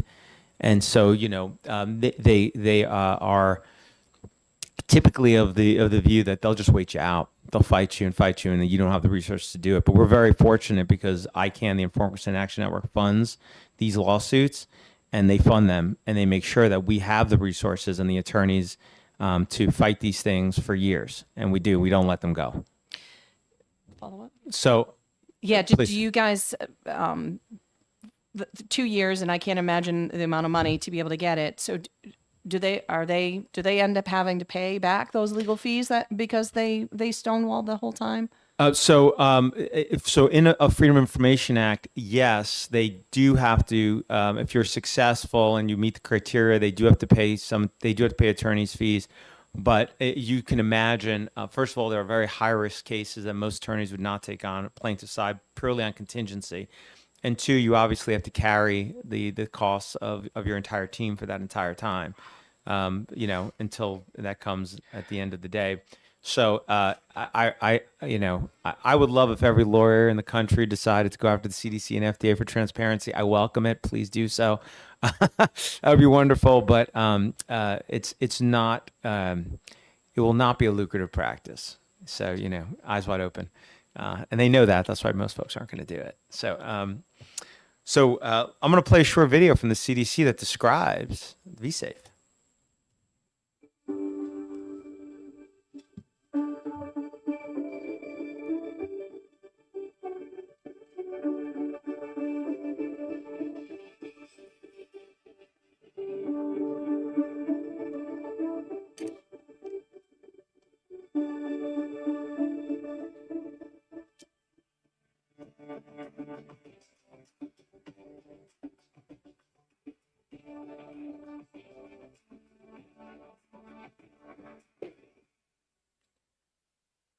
All right, there it is. That's vSafe. There's lots of these videos. You go to YouTube, CDC made a bunch of them. They have posters everywhere. I think they really regretted doing that because you will see very quickly why they think they regretted it. vSafe, like VAERS, I think was actually very much intended to be able to just prove safety. But since it was new, I think they kind of messed up. So, and I'll walk you through that right now. Let's start with, what did vSafe gather? Okay. It gathered 2 types of information: check the box data and then free text field data. All right. Sorry, this isn't more titillating, but so in the check the box data, there's two types of check the box data that it gathered. First thing were symptoms. It had a list of symptoms you could check if you had those symptoms. All right. That's the first category check the box data. Here's the list of the symptoms: chills, headache, joint pains, body aches, fatigue, nausea. Okay. These are the very symptoms that the CDC tells you are totally normal to have for the first week after vaccination. In fact, they tell you it's good. It's called reactogenicity. It shows the vaccine's working. It shows you're having an immune reaction. So having these symptoms means the vaccine is creating immunity in your body, and it's expected to happen at a high rate. Now, they don't want to happen. You don't want to have like grade 3 or 4 at too many people, but they want, if it's fine, if it happens in grade 1 or 2 to most folks. Okay. And when you look at this list, you might notice there's a few things missing. How about chest pain from myocarditis, pericarditis?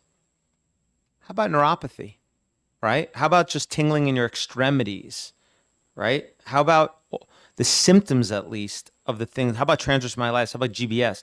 Or at least the symptoms of those conditions. You might say, well, maybe they didn't know the vaccine could cause those issues. Well, let's take a look. And before I jump to do that, I just want to make sure you understand that what they did ask was totally useless. This data that they collected for symptoms and they only collected for the first week after each shot, that's it, was useless. Here is who was the head of the CDC's immunization office. He said, VSafe it's just not designed to directly monitor specific adverse events outside of reactogenic adverse events. And you can read that. There's a link there to this whole email exchange where basically they admit, like, this stuff's pointless to gather. And in fact, when you look at the studies they publish, most of these conditions, 40, 50, 60, 70% of people reported them. So what was the point of gathering them? There really was no point. Okay? Here is a CDC presentation to their vaccine committee from October of 2020. Take a look at what they suspected the vaccine can cause. This is the preliminary list of VAERS adverse events of special interest. This is the CDC in their own vaccine ACIP, Advisory Committee on Immunization Practices, their own slide. And what did they say they suspected the COVID vaccines might do? Oh, Guillain-Barré syndrome, seizures, strokes, narcolepsy, anaphylaxis, acute heart attacks, myocarditis, pericarditis, thrombocytopenia. Go down the list. The very same issues we saw the vaccine end up causing. Did they put these conditions here? No. But they knew about them. Do you want to see something even more incredible? You ready? This is the VSafe protocol from November 19, 2020. Remember, the vaccine didn't roll out till December 2020. This is the last page of their protocol that they used to design VSafe. This is their adverse events of special interest, pre-specified medical conditions. This is in their own design documents for VSafe. Look at the conditions they listed. The same ones. Again, anaphylaxis, blood clotting, GBS. Go down the list. The very same issues that we saw Americans around this country suffering. But again, so here it is in the VSafe protocol. And you won't see my screen if I pull it up, will you? Okay, it doesn't matter. The link is right there and you can pull it up, the whole thing. But the important point is that they knew these conditions could be an issue and they called them adverse events of special interest, pre-specified medical conditions. But did they end up on this list? No. Did the symptoms of these conditions end up this list? No. In fact, they just left that list with the things that, were pretty much pointless. It's really hard to prove like mens rea. It's hard to prove like a bad state of mind, like a premeditated bad conduct.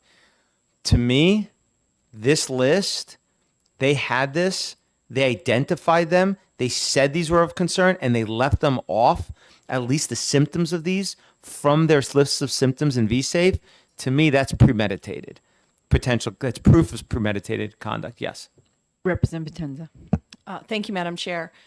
Quick question about when people were filling that out, you had said that it was 1 week. So how For did the that work? symptoms. Okay, so let's say, for example, I signed up Yes. and I filled it out initially.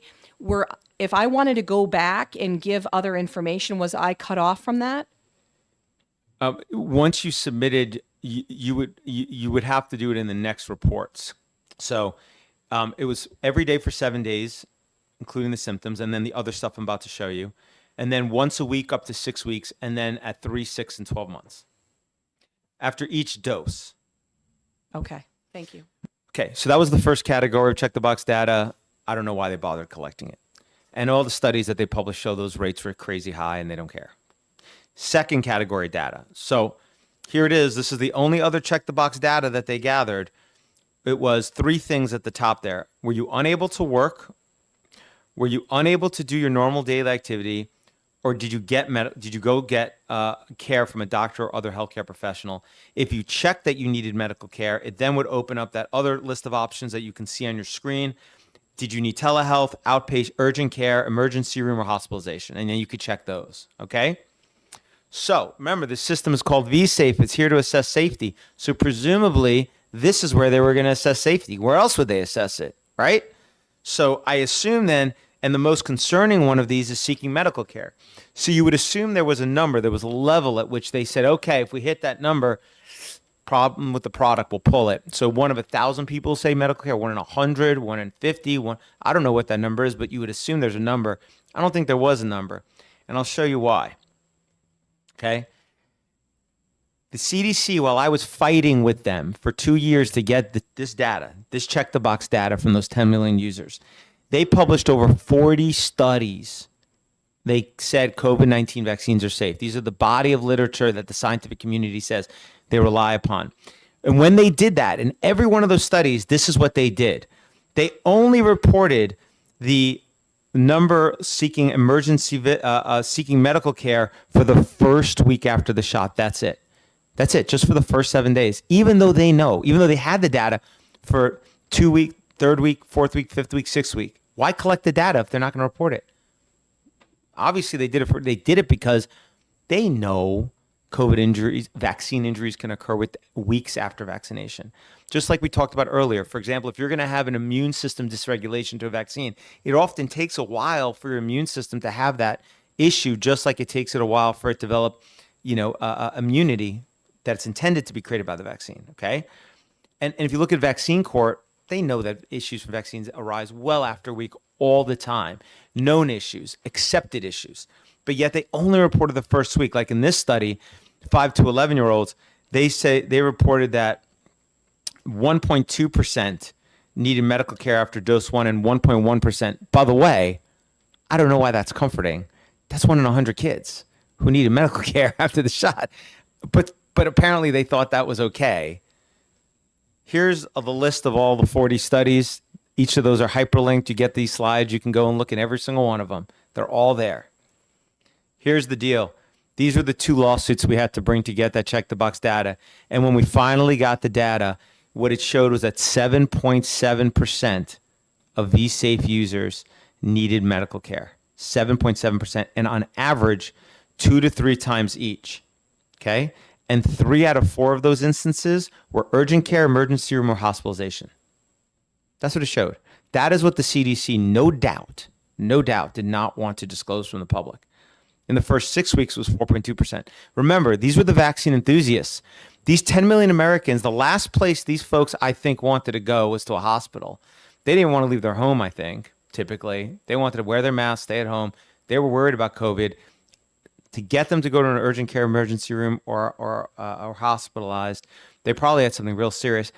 And that they went on average 2 or 3 times, meaning there were about 700-something thousand unique individuals sought medical care, but there were 2.1 or 2 million instances of seeking medical care, right? You don't go back to the doctor or hospital 2 to 3 times because you have something that's not very concerning. And separately, another 25% who did not report needing medical care reported missing school or work or being unable to perform normal daily activities. That brings us to 32% of folks were adversely affected. Remember, they said the military has to get this, so we have readiness. COVID did not affect individuals at that rate and disable them from school or work performing normal daily activities, let alone send 7.7% of people to the hospital. Okay, 2 to 3 times on average.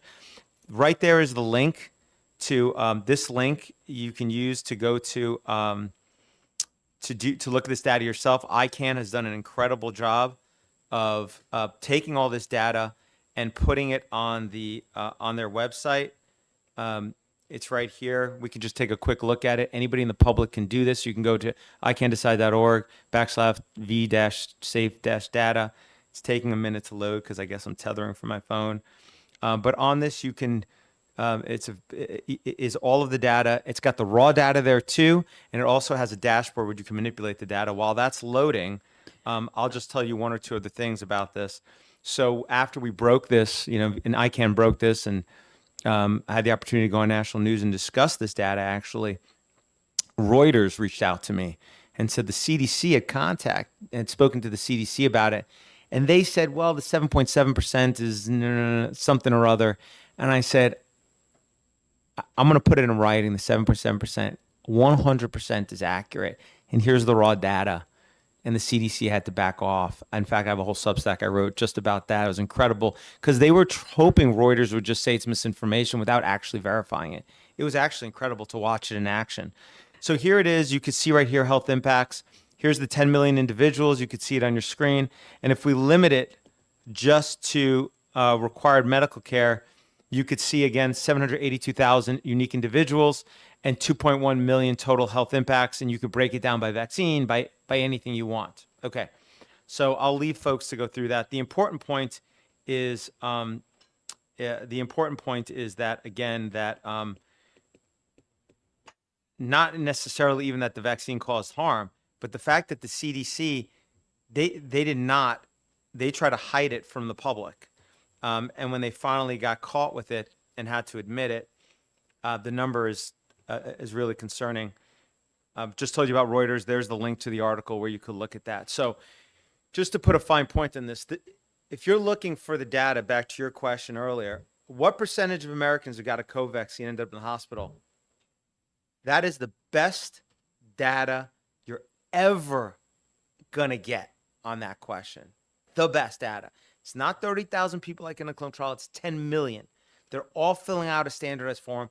They're a cross-section of Americans. They're folks who went out before mandates. They're folks who are enthusiasts to get the vaccine. Anything. That number is underreported based on those confounders. And so that's really your best indication of what impact this vaccine has. I'll point out one other interesting data point from this data, and I actually pointed this out to Reuters, and I think the CDC didn't know what to do with it. But this is, for example, when you do some data mining, and this is what the CDC should have been doing with vSafe. This is the number of adverse events that were reported.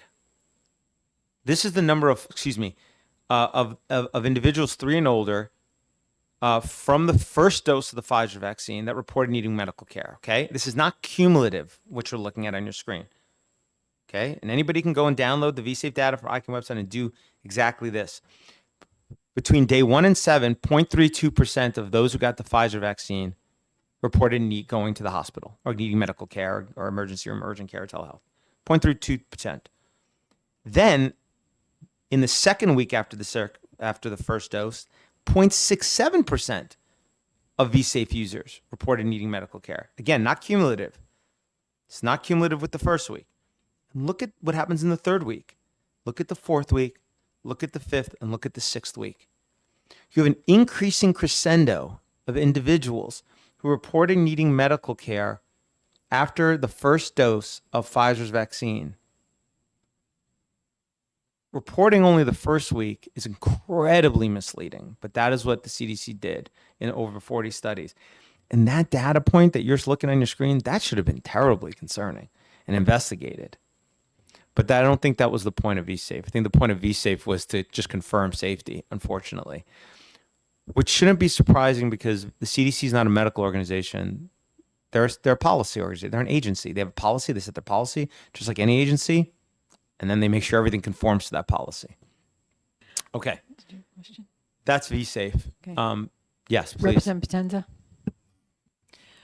I just had a question concerning the V-Safe. And I don't know if you, I guess when you got all the data dump, you might have it. So you know how, like, let's say somebody signs up for something, they might have just reported within the first week, and then they drop off and they didn't, like, do you know, like, okay, so 10 million signed up, right? Yes. How many really went all the way through? Because that kind of speaks to this as well. So if 10 million signed up, and then they dropped off from day 36 to 42, right? Then what that percentage of people that were affected by things obviously goes a lot higher. You mean like those who died?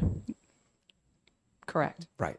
Yeah, and that was one of the limitations the CDC figured out in this V-Safe protocol documents. Obviously, yes. Yes. So in the data set, you can, I mean, if you crunch the numbers, you can see that obviously there was some trailing off, but if anything, that either those, it could be because they're not interested, or because they were too sick to report, or because they passed. But if anything, that can only reduce the percentage, not increase, because remember, we have a denominator. The denominator stays 10 million. Okay, I'll give you an example. We use the 7.7% figure, even though we know, for example, about 500 something thousand of those folks signed up for V-Safe, never filled out a single survey. Okay? They never filled out one survey. So we could remove them and the 7.7 number would go up. But I don't want to include any, and it would be valid statistically to do that. But we chose the most conservative number that required virtually no explanation, including the one I just gave you on taking those folks out. Because we knew that Reuters, CNN, all of them would attack this data, attack the finding, even though it's right there in black and white in the data set. So that it would be super easy to explain. That is the number of unique users who were signed up, 700 something thousand divided by the total number of users without backing up. If we did what you said, if we backed out, for example, the 500,000 and we did it, yes, the number would go up. So I'm just looking at this, and so to me, it's saying somewhere between 16 and 17% of the people within the first 42 days had to seek a medical care. Is that correct? Remember, it could be the same person. Okay. So they right. So it could be the same person in week 1, and then week 5, and then 7, which is frankly more concerning. I would be more comforted if this was everybody sought medical care one time and that was it. The fact that there will be folks who potentially saw it 7, 8 times. You know, one of the folks that we know of, and I don't have her. It's too bad I don't have it here. But she gave me permission to disclose it. I wrote a Substack about it, and I put it out. She shared her V-Safe entries. She was a professor who went and got the COVID vaccine to teach a lesson to her students on civic duty to go to get a COVID vaccine. And after she got it, she had a cascade of horrifying medical conditions. And her her submissions on V-Safe are, please help me, please help me. She does that over and over and over. Her 6-month submission, still nobody's reached out to me. Nobody's contacted me. Help me. She can't drive. She can't engage in normal functions. I mean, she was in a she had really serious adverse events. So she's an example of somebody who saw medical care over and over again and would have potentially been in a number of these. So I understand it could be a person doing it one or more times. Well, it doesn't mean that they're reporting the same hospital incidents more than once. It means, right. Right. So that I understand. But I guess, and I know you probably can't answer this question. And I guess I'm looking at the childhood vaccines and everything else. At what point do we say this is affecting public health? And if we're supposed to be looking out for public health, how can we even say that these are safe and effective. I don't know if this is the answer you're looking for, but to me, what this screams is exactly why civil liberties, individual rights should never be contingent on the opinions, policies, deductions, pronouncements of any public health authority, ever. They should persuade on the merits, and if they can't, that should be the end of the discussion. That's the idea of informed consent. Representative Potenza. Thank you, Madam Chair.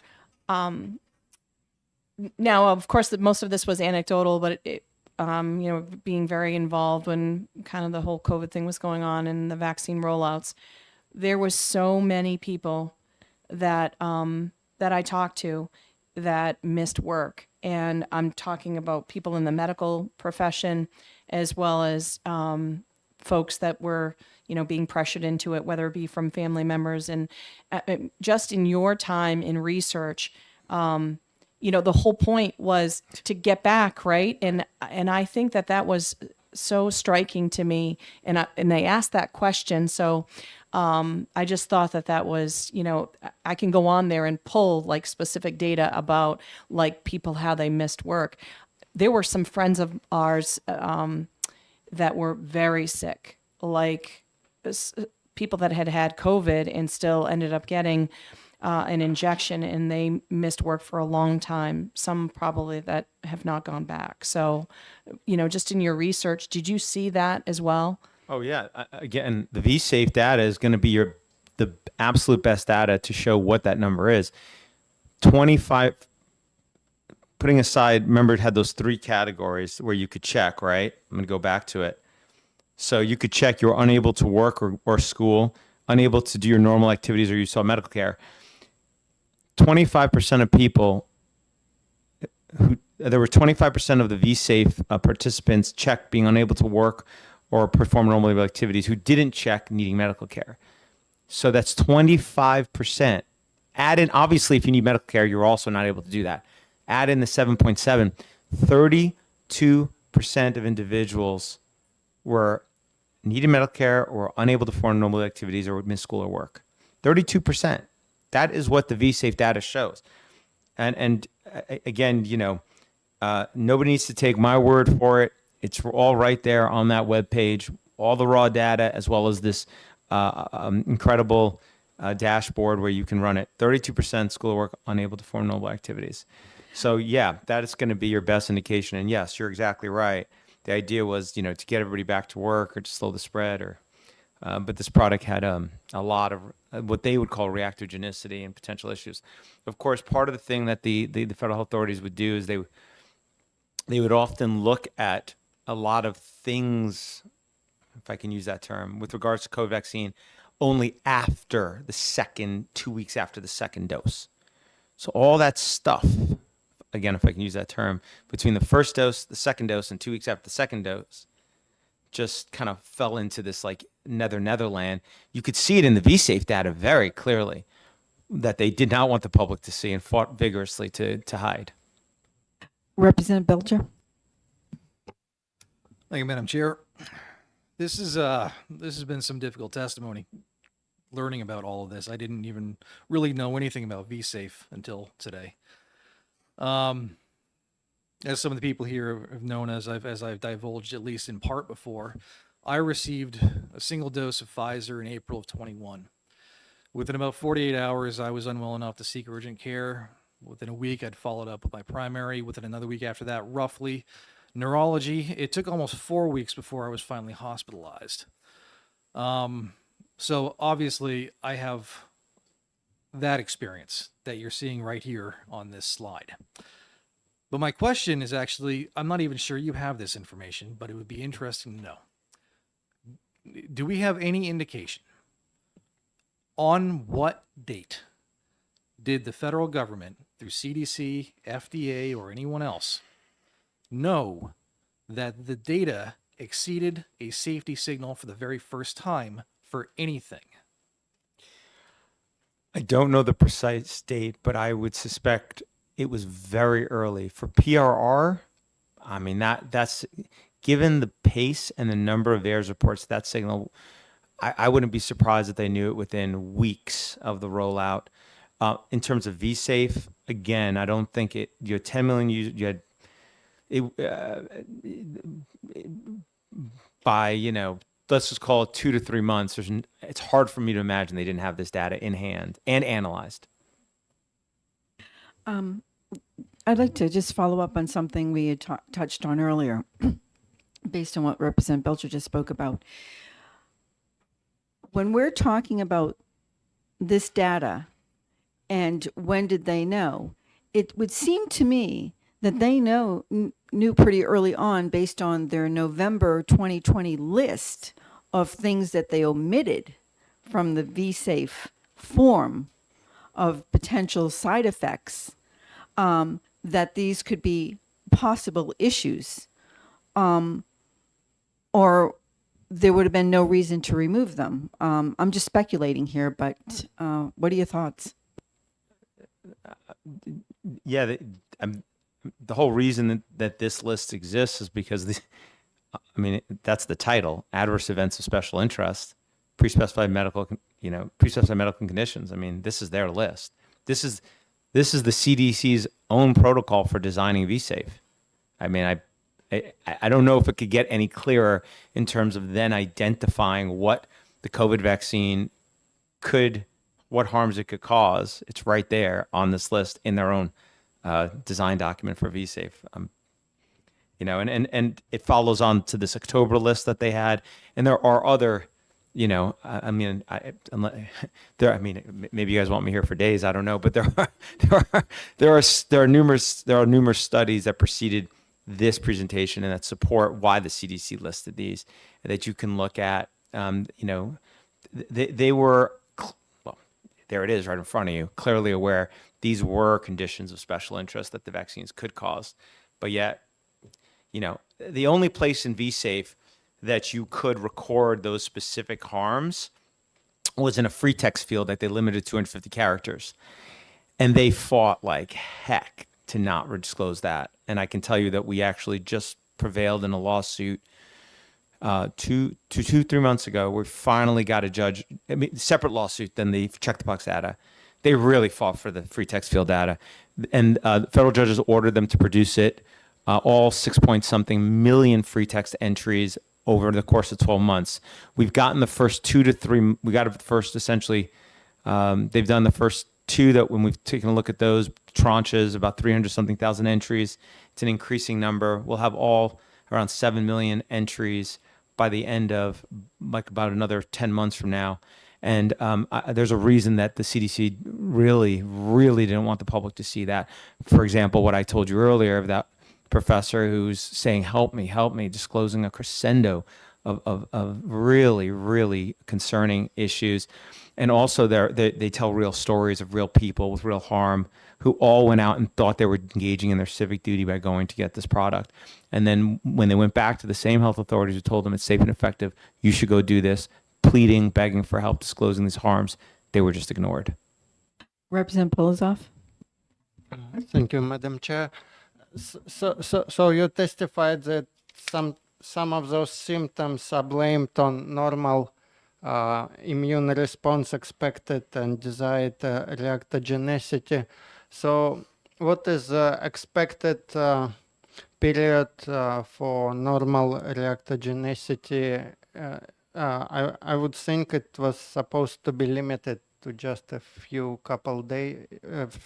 couple first days, or is it normal? Is it expected for it to last weeks?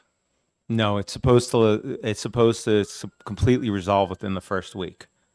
And they're supposed to generally be mild. Obviously it's going to hurt for most folks when they get a needle put in the arm. There's going to be some swelling in the arm for a large percentage of folks. Those are the type of things that they expect and they expect them to subside. They don't expect things to continue after the first week. But they didn't track any symptoms after the first week, did they? Representative Potenza. So I have 2 questions. Thank you, Madam Chair. I have 2 questions. One was and you answered it, which was the free form. And what did you say was the character limit? It was generally 250 character limit for individuals, and there were a number of spots you could put in information. What we have seen is that some folks, they'll just use any of the free forms to try and put in and tell their story to the health authorities. A lot of these folks didn't know where to go or what to do. They go to their doctor, they say, I got an injury from a COVID vaccine, and as the typical medical professional does, they say, no, can't be. Vaccines are safe and effective. So then they're left, looking for help. So they often will turn back to the very health authority who told them to get it. They're signed up for VSafe. They try to report it to there. Okay, so my other question was, if let's say I was a VSafe user and I did the app or the program throughout, can I go back in and see what I submitted? Good question. I'm not certain. But if you know your user ID, you can go to ICANN's site and you can actually pull up your reports and see all the check the box data you submitted. And by the end of about a year from now, you'll be able to also go in and see all the free text forms that you submitted. Follow up. Yeah, because I'm just thinking, right? When you're in the middle of something, these people were gung ho. They wanted to do the right thing, and then stuff is not happening. Yeah. You're not going to think to screen capture or whatever, and Right. and you wouldn't if you're not able to go back in to see. Yeah, that would be. Yeah, you know what? And I think about it. The professor who sent me hers, it's a good question. I'm not sure. I could get back to you on that for sure. Yeah, that would be great. Thank you. Okay. Okay, so there we've got the two premier safety systems and what it is we've uncovered regarding them. And, and if you look at other vaccines, I don't think it should be surprising, frankly, about how they've dealt with post-licensure safety review of these products.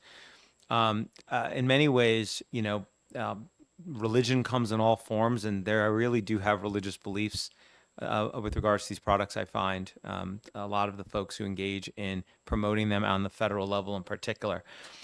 This is just one group called React 19, started by Brianne Dressen, who was injured as a participant in the AstraZeneca clinical trial, as well as Joel Waskog, who was an orthopedic surgeon who got the Moderna vaccine and could no longer perform surgeries because of his injury from the Moderna COVID vaccine.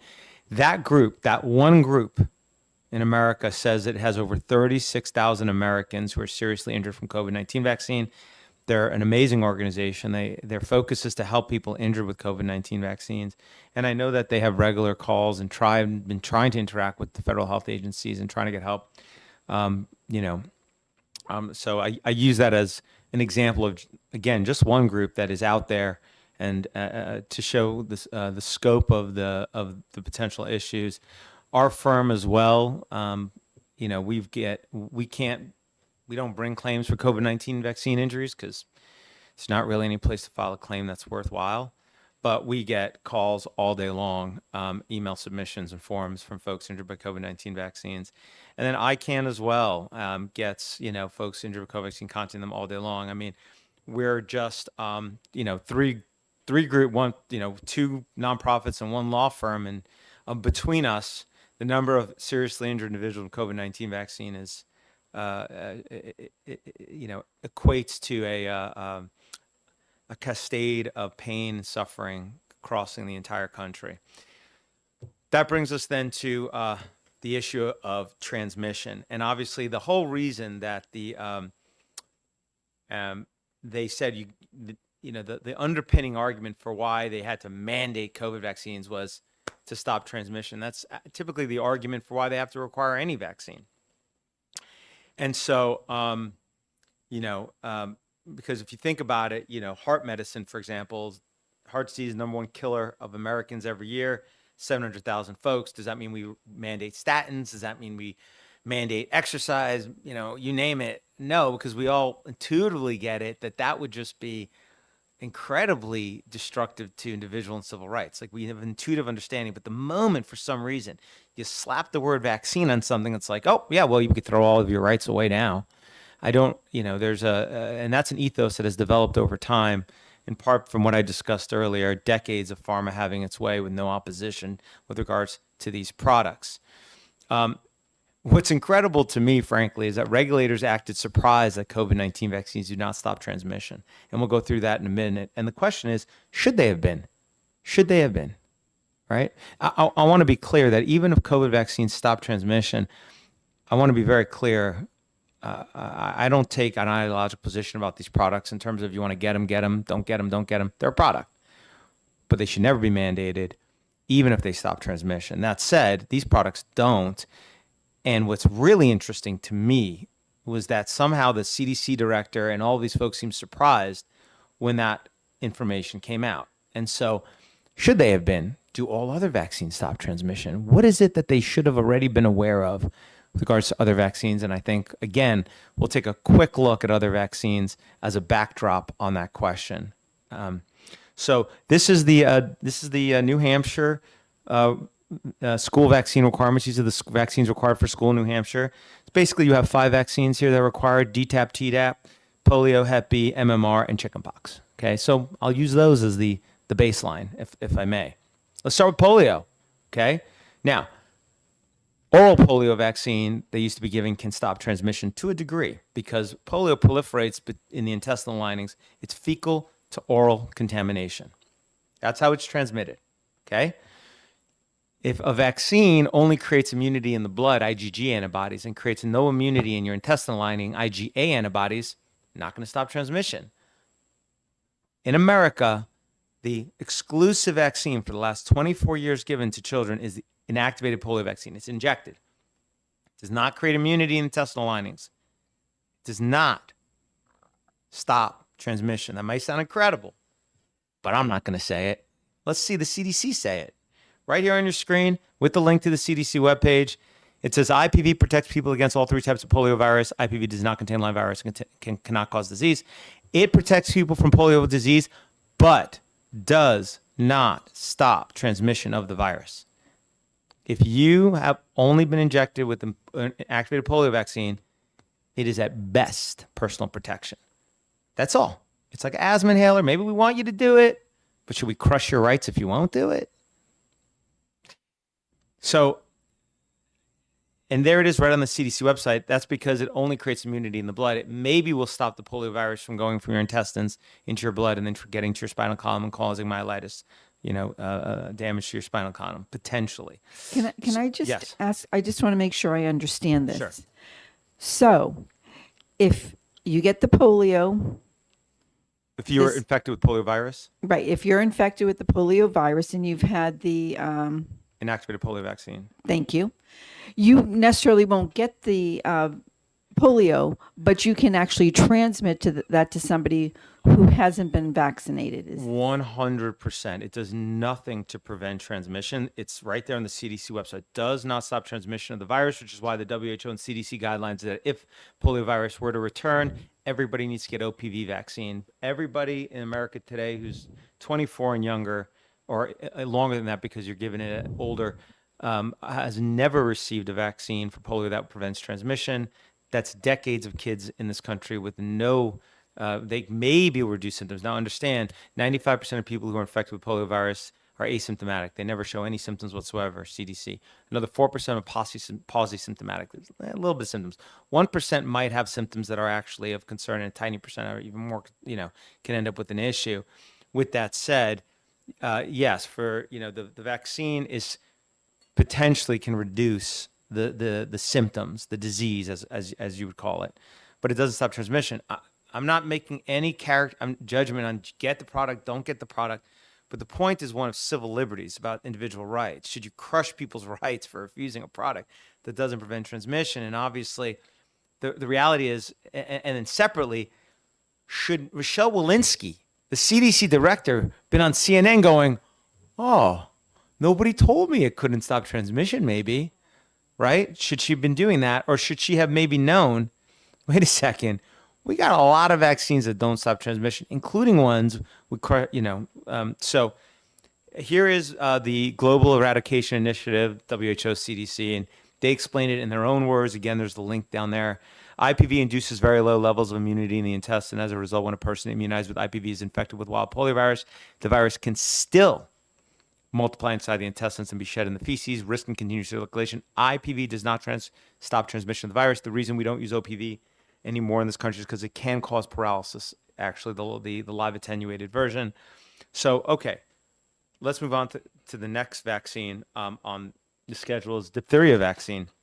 Now, diphtheria is a bacteria. The bacteria itself doesn't harm you. Sometimes the bacteria can release a toxin that can harm you. The vaccine just creates immunity to that toxin. There is nothing in the vial of a diphtheria vaccine that creates immunity to the diphtheria bacteria. Nothing.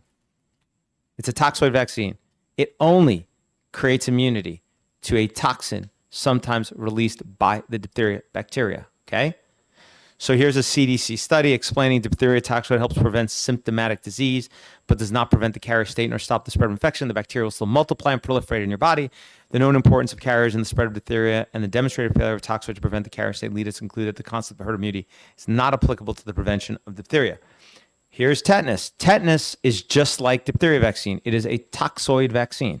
It will only create immunity to a toxin sometimes released by that bacteria. Okay. Interestingly, it has to be lyophilized, meaning it has to actually, the bacteria has to be infected by a virus to then release the toxin. It's a different story.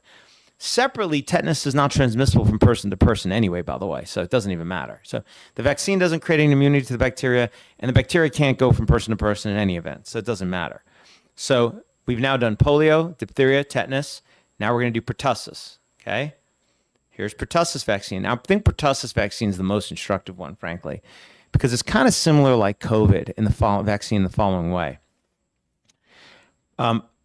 Pertussis vaccine can reduce symptoms, for sure. Just like COVID vaccine can reduce symptoms for a period of time, just like tetanus vaccine, they all can. They reduce symptoms for some duration. I mean, tetanus and diphtheria wane so rapidly, you have to get 6 shots as a kid and then 1 every 10 years for the rest of your life. That's how quickly that immunity wanes. So again, I don't know why Rochelle Walensky and we're surprised when COVID vaccine immunity waned, but that's a separate story. Before pertussis vaccine was introduced in the United States, all the studies reflected that they thought pertussis immunity was lifelong once you had pertussis once. That's because you were naturally continued to be infected afterwards. The thing is that when they started vaccinating people with pertussis, they realized something really strange. The level of circulating pertussis bacteria did not go down. They didn't know why. Well, FDA did a study. And in this study, they started with baboons because they couldn't purposely infect humans. And if you look at this chart on the right, this is an FDA study. They found that naive, which means that's the blue line, those are the baboons that never had pertussis. They would stick a swab up their nose and they would culture to see if they can culture pertussis.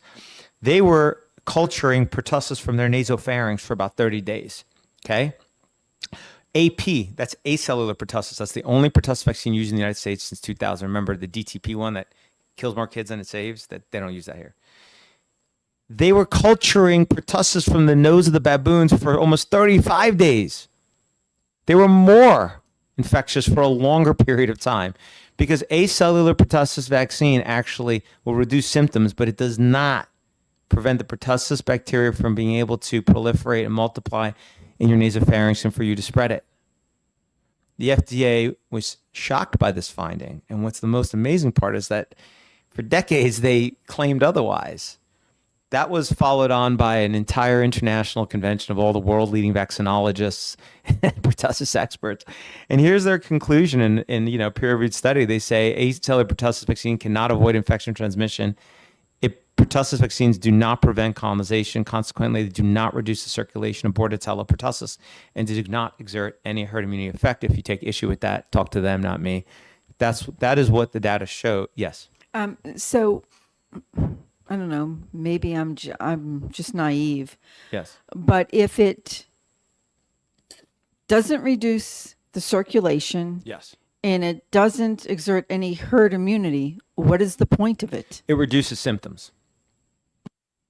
It reduces symptoms for a limited duration of time. So, like I said, after you get a 2 months, 4 months, 6 months, 18 months, 4 years, and then you get one at 11 years of age. That's 6 doses, and within 2 years of that, your antibody levels are basically down to like 10%, basically only 10% of people are still considered protected from symptoms. But pertussis is really only of concern to little babies. Pertussis is not really of an issue for adults. I mean, you can get pertussis, you might have a bit of a cough or whatever, but it's really only dangerous for little babies, and there's a whole discussion around that. But yeah, I mean, it's a great question. They tell you to get pertussis vaccine to protect, for example, they'll tell you, oh, get it before you see a baby. But actually, if you get it, you're more likely to transmit to the baby because you have less likely to have symptoms, but still as likely to transmit it. They did all these studies, what they called cocooning, where they were like, okay, let's give pertussis vaccine to the grandma, the mom, the cousins, everybody around the baby. And did that have any effect on pertussis in the babies? And they found no. Cocooning doesn't work. If anything, cocooning made it more likely you give it to the baby because it reduces symptoms. Wonderful. But then you don't know you have it. You're not staying home. You're not stopping holding the baby because you don't know you're infected and you're transmitting it in your nasopharynx. Anyway. Representative Potenza. Oh, please. Thank you, Madam Chair. I was just, you kind of just answered that. I was just going to say, wouldn't that be more likely that the baby would be infected Yes. then? Yeah, yes, it would. Yes. So, we actually, we FOIA the CDC again, we're asking them, come on, do you have any documents show it doesn't prevent transmission? And they sent us the 2 studies I just showed you guys. We also, this was my favorite one, we petitioned formally the FDA to change the labeling on the pertussis products to add the warning that you could be more likely to transmit. It doesn't prevent transmission. And they wrote us back, and it's right there's the link. You can read this FDA's response. And they said, oh, we don't need to change the labeling. There's no confusion in the marketplace. Everybody knows it doesn't stop transmission. Read it yourself. It's incredible, actually. Okay.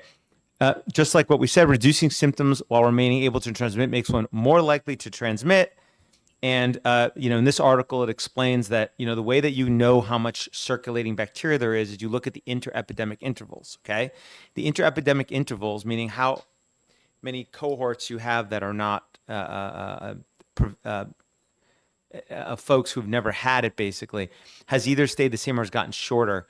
Now, there are less cases of disease because the vaccine can reduce symptoms, but there's actually apparently more circulating pertussis bacteria out there.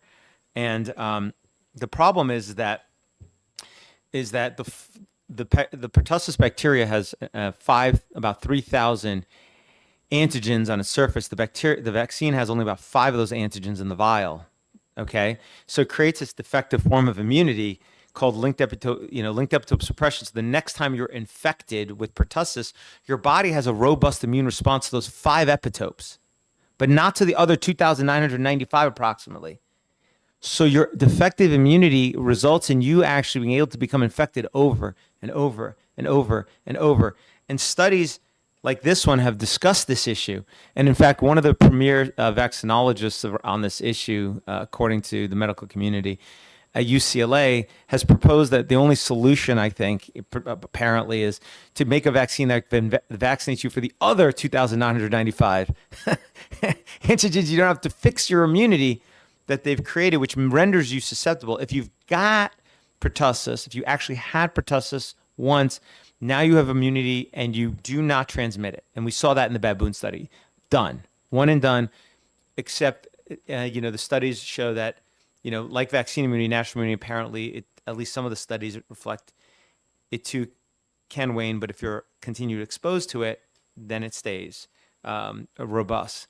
Now, do we exclude those vaccinated for pertussis from the work school military? After all, aren't they more likely to spread it? I mean, the kid with symptoms knows to stay home from school. The kid without symptoms doesn't.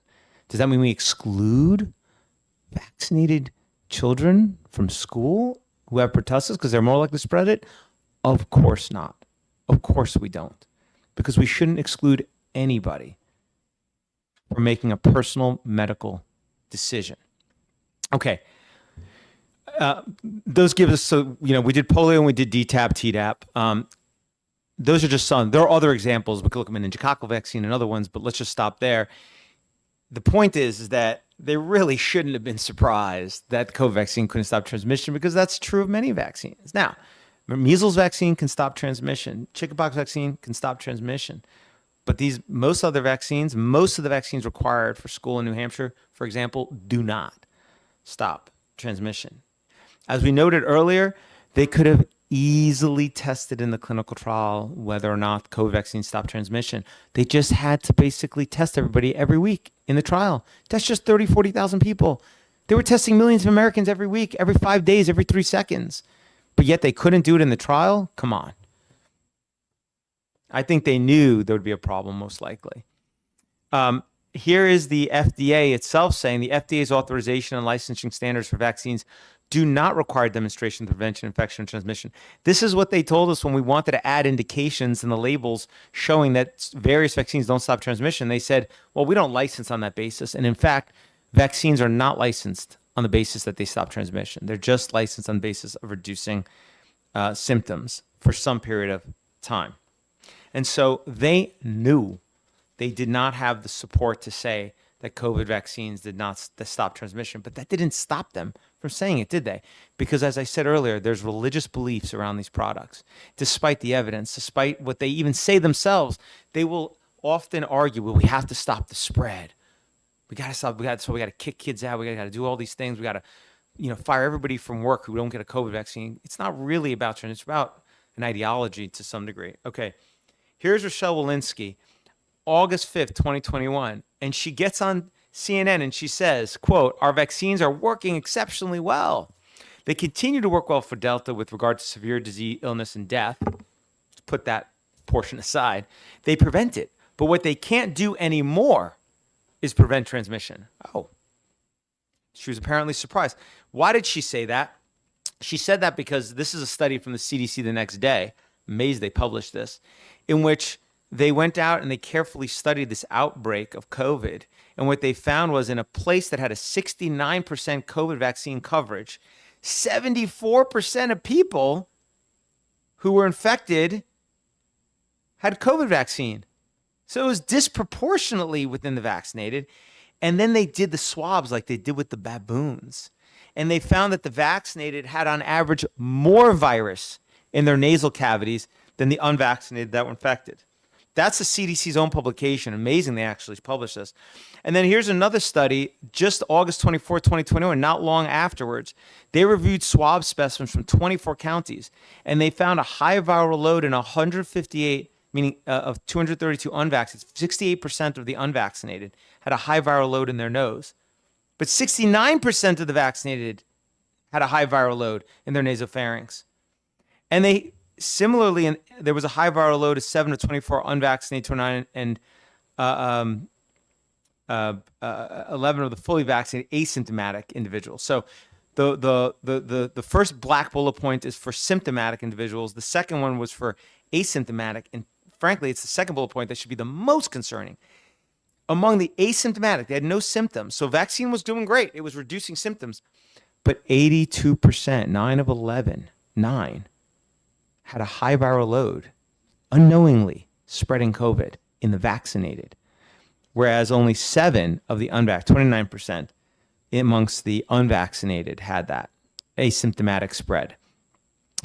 This study was, I think, just a watershed. And in fact, it's a great study because we FOIA'd for all there was a CDC author, so we FOIA'd for all the internal communications.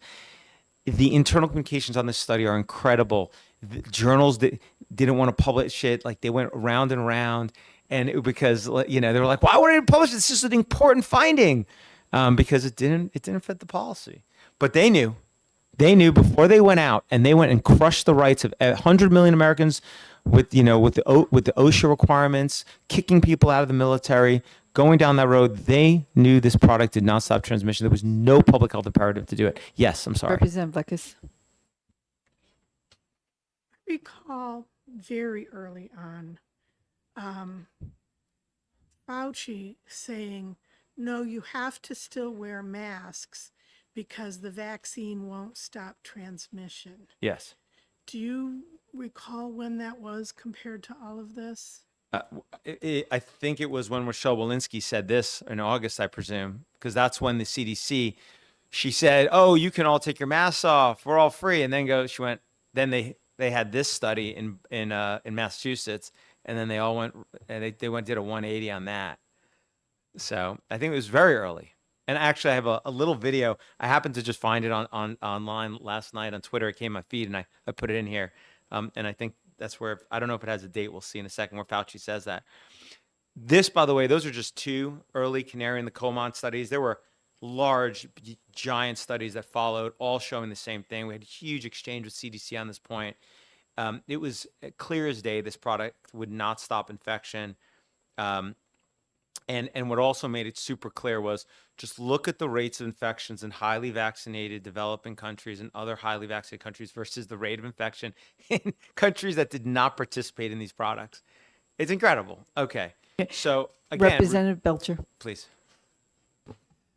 Thank you, Madam Chair. And I've got a couple of questions that I think will help with our investigation. I'll of course ask you between to make sure I'm good to continue. But the first one, it was a position of the government and pharmaceutical companies that the EUA vaccines prevented contracting the SARS-CoV-2 virus. It was their position that the EUA vaccines prevented transmission of the SARS-CoV-2 virus. It was the position of them that they were safe and effective. It is still the position of the government and pharmaceutical industry that these products reduce mortality and that they are safe and effective. My question then is, given the totality of all the circumstances that you are aware of and have evidence for, do you believe there is a reasonable possibility that the legal immunity of either the government and or the pharmaceutical companies should not stand due to fraud, censorship, disinformation on efficacy or risks, or any other reason?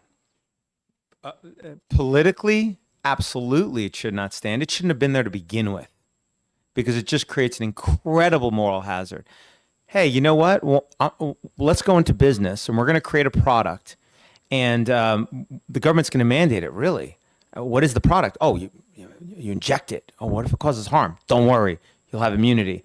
Oh, who the heck would take that? Don't worry. They'll mandate it. Well, what if people cry out? Don't worry. They'll censor and they'll promote it with billions of dollars. Yeah, absolutely. That is essentially what we entered into.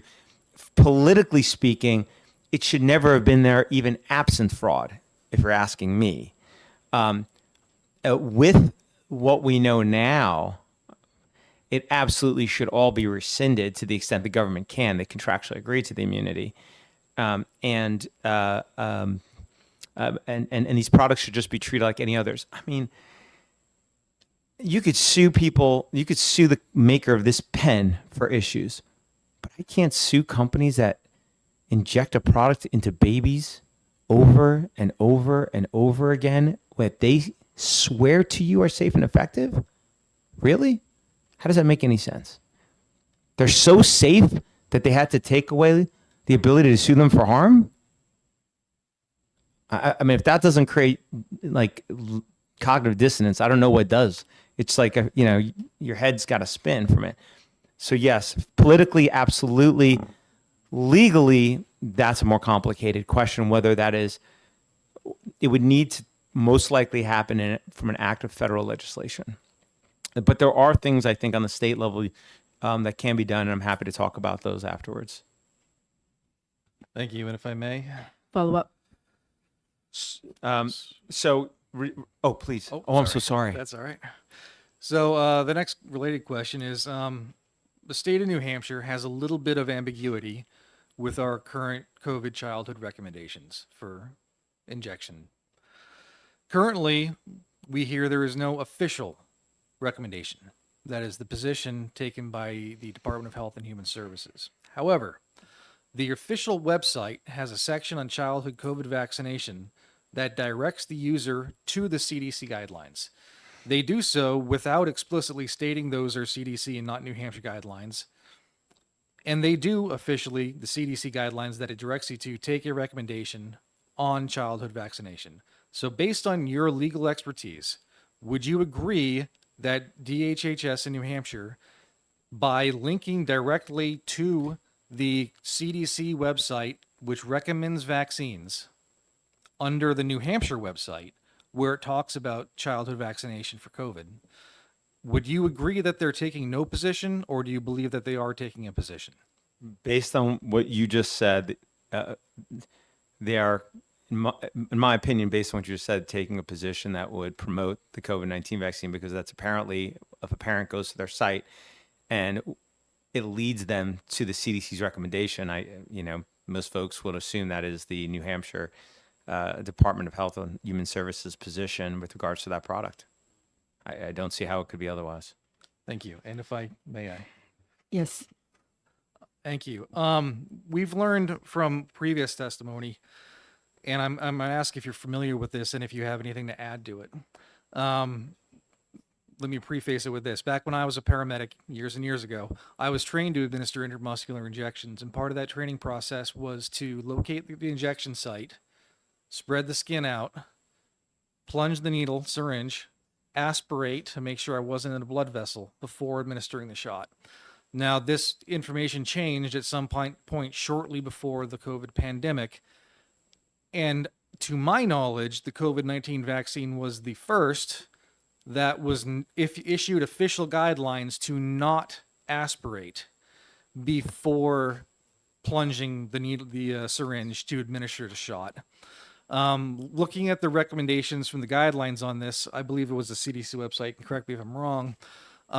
The rationale given for suspending the long process of aspirating to make sure you weren't in a blood vessel was done based on no evidence, but the argument that there had been no previous data suggesting that you needed to, and further that it may cause additional pain that could put people off from vaccinations.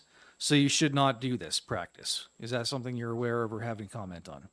I'm not aware of that, actually. That's interesting, but it does fit with the normal rubric when it comes to these products in terms of how safety is approached, which is in the absence of evidence that it causes harm, you say it doesn't.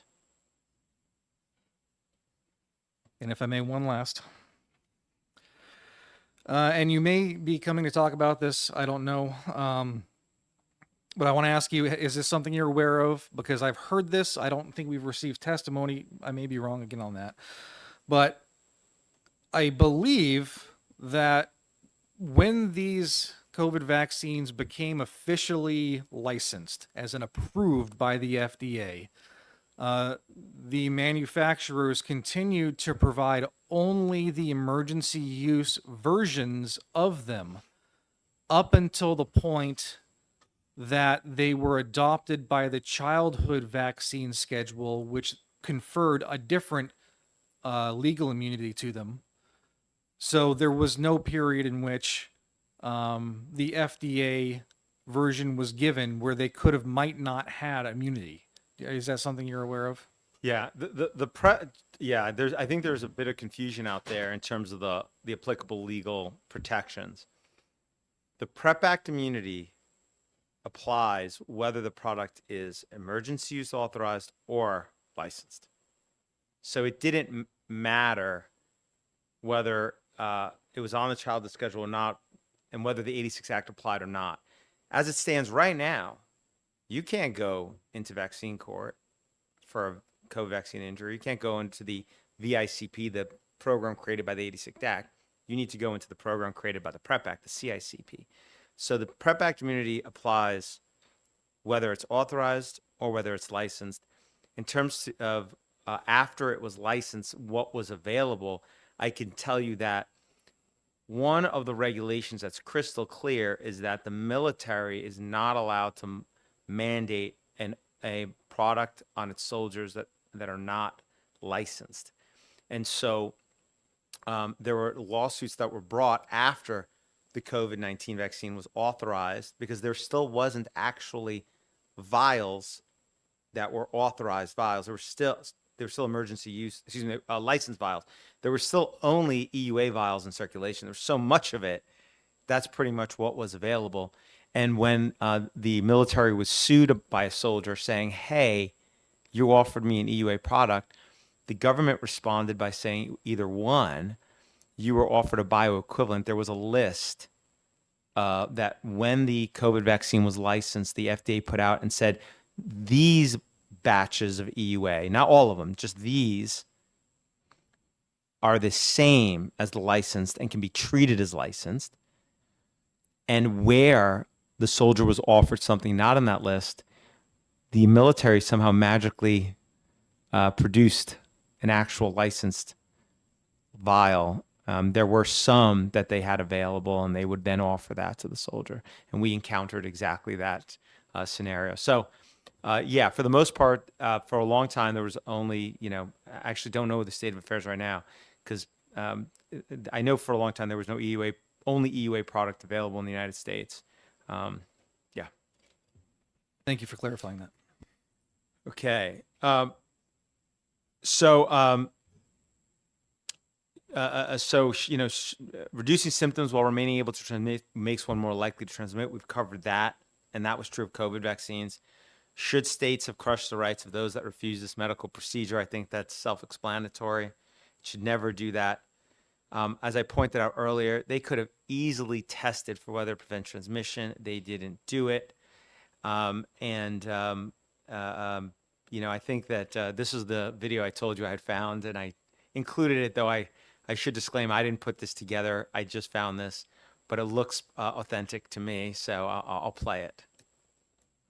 Okay, you're not gonna get COVID if you have these vaccinations. These vaccines are highly effective. Vaccinated people do not carry the virus, don't get sick. They're really good against variants. Everyone who takes the vaccine is not just protecting themselves, but reducing their transmission to other people and allowing society to get back to normal. Get your first shot, and when you're due for your second, get your second shot. Our key goal is to stop the transmission, to get the immunity levels up so that you get almost no infection going on whatsoever. When people are vaccinated, they can feel safe that they are not going to get infected. If you're vaccinated, you're not going to be hospitalized, you're not going to be in an ICU unit, and you're not going to die. If you are fully vaccinated, you no longer need to wear a mask. Anyone who is fully vaccinated can participate in indoor and outdoor activities, large or small, without wearing a mask or physical distancing. But what they can't do anymore is prevent transmission. We didn't have vaccines that block transmission. We got vaccines that with your health, but they only slightly reduce transmission. We need a new way of doing the vaccine. The level of virus in the nasopharynx of a person who's vaccinated and infected is the same level as the level of virus in the nasopharynx of an unvaccinated person. Sorry for the dramatic music, like I said. But I think that says it well. And in fact, you saw Rochelle Walensky in the middle there say what we had showed earlier. She said, well, we know they can't stop transmission. And there it is, Fauci confirming what we saw in the study, same amount of virus in the nasopharynx. So what's incredible to me, if there's a lesson to be learned from this, is that all these claims about, public health, we have to do it to protect the public transmission. They should have known early on it was unlikely to.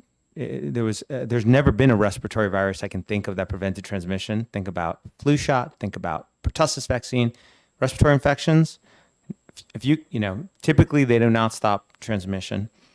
And then they could have done a trial that would have shown it stopped transmission. They didn't.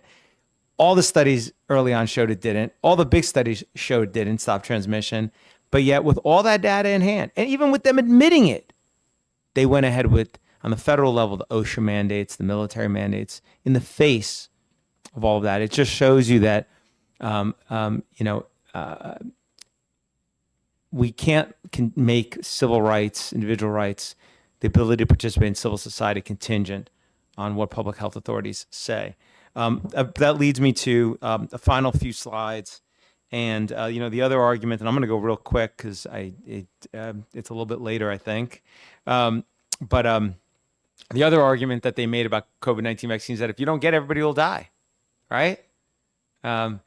We saw what the clinical trial data showed regarding deaths already, and we've looked at the all-cause mortality. So, that already undercuts that entire argument. But I think it's also instructive to look at, again, some of the other vaccines on this point, because they make the same claim about other vaccines. For example, You know, they say everybody's got to get a Hep B vaccine to go to school. Well, we FOIA'd the CDC because we said, hey, can you give us one documented case of hepatitis B being transmitted in a school setting? You know, hepatitis B is typically transmitted by promiscuous sex workers and intravenous drug addicts who use dirty needles. Not the kind of thing I assume. I don't know what goes on in New Hampshire schools, but I'm assuming that's not common. And so we asked them for documents sufficient to reflect any cases of transmission of Hep B in elementary, middle, or high school setting. You know what the CDC told us? A search of our records failed to reveal any documents pertaining to your request. But that doesn't stop them from the hysterics of that everybody must get a Hep B vaccine to go to school. Or how about chickenpox virus? Here's what the package insert says for chickenpox virus. It says that the transmission of varicella vaccine virus, meaning the vaccine strain in the vial, resulting in varicella infection, including disseminated disease, may occur. Meaning after you get the vaccine virus that you've just gotten in your arm, okay, it can be transmitted between vaccine recipients who develop or do not develop a varicella-like rash, meaning symptomatically or asymptomatically, and contacts susceptible to varicella, including healthy as well as high-risk individuals. Due to the concern for transmission of vaccine virus, vaccine recipients should attempt to avoid, whenever possible, close association with susceptible high-risk individuals for up to 6 weeks following vaccination with Varivax. Now, chickenpox vaccine is one of the few vaccines that actually can stop transmission. To be sure, it's not endemic anymore. The chickenpox virus has receded from society now. A lot of people can argue whether that's a good or bad thing, and I'll show you some studies that show maybe that wasn't a good thing. There might have been an evolutionary biological reason why we had chickenpox. But the important thing here is that people who get the chickenpox vaccine can actually give it to high susceptible individuals according to the package insert, but yet do we exclude children from school for 6 weeks after they get chickenpox vaccine? Of course not. We don't do that. You know why we don't do that? Because any child who could really be injured by chickenpox or measles or mumps or rubella or whatever, they're not in school. If they're really that immunocompromised, there's over 1,400 other recognized human pathogens. That means the fact that if they can be injured by chickenpox, they can be injured by any one of those. Yes. May I? Talking about the chickenpox vaccine. So wouldn't you think that a school teacher who may be pregnant would be very concerned about the children as they may have just been vaccinated with the chickenpox vaccine? I think typically no, because in the pre-vaccine era, everybody would have had chickenpox by the time they're pregnant. So they would have robust, complete immunity. And today they have to rely on either having had chickenpox or having had the chickenpox vaccine. I guess my question is that if they're shedding the virus, it could affect the... Not if they're immune already. Okay, thank you. Yeah, if they're immune, then they shouldn't, which is typically not a concern. In fact, all pregnant women are typically tested for immunity to those various. So if they're not immune, they would typically know it. That brings us to we've covered now every vaccine required in New Hampshire. We did polio, we did DTaP, we did Hep B, and we did chickenpox. That leaves us with just MMR. And I'm sure you've heard this, everyone's going to die without MMR vaccine. Well, let's take a look at the veracity of that claim and see. And I think it's instructive to how COVID vaccines are treated. Based on the CDC data, the first chickenpox vaccine, measles vaccine was in 1963. And only around 1 in 500,000 Americans died of measles when there was no vaccine. 400 Americans on average a year died. And the death rate between 1900 and 1962 had declined by 98% without any vaccine. You know how I know that? There was no vaccine. So it couldn't have done that reduction. Then you've got mumps and rubella. So you got a grand total. And to be sure, every death is a tragedy. Absolutely. But 440 deaths total for measles, mumps, and rubella in the years before there was a vaccine back when they were still doing lobotomies, okay, back when medical care was still in its infancy, acute care was still being developed. I mean, it's amazing because, modern medicine, it takes a lot of pride in the advances they've had since the 60s. When it comes to vaccines, they don't seem to want to recognize that. Not sure why. Many of these folks probably would be fine today if they had these conditions. With that said, it's far from the idea of everybody would die, right? They're saying hundreds of thousands died from COVID. 440 died. They say a year. 440 CC died of a year. Again, not to minimize any deaths, but I'm just trying to put it in context, because that's not what they tell you. That is not the impression they leave you with. They don't leave the public with the impression that only 400 people a year died of measles before there was a measles vaccine. They leave you with the impression that millions would die from measles. And to be sure, in third world countries, developing countries where there's poor nutrition, there's poor sanitation, there's poor issues, kids die far more frequently of measles, as well as lots of other things. Absolutely. And they still do, even with vaccines. In the United States, this is an official CDC chart, by the way, published in 1960. There is no way this would get published in the post-vaccine measles era, okay? But, 1960, they weren't expecting the vaccine yet. This is their own. This is a CDC, at least the predecessor of CDC's chart. And you could see this is the standardized per 100,000 people, the rate of measles mortality from 1900 until 1960. It went down over 98% without any vaccine again. I've had so many discussions with medical professionals, and it's hard for them to accept that reality, but it just is. And there's no reason to think the same factors that cause a reduction in decline in mortality of measles between 1900 and 1960 would not have continued. I'm not saying that maybe vaccines haven't saved some of those folks, but some of the 400 folks probably would also not die based on the natural progression of where that disease was going as well. But that seems to be a hard thing to accept. Well, what if we traded that off for? Okay, things to consider. This I think is also reflective of COVID vaccines. They only look at one side of the picture. They don't want to look at the rest of it. So, for example, here is a study, a prospective study of 100,000 people in Japan. Only study of its kind I'm aware of. And they track them forward-looking, super reliable. And what they looked at, and this is incredible finding, actually. I don't even know why they did this. But they looked at those who had measles and mumps versus those that did not have measles and mumps. People who had measles and mumps died far less frequently from cardiovascular issues, statistically significant. Just take a look at all the yellow statistically significant findings. Total cardiovascular disease and total stroke. You are far less likely to have stroke and cardiovascular disease and die of it if you had measles and mumps than if you didn't. And you can't say, well, that's because people that had measles and mumps died. No, only a tiny number of them died. Cardiovascular disease kills 700,000 Americans a year. If having measles and mumps, if eliminating that, increased the number of deaths of cardiovascular disease by 2%, well, you just went upside down in terms of the benefits of this product.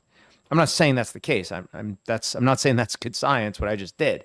I am saying, though, that if you look at this study by mainstream researchers in Japan looking at a huge cohort found an incredible reduction. I mean, when you look at measles and mumps, and you can look at if you look at those two line curves, and you could see the percentage of folks, of the men, for example, after 22 years, you could see that about 5% of those that had measles and mumps died of cardiovascular disease, but something like 15% of them died from cardiovascular disease that didn't have it. Incredible finding. But it doesn't fit the policy. Never seen a study that contradicts this. Never seen this study debunked, so to speak, because it's nothing to do with vaccines, really. They just happens to be out there in the world. Really troubling, though, for those the proponents is, and this is a huge body of science. Back when all of these childhood infectious diseases, and maybe God put them on the planet for a reason, were being, eliminated. Like I said, measles, mumps, rubella, and chickenpox vaccine, they can stop transmission. So they do end up reducing the amount of circulating virus for those 4 viruses. as those viruses receded and children didn't have those infections, these studies looked at the rates of childhood cancers. For example, 66% increased rate in non-Hodgkin lymphoma and 233% increased rate of Hodgkin's lymphoma amongst children that did not have measles, according to the International Agency for Research and Cancer.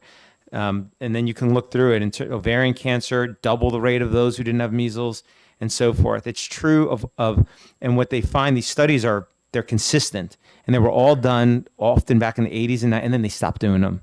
And they're sitting there in PubMed, but they don't fit the narrative. And what they show is that febrile childhood infections, meaning childhood infections like of those that have fever, for whatever reason, afford protection later based on these studies from various cancers and other cardiovascular disease and other issues.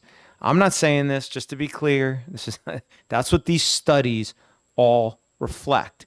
There might be a reason that while, for example, certain viruses and bacteria come and go throughout history, when you look back on human history, lots of virus and bacteria, they come and they're gone. These particular ones have been with us for forever, and might be an evolutionary biological reason that they've been here, because they might actually help increase life expectancy potentially. There's no reason I think that somebody shouldn't be able to look at this data and make a health decision and have a reasonable discussion about this. I mean, I think it would be wonderful to have one side of folks come and present the studies that debunk these, and the one side that looks at these studies, because the body of literature, I've not seen a body of literature that contradicts these findings. And so, when you talk about saving 400 something folks by getting rid of these diseases, you might have ended up causing far more death through cancer, heart disease, and so forth. Is the balance worth it? The problem is that I'm just a lawyer. I shouldn't be doing that analysis, yeah? But public health authorities should, but they're not going to do that. I can assure you. There are things they'll say. That is a speculation I'm willing to walk on a ledge on and say. The FDA is not going to do that, and the CDC is not going to do that analysis. And if you can get your State Department of Health to do it, that'd be wonderful. And you might say, well, the MMR has been carefully reviewed and studied. Has it? Really? I mean, we've already looked at this issue. Well, just take a super quick peek. Here's the clinical trial relied upon to license the MMR vaccine. 834 children, not properly powered. No control, 42 days of safety review. And by the way, a third had gastrointestinal issues and a third had respiratory issues in the trial. I don't know what the point of doing that trial was. Similar trial for the 1971 original version, when they licensed the 71 version, which is basically the same as the 78 version, except they changed out the rubella component. Okay. This is what I was telling you earlier. Here's by the way, the vaccine information sheet for measles, mumps, and rubella. It includes a disclosure such as seizures, deafness, long-term seizures, coma, lower consciousness, and brain damage. But they got rid of that now because, so anyway, and these are all, remember we looked at this, these are all of the conditions that are disclosed that the manufacturers say can be caused very serious conditions, separate from the cancer stuff, separate from the heart disease stuff. These are the ones they have a causal basis to include. And this is my favorite slide on MMR, and then we'll move on to another topic, is that there was only one MMR vaccine for forever by Merck with that clinical trial I just showed you, which was underpowered, no control, and not enough safety review. Well, GlaxoSmithKline finally, they went and they licensed an MMR vaccine. Well, what did they use as a control in the study? They used the Merck vaccine. So we finally could see what is the adverse event rate amongst the healthy childhood population of getting these products. Buried in a supplemental table, not in the primary study. It's right here, okay? So you could see that serious adverse events amongst those getting MMR-RIT and MMR2. So MMR-RIT is the GSK version, 2 is the Merck version. Around 2% had a serious adverse event. But here's an interesting thing, by the way. I've never seen this before. They took adverse events prompting an ER visit and NOCDs. This is a new thing, new onset chronic disease. They removed those from serious adverse events. I don't know why. So you got to look at all three of them and add them up cumulatively, okay? So you've got 2% with a serious adverse event. We looked at what those are earlier. Those are serious. You have another 10% that needed an ER visit prompted from the vaccine. And you had another about 3.4% that had a new onset chronic disease during a review period for the vaccine, which was unsolicited 42 days, and then AEs were done for 180 days. So, to me, that should be really concerning. If every few months, every child, 3.4% of children in America had a chronic disease that arose, every person in America would have a chronic disease over a longer enough period of time. So, anyways, I'm not looking to, cast aspersions on the MMR vaccine. I'm really just pointing out that in the same way that the federal health authorities do not have any issue, in my opinion, giving an impression of what these products can do, how harmful they were before there was a vaccine, and misleading the public with regards to MMR vaccine, I don't think they have an issue misleading the public with regards to COVID-19 vaccine. I think it's kind of the same type of approach.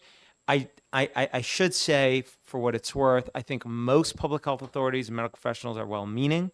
I think that they really, they believe that they are, they don't know, they have assumptions about these products. They're well-meaning. They think that they really need to, no matter what, get you to take it, because that's going to save everybody.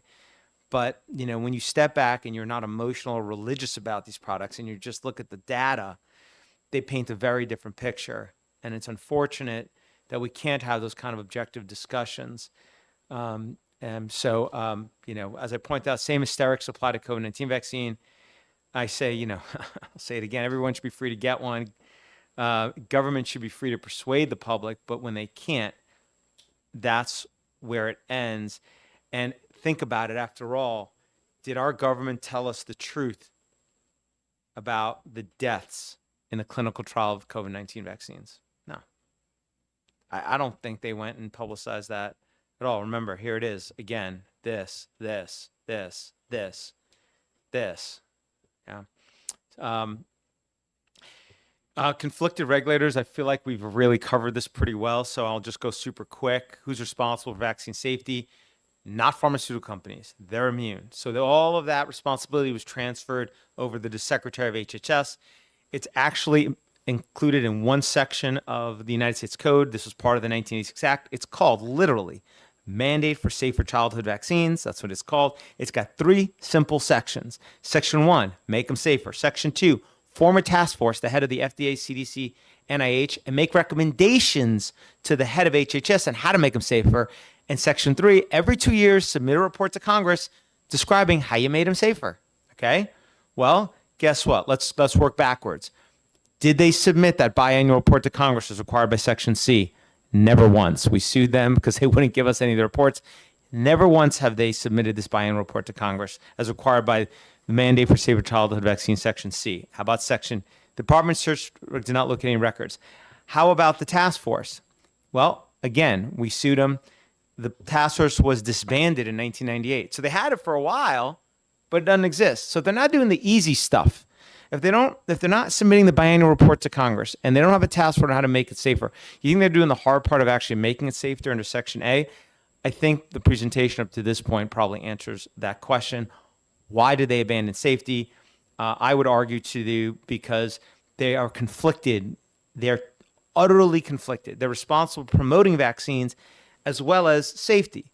So, when the Department of Transportation was responsible for promoting transportation, they said, oh, wait, you can't also be responsible for investigating disasters, because you can't be glab handing with industry, go make more planes, go fly more routes, and then say, oh, you're very bad in what you do, right? So they created the National Transportation Safety Board. They separate the promotion from the safety function. Same thing with energy. Department of Energy promotes nuclear energy power plants to be created. The Nuclear Regulatory Commission regulates their safety. I can't walk into a nuclear power plant and say, build more power plants. Hey, buddy, how you doing? Slap them on the back, give them incentives, and then slap them around when they're not safe. But with vaccines, we keep them in the very same, they're both within HHS. Okay? So one of them is going to win out, and the promotions function wins out. But if that weren't bad enough, as I mentioned earlier, the 1986 Act created a vaccine injury compensation program where you sue. There it is, the quote from the law. In all proceedings brought by the filing of a petition in vaccine court, the secretary shall be named as the respondent, the secretary of HHS. You're literally suing federal health authorities for vaccine injury. They're statutorily required to defend against any claim that a vaccine causes injury. If they create any studies that show a vaccine causes injury, is an admission against interest. Is the most incredible conflict you could imagine. It's bad enough you got rid of market forces. You have utterly conflicted the regulators. And if that weren't bad enough, there's a revolving door between regulators and pharma. It's all over the internet. You can look at it, all the former heads of the CDC and FDA and regulators and where they work now and where they're getting paid. And obviously we have that government report. In terms of COVID vaccine, one more thing I would point out in that regard is that I mentioned the vaccine injury compensation program. That at least offers some modicum of compensation for those injured by vaccines, even though you have to fight the DOJ. You don't get an Article 3 judge, you get a special master. You don't get any discovery as of right. I can't depose any of the pharma companies. I can't get discovery. So, you fight with your hands behind your back against the Department of Justice that gets full discovery, gets everything that they want in terms of experts. Nonetheless, they've paid out over $4 billion in damages with a $250,000 cap in pain and suffering and for death claims. But when it comes to COVID vaccine injury, basically, the only remedy right now is the counter injury compensation program. Who is the trier of fact that's really deciding your claim? You do not know. What is exactly the standard? Not sure. Who's the expert they're going to rely upon? You don't know. Can you confront them? No. Is there a hearing? No. Is there any due process? No. It is the equivalent of fill out a piece of paper, go to your backyard, dig a hole, put it in the ground, cover it up, water it, and wait for money to grow. I mean, that's essentially what the CICP is. We've already sued. We've sued in federal court. We're right now in Louisiana and in Texas to declare it unconstitutional because, when you afford a remedy of some kind, right, a process, it's got to meet basic constitutional due process. If you don't know who the trier of fact, you don't get a hearing, you can't confront who's making the decision. You can't rebut their evidence. I mean, it's the most, I cannot think of something more offensive to due process. You basically submit something and you just wait. How long? Indefinite. You have no idea. Oh, you only have 1 year to file, but they can take 5 years to decide your claim. And to date, since they only have a few $1 million, by the way, you have no chance of getting any real compensation. They've adjudicated only a tiny fraction of the claims, and they've only agreed to compensate even, I forgot, some tiny percent, and each of them got about an average of a few $1,000s for devastating lifelong injuries. That's what the CICP program is. It's designed, it's basically a policy organization. Our hope is to strike it down, and I think that I'm hopeful that we'll be able to do that as unconstitutional. Okay, so this brings us to the last part, which is the idea of informed consent. And I think this really, to me, wraps everything we've talked about today, which is, what is informed consent? And to me, this is, it's the lack of respect for this basic principle that led to so many of the issues. If they didn't mandate masks and stay at home and vaccines and this stuff, I don't think you'd be having this hearing. Persuade folks, tell them if they do it. If they want to do it, great. If you're 90 years old and you have a million comorbidities and you want to still go to the coffee shop, it's America. You should be able to do it. You're 16 and you're 18 and you're totally healthy and you want to live in your basement and wear 7 masks and vaccinate every day, you should be able to do that too, because that's freedom. It's America. Informed consent is where you get informed to whatever degree the doctor is going to give you, then you decide whether to consent. And that's it. That's what it should be. Saying, I don't consent, but now you can't get a job and you can't go to school, you can't go in the military, you can't go on public transport. What the heck is that? That's not informed consent.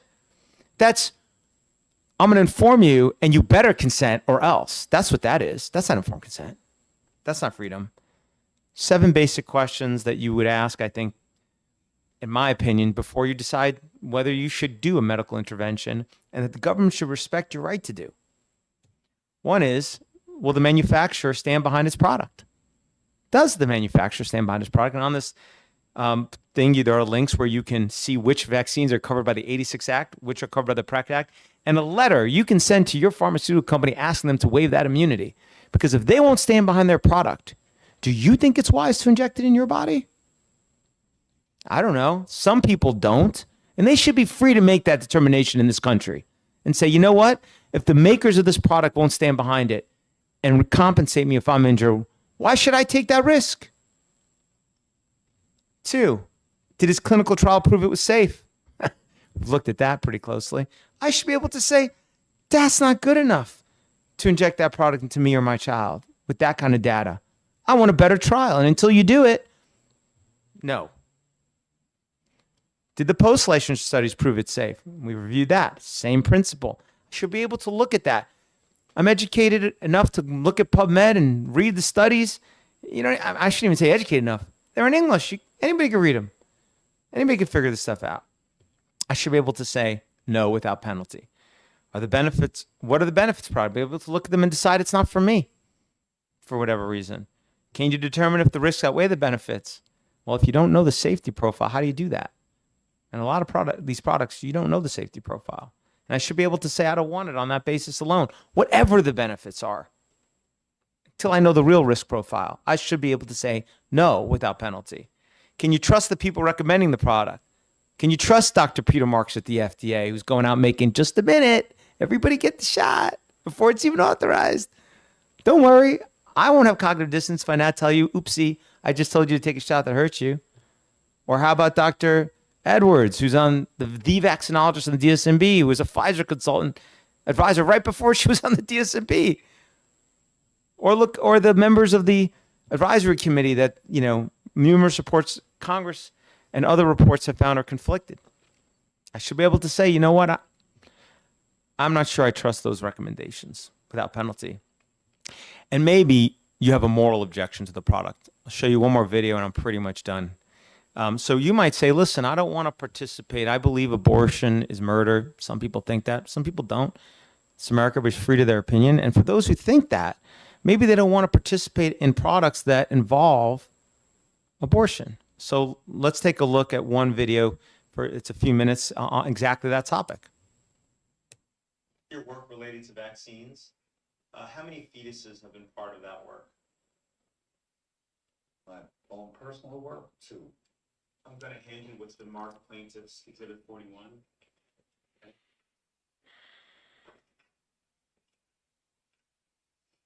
Are you familiar with this article, Dr. Plotkin?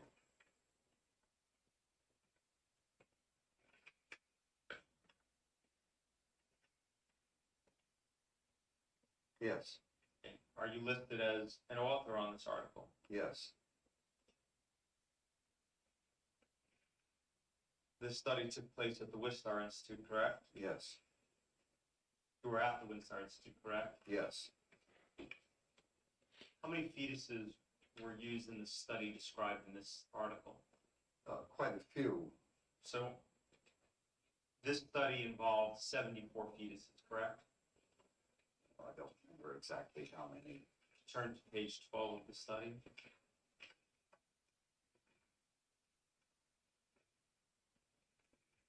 You know, 76.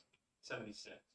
Mm-hmm. And these fetuses were all 3 months or older when aborted, correct? Yes. And these were all normally developed fetuses, correct? Yes. What organs did you harvest from these fetuses? Well, I didn't personally harvest any, but a whole range of tissues were harvested by co-workers. Okay. And these pieces were then cut up into little pieces, right? Yes. And they were cultured? Yes. Okay. Some of the pieces of the fetuses were pituitary gland that were chopped up into pieces. Mm-hmm. Okay. Included the lung of the fetuses? Yes. Okay. Included skin? Yes. Kidney? Yes. Spleen? Yes. Heart? Yes. And tongue? I don't recall, but it probably yes. So I just want to make sure I understand. In your entire career, And this was just one study. So let me ask you again. In your entire career, how many fetuses have you worked with? Well, I don't remember the exact number, but quite a few when we were studying them originally before we decided to use them to make vaccines. Have any sense? I mean, this one study had 76. How many other studies did you have that you used aborted fetuses for? Oh, I don't remember how many. You're aware? Are you aware that one of the objections to vaccination by the plaintiff in this case is the inclusion of aborted fetal tissue in the development of vaccines, and the fact that it's actually part of the ingredients of vaccines? Yeah, I'm aware of those objections. The Catholic Church has actually issued a document on that, which says that individuals who need the vaccine should receive the vaccines regardless of the fact, and that I think it implies that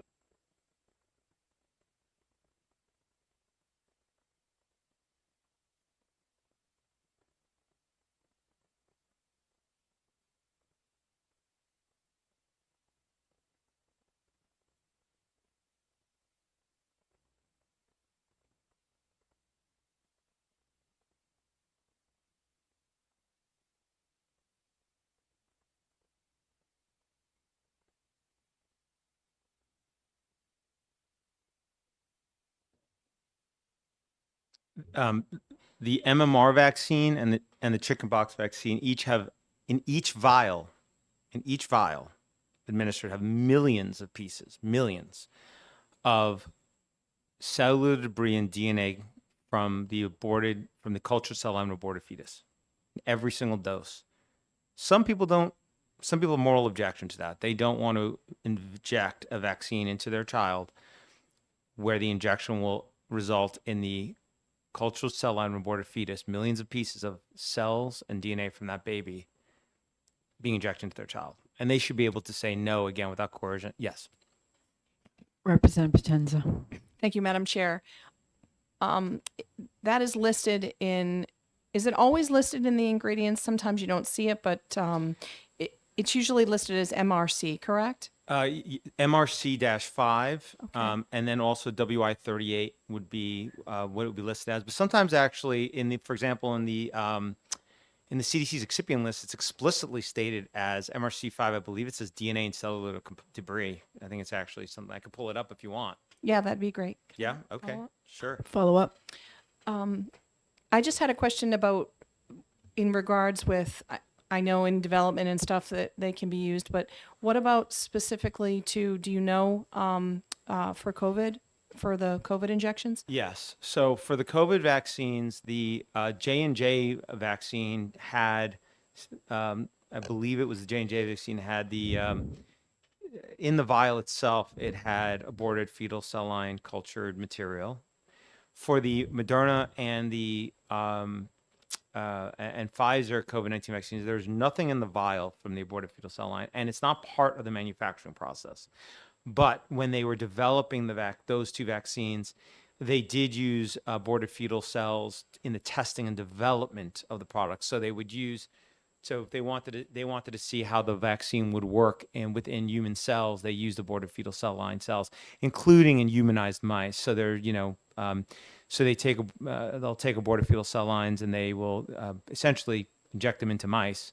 And so they quote unquote humanize them, and then they infect the mice and they see how it works. So like, for example, and this is a huge industry. I mean, I'm aware of, just $100 million contract from HHS, NIH to create humanized mice, for example.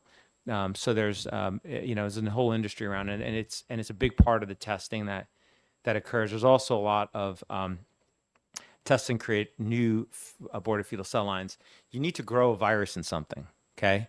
So viruses replicate in cells. You can't grow a virus in a petri, you can't just grow a virus. It needs to grow in a cell. It takes over the cell and machinery. So if you're going to grow a virus, the rubella vaccine, for example, that Dr. Stanley Plotkin created, which is why he used so many aborted babies, he was trying to find a cellular medium to grow the rubella virus. So they tried like the heart, they try the eye, they try the tongue, they take and they use lots and lots and lots of babies to try to figure out what to use. And so a lot of times they'll use cells, human cells, to grow them in. So either cells that have senescence or don't. So they'll take either cell lines that, meaning they'll replicate for a certain number. They have a seed stock, and eventually they'll run out, and then they got to make more. Or in some instances, they actually modify the cells and render them immortal. So they make basically like they're like cancerous. So like there's a canine, there's a dog cell line that they use that they've rendered immortal, that basically will replicate for forever, and they use that to create a certain flu shots, for example. Representative Belcher. Thank you, Madam Chair. And to just delve a little bit more into this, I want to be very specific and clear to cure any confusion that I might have on this issue. Because when I was deciding back in late 2020 and early 21 whether I would move forward with receiving any vaccination, I did have to tackle this idea. I am a Baptist. And I'm looking here at a fact check from the Washington Post, subheadline, Democracy Dies in Darkness, that says the vaccines were developed using aborted fetal cells is false. This information I also heard from the government to assuage people of any concerns before they took this, particularly with the mRNA vaccines. So just to be clear, were there any aborted tissues utilized in developing the mRNA vaccines? Yeah, it's exactly in the manner I just described. And it's categorically, I mean, I've litigated around this issue. We got an injunction against the Air Force, as I mentioned at the beginning, on behalf of over 10,000 service members who refused COVID-19 vaccine on religious grounds, preventing the Air Force from expelling them. And one of the primary objections they had was the involvement of the then existing COVID-19 vaccines, which were J&J and Moderna and Pfizer's mRNA vaccines. And I can tell you categorically that the mRNA vaccines have, as I said earlier, in the development and the testing, they involved aborted fetal cell lines. They're not in the ingredients. They're not in the formulation. So if that article is fact-checking the point that they're not in the ingredients and in the formulation, then it's correct. But they're wrong that it did not involve the aborted fetal cells. It categorically 100% did in the testing of those products. Thank you. And just to clarify, the article, the claim that they are saying is false is the vaccines were developed using aborted fetal cells, which is apparently patently untrue. The same claim I do recall being made by government officials at the time, because again, I was tackling the same issue. And I would just have to go back to the testimony from the deposition we heard earlier, where it was suggested that it was okay to tell a noble lie in order to get the population to take up this vaccine. Thank you. Representative Polizov. Yeah, I actually can provide you with the support. Let me make a note to show that they were the involvement of aborted fetal cells with mRNA. I'm happy to do that. And in fact, I will tell you that the one vaccine that they claimed had no involvement, let's put it this way, the Department of Justice did not contest that there was aborted fetal cell line involvement with the mRNA vaccines when we were litigating this issue. So this was the Washington what? December 8th, 2020, Washington Post. Yeah. So, so the Yes. Washington Post, the purveyors of all truth, they're just wrong. So I can assure you of that. And I will tell you the one that they did contest was Novavax. The only vaccine the Department of Justice in our lawsuit they claimed was not involved with aborted fetal cells was Novavax. They did not contest that the mRNAs weren't, by the way. And they said, because one of the arguments they made is, well, they should take the Novavax vaccine. But the Novavax vaccine actually does involve aborted fetal cells in development as well.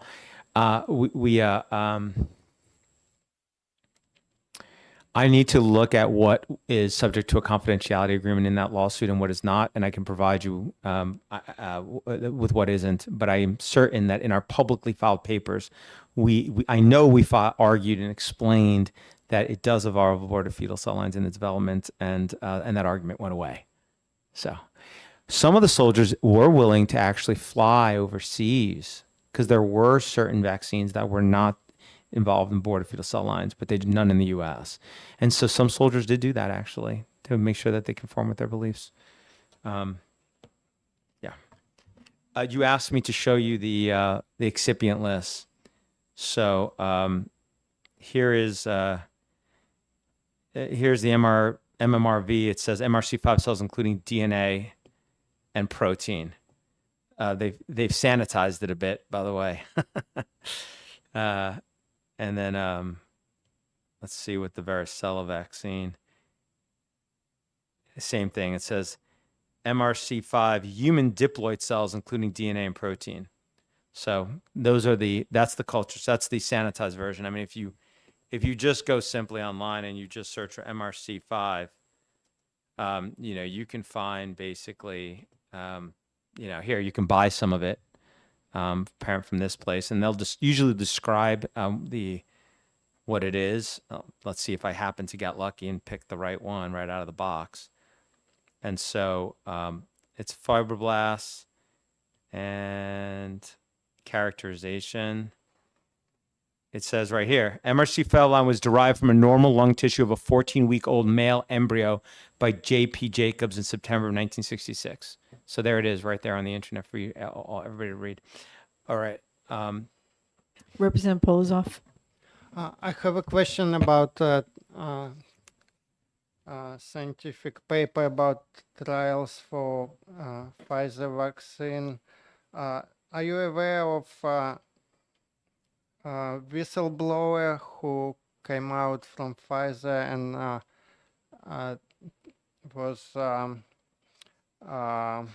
was sharing that there was unblinding made too early, and the process of double-blind study was not followed?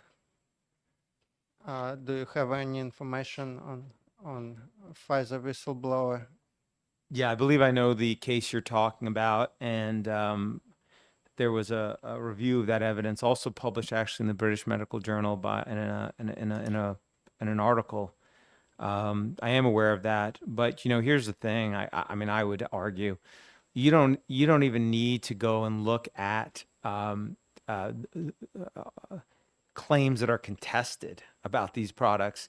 You just go look at the FDA's own source material that we went through today. That's not contested. Nobody can argue against, because that is their own documentation. I mean, those claims they dispute, obviously, and they're disputing it in that whistleblower action.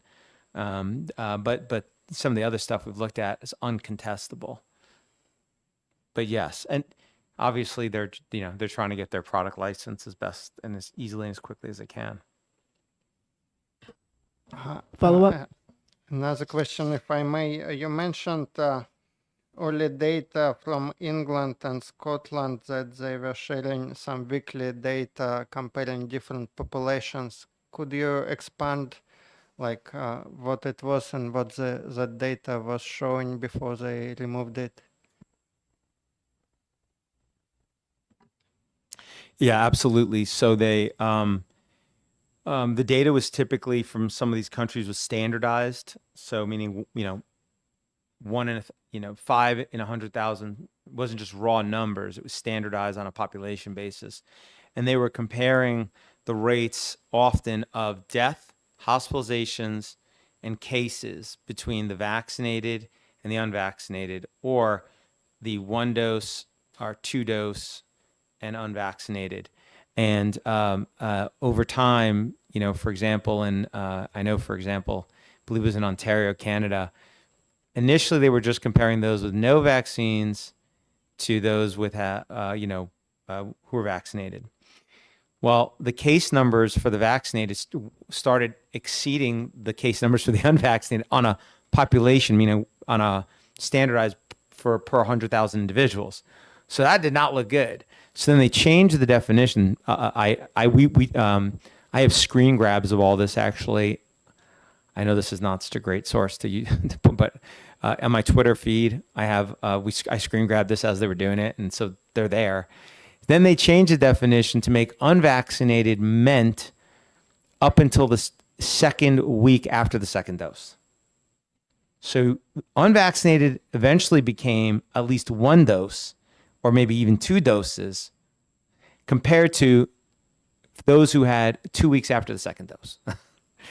And then eventually the data, even that didn't work after a while, and then they just got rid of the whole thing. England had similar data as well, and they were reporting it weekly until the numbers, again, inverted, did not show what they wanted it to show. Scotland, too. Those are the two I have a distinct memory of. They were not favorable to the policy pronouncements of those agencies. The data stopped being published. You could speculate, but there it is. Follow up. So following up on data and good data from observation. So on population level, there was Israeli data released by Israeli government that was showing on a country level that there's a spike in mortality about 4 months after COVID vaccine injection, and also there were some data, again it could be disputable, but in New Zealand there was a whistleblower who released their countrywide data. So could you comment if you know of it, and how reliable that data, if we can on country level de-identify that data, but basically follow every person injected, not injected, and see if they were injected, like some anaphylactic shock could happen quickly, but some effects, as you showed, they could take weeks or even months to kill a person. So if we could see it on a state level or on a country level, does it prove anything? Yeah. I think it contributes to the data from the biggest whistleblower out there, which is the WHO and Our World in Data. Because if you go to those sites, just take a look at the COVID number of deaths from COVID in the countries that were highly vaccinated versus the ones that weren't. Look at the hospitalizations. Look at the cases. I mean, there were studies that have been done on exactly that. I've heard the argument that, developing countries don't have as good health tracking data. That's not true.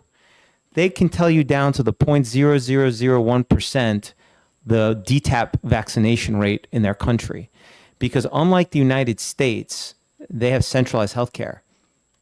They have all healthcare is provided by one source. It's a single source healthcare system. Everybody in their country is all in one database. Actually, our healthcare system is fractured. The American data is probably the worst data in the world in terms of tracking this stuff. But look at a lot of these developing countries. They have centralized. They get money from international organizations. They have pretty robust, especially when it comes to actually vaccination tracking, because there's a ton of money gets poured into doing that. And so, to your point, New Zealand and these other places, yes, you do have these whistleblowers who put data out, and I think that data confirms what we already see vis-a-vis the death rates overall in these countries that are highly vaccinated versus countries that did not, that are not highly vaccinated. And you would expect to have the worst outcomes because they have they don't have as good nutrition, they don't have as good acute health care, they don't have ventilators, they didn't have all the medical and acute care we have here, the standard of the nutritions that we have, the sanitation, but yet they had better outcomes. I'm not saying that. I'm not just saying I'm just saying that from a statistical perspective, that raises a lot of questions, just like the data put forth by these whistleblowers. Representative Potenza. Thank you, Madam Chair. Just to kind of follow up on what the representative just asked you, I'm sure you're familiar with in Israel specific, because I believe, I mean, they were in an uptick of over 90% of vaccine compliance, and their prime minister brokered a deal, and they had an exclusive with Pfizer. So, and I don't know where their data is or not, but isn't that like because we had multiple, we had Moderna and Pfizer, and then even J&J early on and stuff. So we had, it's mixed, but they had like a perfect one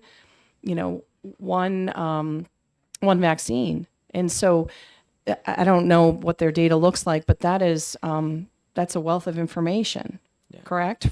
Yeah, I mean, they are one of the most highly vaccinated countries in the world, and also have one of the highest case rates in the whole world. And like you said, they were one of the first to vaccinate almost everybody in their population. Representative Polozov. Thank you for taking another question. So you mentioned that there are several different technologies behind different vaccines, and even different technologies for COVID vaccines. So as a state, New Hampshire is looking to expand authority of our government and add new biological product, for example, to New Hampshire Vaccine Association. Next week,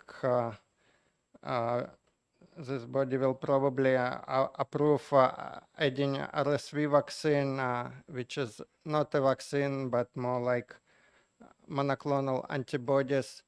So do you have any thoughts about like expanding definition of vaccine, and also about this new technologies when we keep adding like, so it looks like we changed definition to add mRNA vaccine, mRNA technology to definition to vaccine. Now New Hampshire will be adding RSV vaccine. Maybe they wanted to change definitions. They won't change definition. Anyway, what are your thoughts on new technologies? So the RSV monoclonal antibodies, which is, you're right, it's interesting. It's on the CDC vaccine schedule, even though it's a monoclonal antibody. It's if you open the Plotkin vaccine textbook, the medical textbook, they do consider monoclonal antibodies a form of immunization, not vaccination, but immunization, because it does provide immunity for a certain period of time. There is also, they added an RSV vaccine for pregnant women to the schedule. So they actually have both on there. I would urge strongly anybody considering pushing that vaccine, I can't imagine mandating it in any place, to just look at the summaries of the clinical trials and that for those products, and look at the rates of issues and complications amongst the pregnant women that got it, who didn't, and amongst the babies that got the monoclonal antibodies and who didn't. And I mean, it speaks for itself. I don't like to say what those, because people, like 5 days, if I say that, it just sounds ridiculous unless I show it. I don't have the art. We could pull it up, but I'm assuming we could do. You guys, you now all know where to do that on FDA's website, and you could pull that up and take a look at those. On your question about what is a vaccine, what is the definition of a vaccine?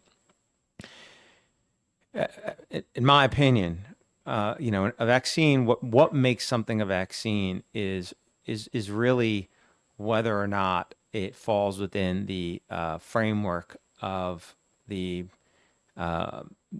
what are the traditional features of a vaccine. And in my opinion, those are: one, you claim, either truthfully or not, it stops transmission. 2, you give it immunity to liability. And 3, you say you need to get it to protect yourself. to me, that's what makes something a vaccine, because it falls within the rubric of what's what I consider to be the problem, so to speak, with these products, which is the lack of market forces protecting them and the regulatory one-sidedness. And COVID vaccines, whether they're J&J, whether they're Novavax, whether the mRNAs, fall into directly that rubric. If they would have put the mRNA product and they said it's not a vaccine, and they would have said, no, this is a gene therapy, and they wouldn't have given it immunity, and they wouldn't have mandated it, and they wouldn't have given, then yeah, I think it would have been, you wouldn't think of it as a vaccine, but that's not what they did. And, you know, and I can make an argument for why tetanus vaccine shouldn't be a vaccine. Why it's for something that's not even transmissible. How about pertussis vaccine? It's like the opposite of a vaccine. It actually makes, I mean, you know, it has the opposite effect, right? So a lot of these vaccines are only personal protection. Well, does that mean they're not vaccines? What makes them common? It's the features I just said. So to me, as long as we gave them immunity liability and they create that regulatory structure, that is what makes it a vaccine, whether you like it or not, whether you want to call it something else or not. I mean, that's the box of the problem in my mind. Follow up? I also wanted to ask about insurances. So we talked today about how CDC and FDA pushes this message and certain doctors, and we know that there's some federal funding that comes with it. But we heard some testimonies that insurance industry also involved in promotion of certain shots, and my understanding is ideally it's what you said, like market should regulate it. So if they see a better health outcome and less spending, they should be promoting it. But in this situation, it looks like counterintuitive. So they should see that health outcome in their statistics is getting worse, but they still incentivize doctors to keep high rates of keeping vaccination rates high. So I wonder if there are some additional funding, if you are aware, that comes to insurance companies to do that, or if there's some disconnect that doesn't allow them to see like what product is helping population and what product is not. Yeah, I mean, if reducing injuries from vaccines would help improve the profitability of insurance companies, then yeah, I think they might have an interest in what you just said, in looking at that issue. But it wouldn't, as far as I understand the insurance industry. First of all, the federal government Vaccine for Children's program basically guarantees payment for anybody who can't pay for a vaccine. So these insurance companies are guaranteed to get paid, and they're guaranteed to get reimbursed with federal dollars. There's also some state programs. About 50%, I think, between federal and state programs of vaccines are paid for with public money, something like that. So the insurance company, that's guaranteed payment, right? They know they're going to get paid. They don't have to worry about that, period. Separately, my understanding, and you really should talk to insurance experts about this, but, you know, they have, depending on the state, because insurance law is obviously state dependent and varies by states, but, you know, they make a profit margin, basically, you know, certain kind of often regulated profit margin. So in some ways, the more that you have to pay for insurance, the more that medical care needs to be provided, the greater the premiums. And as long as the market will bear it, it actually ends up resulting in a greater increase in the percentage that they can make. But I'm no insurance expert. You know, that's what I've been told, but you should verify that with somebody who actually was looked at this directly. I'm giving you secondhand information that you shouldn't rely upon for that point. But yeah, I'll add this too. You said one other thing I forgot to address. Absolutely, that the insurance companies are sitting on the on data that could help elucidate the injuries caused by these products. They are sitting on, we talked about earlier, the ICD-9 and now 10 codes, and so within for each person that they insure, especially if it's a captive payer environment, meaning if the insurer is also providing the medical care like a Kaiser, right? Then they have presumably really good data for every person in their network. They can really do comparisons, good comparisons between those who have gotten the product and those who haven't, and seeing the health outcomes. But I'm not really sure they're in the business of doing that. So we had an infectious disease doctor in here testifying before us, and he made a statement, and I don't know if the committee remembers, but when we were talking about the COVID vaccine, et cetera, and he said within the next 5 years, he believes the cancer rates will rise exponentially. And based on some of the information you showed in your previous slide, I think that your data may support some of that. Well, let's hope he's wrong. I hope so. Representative Potenza. Just a thank you, Madam Chair. Just a quick question about the insurance piece that was brought up. Is there a do you think there's any pathway for that, getting that data? Because I never really thought of that. That would be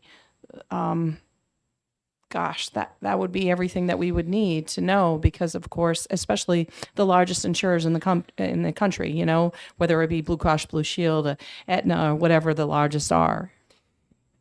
I mean, and you know, this is something obviously you would need to talk to Ledge Council about, but I mean, could you pass a law that says that they have to publicly disclose de-identified copies of all their ICD-9, 10, and 9 data of at least all New Hampshire residents? I like that. Yeah. Just make it publicly available and let scientists do studies.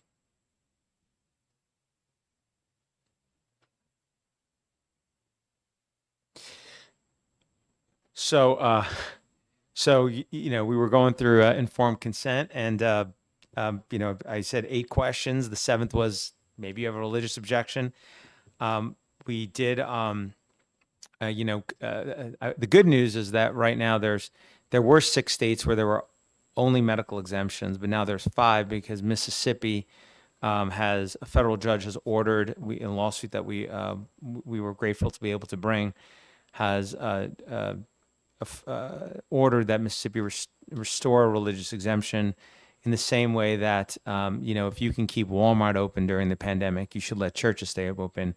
If you can have a secular exemption to vaccines to attend school, then you should be able to have a religious one. And the judge agreed with that. That's the Tandon, Fulton, and so forth, Supreme Court precedent. COVID has brought certainly some good precedent in that regard, and we're thankful for that. So, you know, Mississippi has affirmed that, and we're bringing that same case in West Virginia right now. And we've got cases in other states as well. So our hope is to, you know, restore the right to informed consent, even if it's just on a religious basis. At least everybody should have the ability to make that choice. You know, they shouldn't have to adopt what I would consider to be often the beliefs, and they are beliefs, no different than any religious beliefs that you will often hear about these products. You'll hear this lot. I believe in vaccines. They'll say vaccines are the only thing that can save us from the pandemic. I thought that was the kind of language usually reserved for, you know, for God and so forth. The only person that can save us. Apparently, it was only the vaccines, and you heard that all the time. Some people found that to be even an offense to their core beliefs. Again, nobody should be coerced to abandon their beliefs for the beliefs of health authorities. And the last question is, can your doctor exercise true independent medical judgment when it comes to these products? And I think we've seen a lot today about why that potentially may not be the case.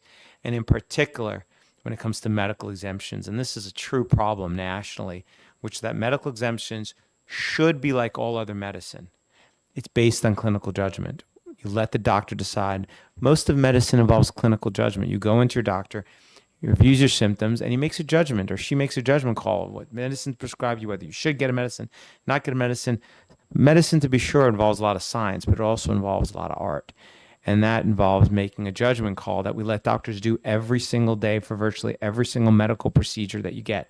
But when it comes to vaccines, that's pretty much the only arena that I'm aware of where we tell the doctor, states literally tell the doctor, no, you don't get to exercise medical judgment.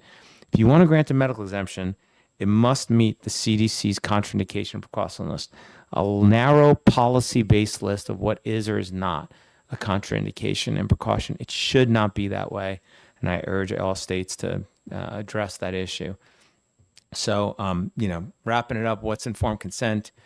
Again, you get informed, then you decide whether to consent, and at the end of the day, you should, if the state should not compel above that.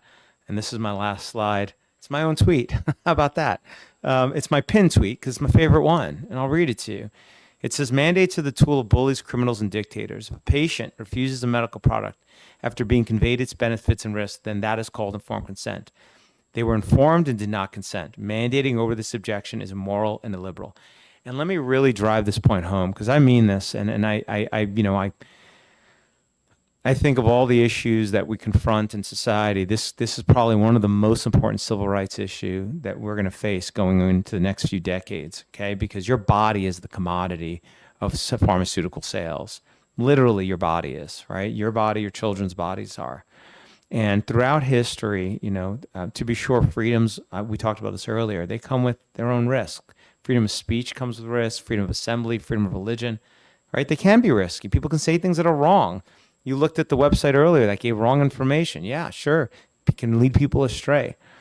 But throughout history, when we look at what has caused the most harm in humanity, in my opinion, the greatest harm to humanity has always been governments that believe that they know better than you how to live your life, and that it was a dictator, it was a king, it was a central authority that was going to decide for you what you can or cannot do. That has wrought more destruction and harm throughout history on the world, more than any pestilence or disease. And when you look back through the course of history, one of the wonderful things, especially as the principles of this country have developed over the last 200 something years, is we've come to understand that principle here. And I think up until recently, it was a basic part of the ethos in this country, which is that we protect the rights of even the most vile speech in order to protect the rights of everybody to have free speech, right?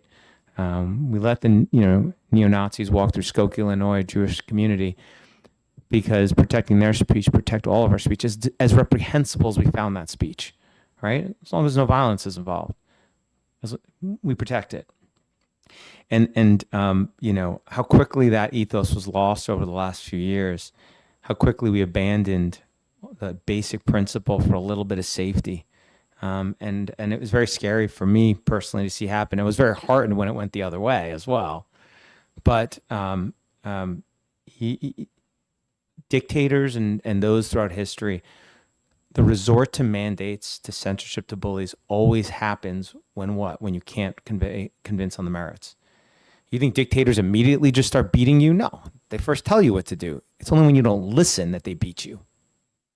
They mandate, they censor you, put you in the gulag or whatever, throw you out of your job, throw you out of school. They shun you. That is what dictators, that's what bullies do. We, in a free democracy, old school, liberal ideas, right, versus being illiberal, government should try to persuade on the merits. That's what you should do. Health authorities, take this vaccine. You should take it. It's great. It's safe, effective. Here's the data. Da, da, da. But if they can't, and you say, no, that should be the end of the story. It should be true for masks. It should be true for everything. Because people are smart on a population level. You know why you need to resort to mandates? Because when there's real questions about safety and efficacy, that's why you need to resort to mandates. Because there's real issues. If there were no issues, you wouldn't need mandates. So that's my, that's my ideological bend and my bias in terms of these products, which is that,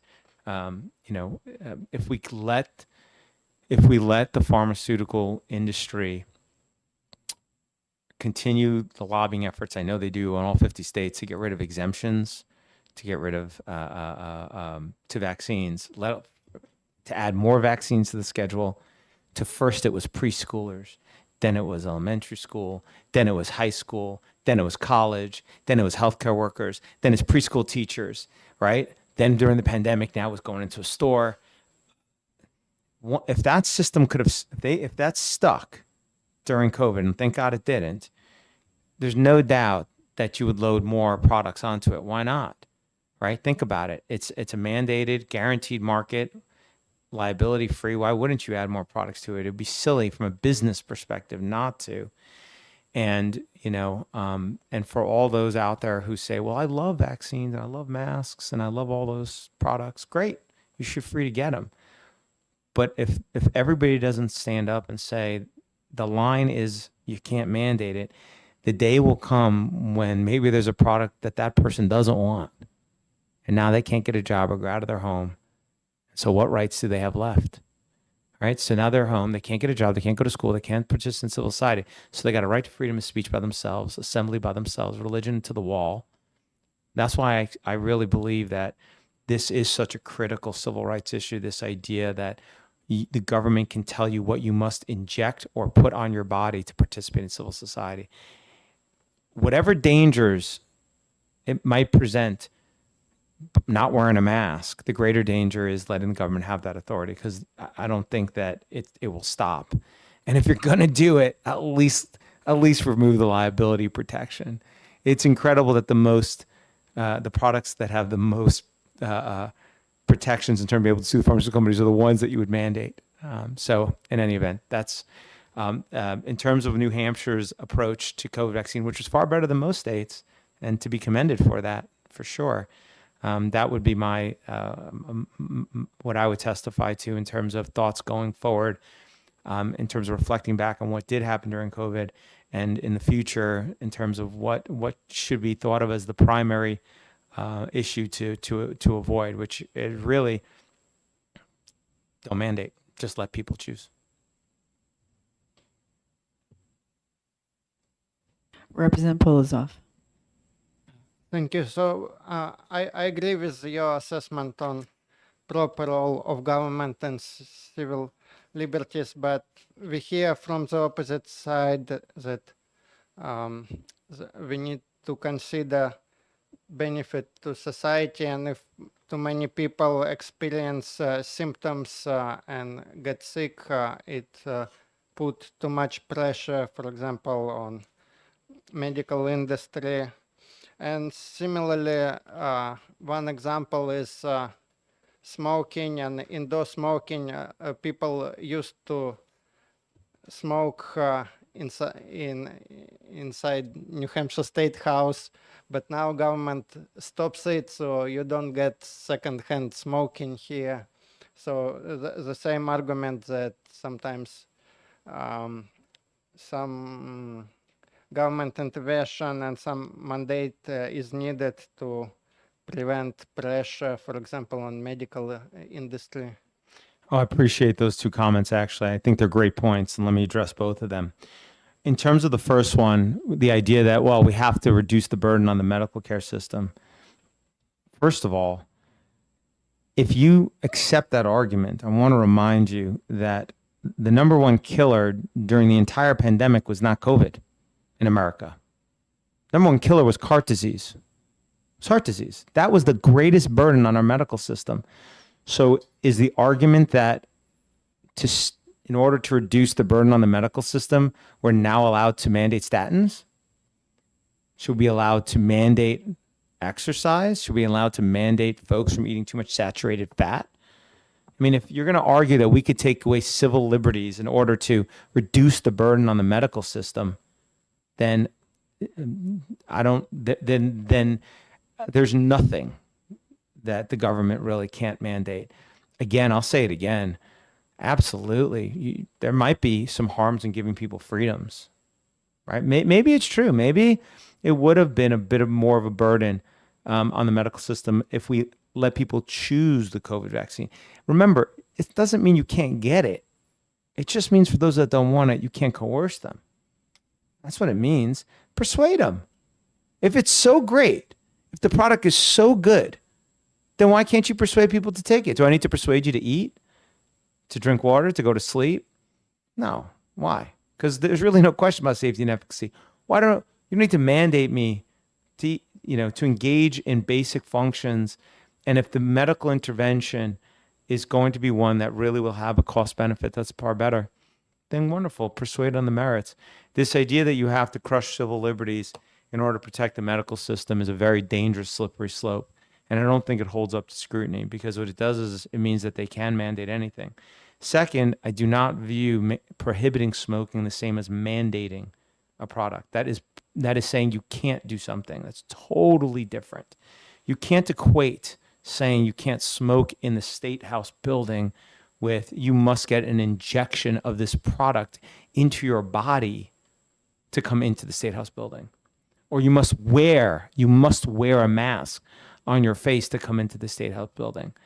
They're not the same at all, in my opinion, at all. One does not require me to do anything. Sure, it prohibits me from doing something in a certain environment, but you can't equate the infringement on civil individual rights between those two actions. Representative Potenza. I know it's getting so late. Thank you, Madam Chair. I had a couple questions.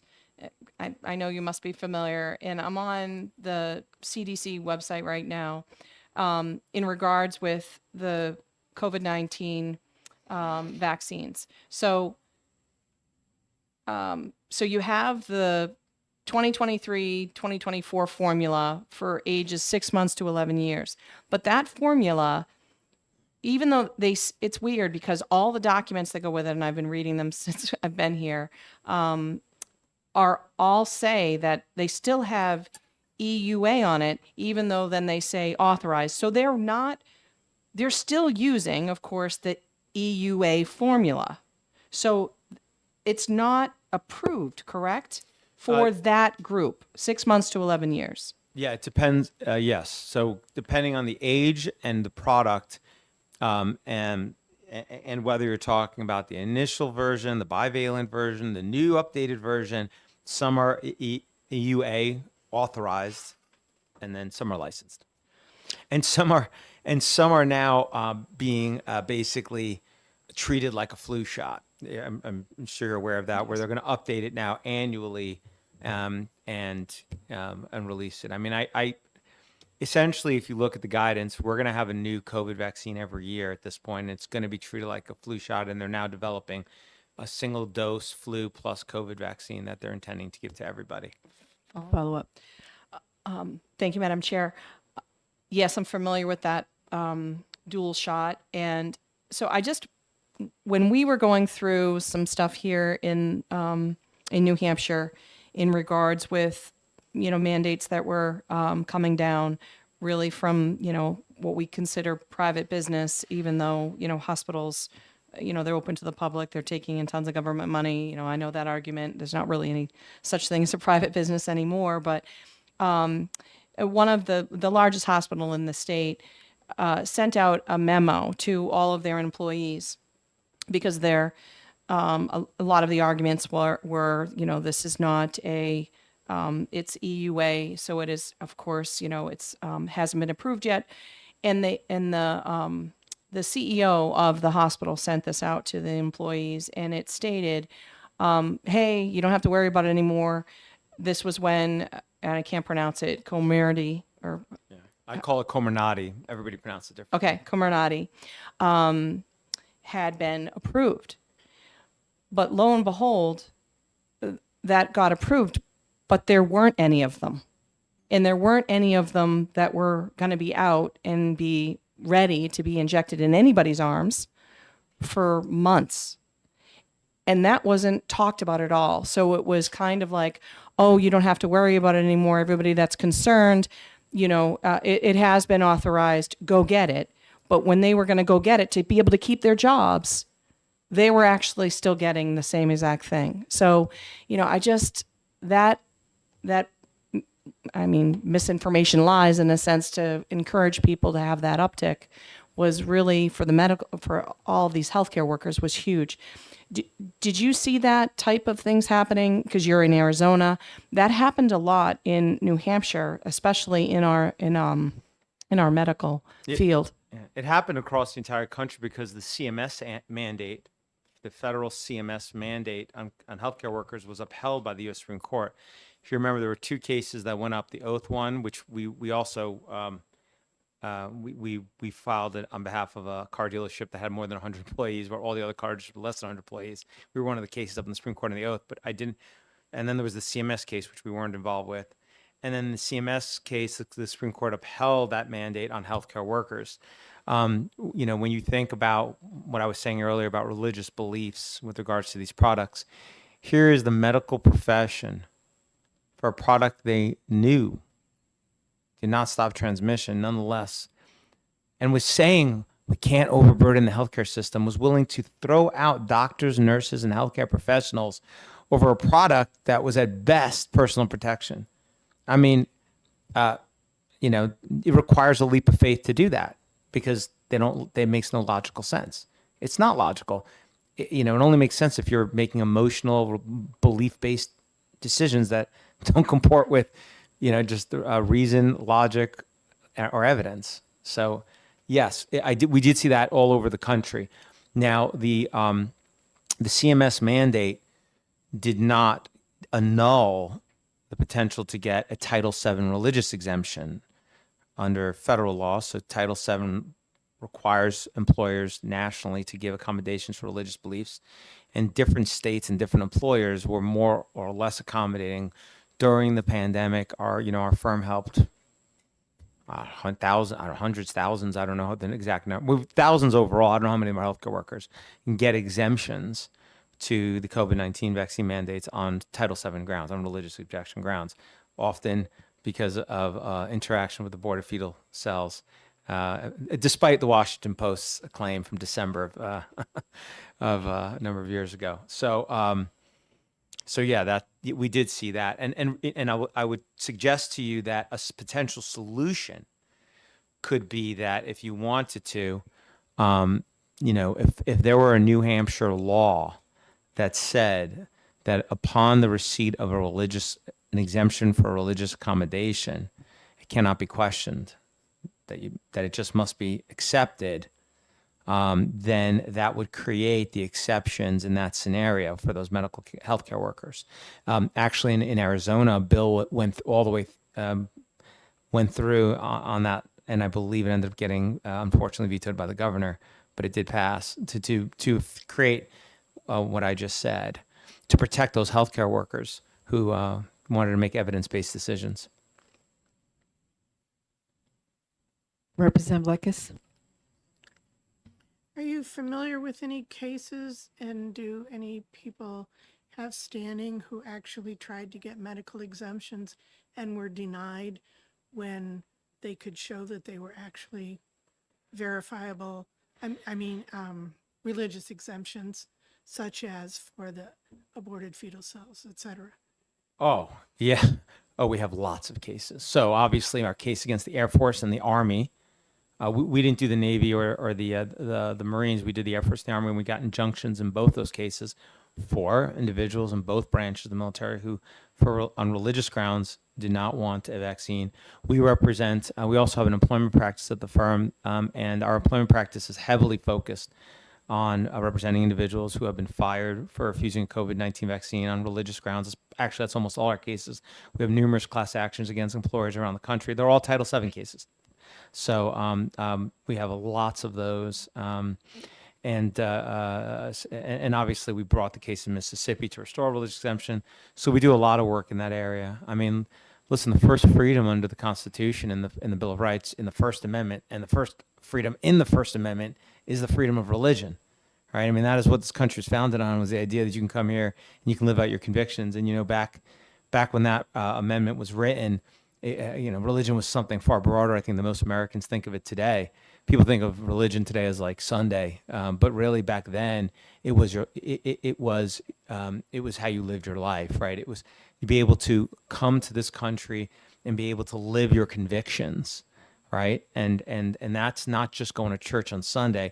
That's being able to live my convictions and as a free person, not have the government crush them. And so, if I'm, somebody should be able to say, look, you guys are treating this product like it's, like it's a deity. I mean, if I'm going to attribute properties to something that it doesn't have, I could say, well, look at this product stops transmission when it doesn't.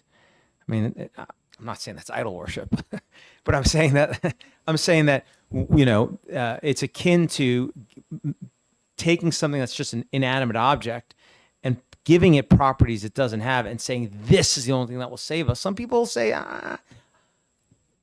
that's not where my convictions lie. I believe in something else. And they should be able to do that without, penalty or and punishment. Follow up. So I know there are people in this state, I know there are people in other states who were fired and had asked for religious exemption. What should they do? Okay, so without giving legal advice to anybody individually, okay, just speaking generally, if somebody has, for example, sought a religious exemption, they have a limited period of time to file with the EEOC, which is or the state equivalent of the EEOC in whatever state they're in, a claim for religious discrimination. If they don't do that, unfortunately, they could be barred from then bringing a claim. The EEOC or the state equivalent typically has 6 months to then investigate, and they will then issue a decision on whether they believe there has or has not been discrimination. At that point, there's often a potential discussion with the employer and the counsel for the employee, and if they can't resolve it, the employee gets a right to sue letter, and a case is brought in federal court. And like I mentioned, we have cases like that around the country. We even have it against pharmaceutical companies who fired employees for refusing religious exemptions, which are some interesting cases.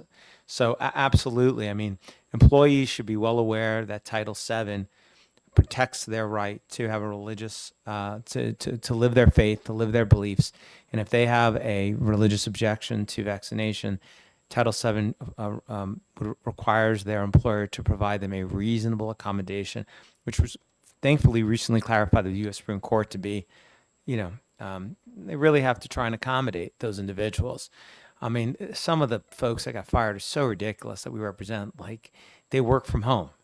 They work from home and they were fired because they wouldn't get COVID vaccine. I mean, you want to talk about religious beliefs? Wow, that requires an amazing level of belief, ideology. I don't know what you want to call it. It's unfortunate these products can't just be treated as products, because that's what they are. I can assure you they were not given to Moses at Sinai. They are just products, and and unfortunately, I think for some folks, they have taken the place of something to believe in. They maybe don't have a lot of things that, and so they believe in these products in a way that people have religion in other areas of life, and I see it all the time. People get very upset and worked up when they talk about these products very quickly, even though they're just products. I'd love to see people get that excited about some other products. Anyway, please, sorry. Thank you. Seeing no other questions, I would truly like to thank you for being here today. I have learned so much about vaccines and clinical trials, and it's been a wealth of information, and I think it will go a long way in assisting us with our report for the state. That's it. Well, thank you for having me, and thank you for holding these hearings. I mean, it's so important, really. I mean, what happened during the pandemic could have easily just been forgotten. Everybody could have just moved on, but you're not doing that. You're looking back, because if we don't learn from history, as we all know, we're bound to repeat it. So thank you, all of you, very much. And thank you. Yes. Yeah, thank you so much. All right. Call this meeting adjourned, and I will see you all here back at 10 a.m. tomorrow morning. All right. 5:30. Wow.